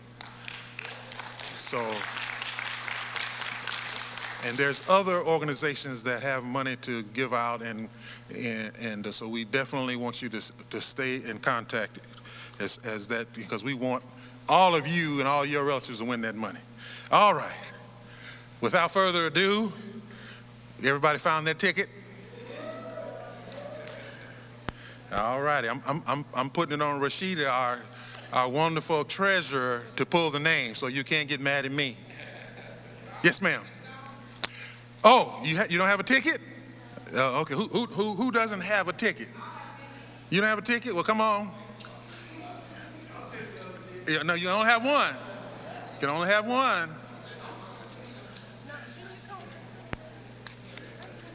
You only get one. One of them was dropped. One of them was dropped. Okay. All righty. Was that the ticket somebody? I have no idea. Does anyone? Well, just put it over there. If they drop their ticket, that's. Well. Oh, yes, it is. All righty.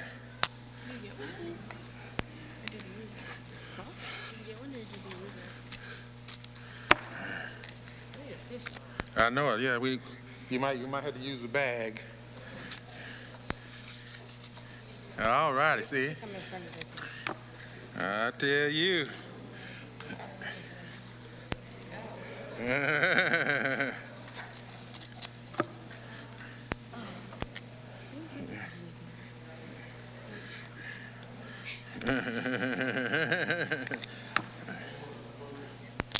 All righty. Okay. All right, two more winners here. Two more winners. Two more winners.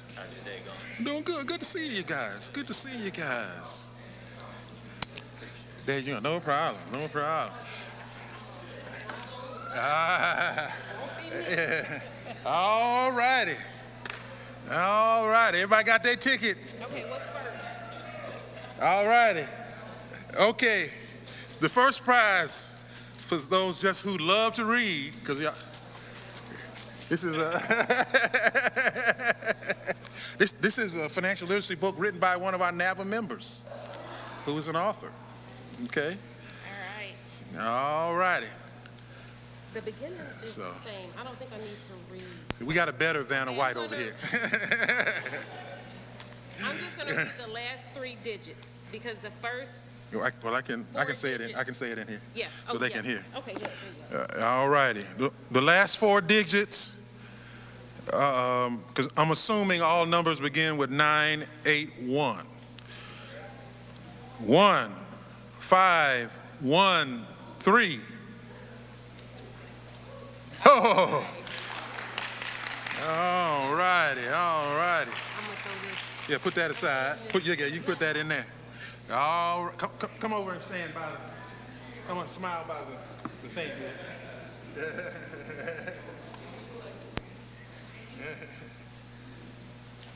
All right, fantastic. Yeah, I guess you can keep that. You took the book. Oh, I'm sorry. I'm sorry. I didn't mean to do that. I'm gonna be in trouble. No, we're gonna do a gift card, and then we'll do another book. All right. And well, since you're working, you can do the picture. Yeah. Oh, I'm glad you brought my computer. Good. I can do some work. Okay. All righty. 1, 5, 3, 1. So we got a gift card for somebody. No, not here. 1531. Going final. 1531. Okay, so that person didn't want no money. Okay, we can put that away. Okay. All righty. 1511. Yes, sir.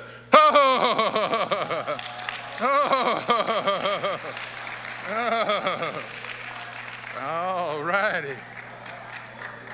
1511. All righty. Uh-oh. What'd I get? The accounting matches. Come on and stand by we'll take a picture. Gift card, $25 gift card. $25 gift card. Smile at the camera.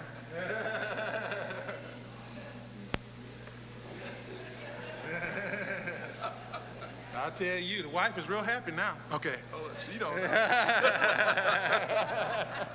All right. What's next? I guess we'll do another book. Okay. You know, I sense a reader out there. I sense a real deep reader. Okay. 1579. Oh, there she is. There she is. She's going to be an author just like her dad. She's going to be an author just like her dad. Dad, homework. All right, come take a picture of her.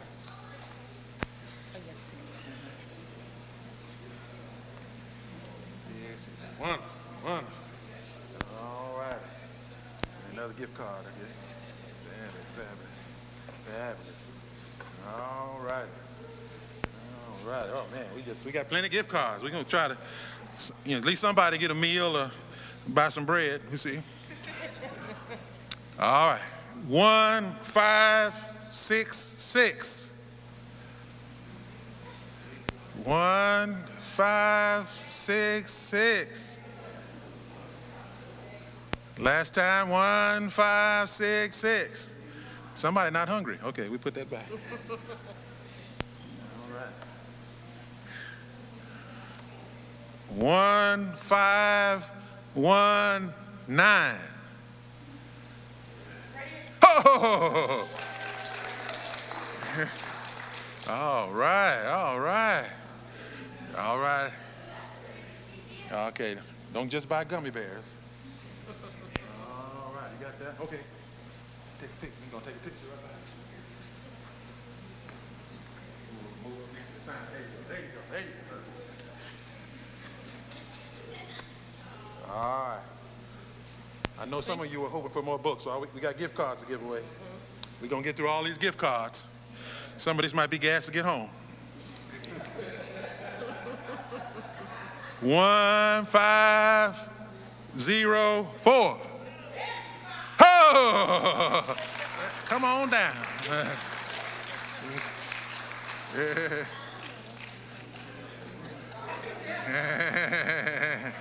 Come on down. I tell you, you was in the right place at the right time.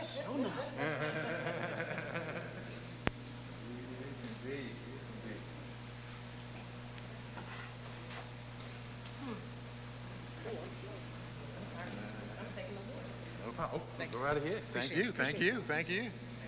All righty. 1573. 1573. Oh, in the nick of time. I tell you, it was good you was wearing those gym shoes. You had to get here fast. She's a winner. Come on, we'll take a picture.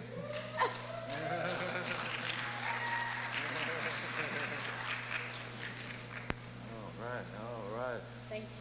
Yes, indeed. Thank you.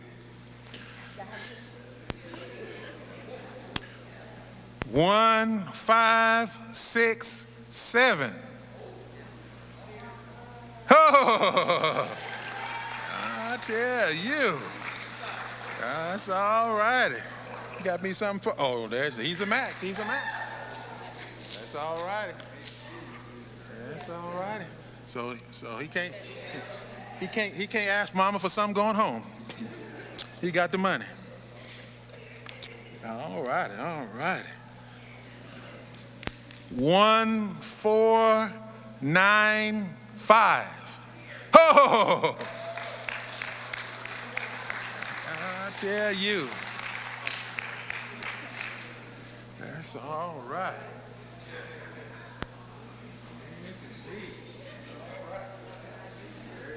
There you go. There you go. All right. 1575. Oh! Oh, see, it's worth staying to service till the end, isn't it? You shouldn't leave early. Yes, indeed. Yes, indeed. That's all right. Oh, it matches. Come on and take a picture. Come on, take a picture. Come on, take a picture. I literally visualize this happening. That's all right. That's all right. Okay. 1506. Oh! That's all right. So we know who have money for offering on tomorrow. All right, there's a winner. She's a winner. Yes, indeed. All right, just 2 more gift cards to go, and then we get to the 2 big prizes. So some people are still in the running. 1516. 1. Uh-oh.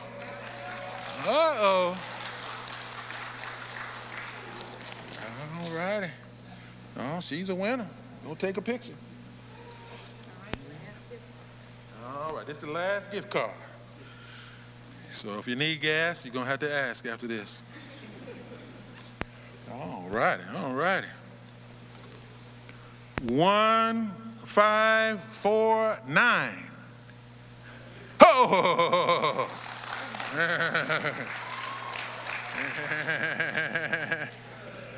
Yes, indeed. Fantastic. Go take a picture. Take a picture.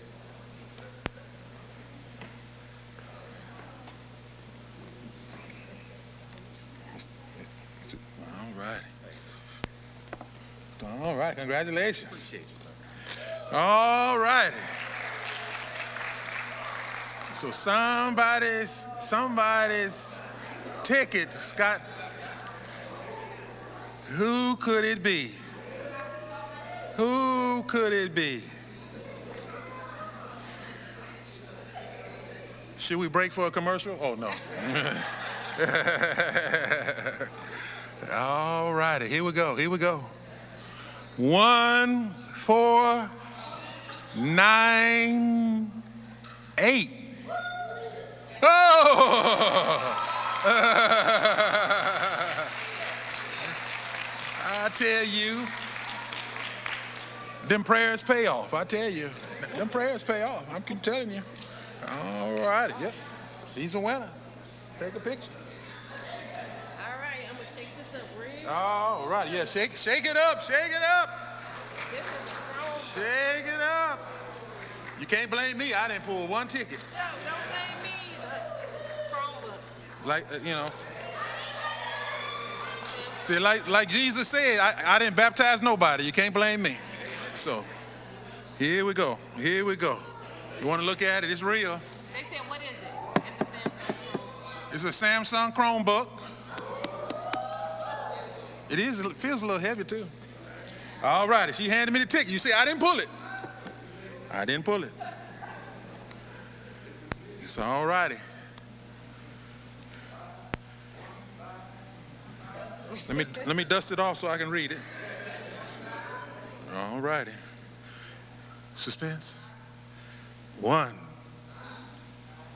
5, 6, 0.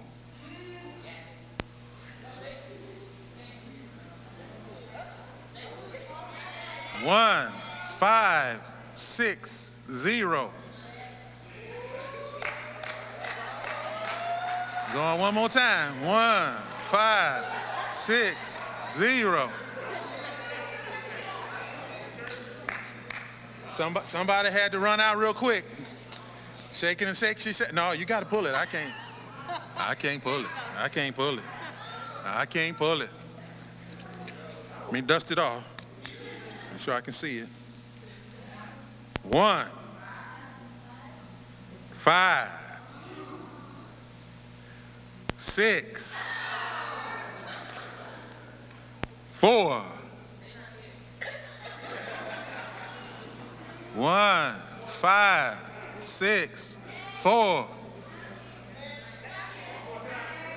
1, 5, 6, 4.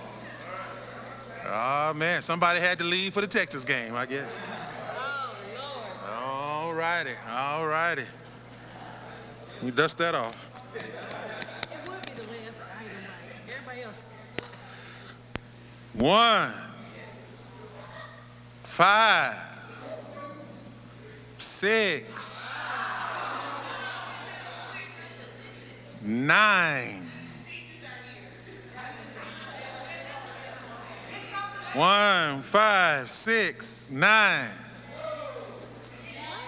1, 5, 6, 9. Well, I hope that Texas game was worth it. I hope that's not. All right, let me get it, make sure I can see it. All righty. Okay. You can feel it? 1, 5, 5, 0.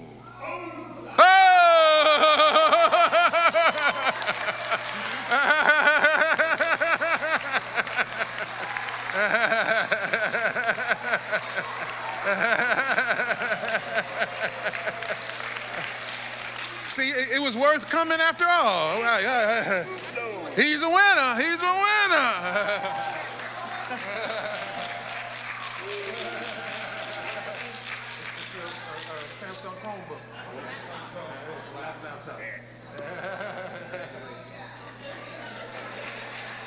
So be real nice to him. He might not need it.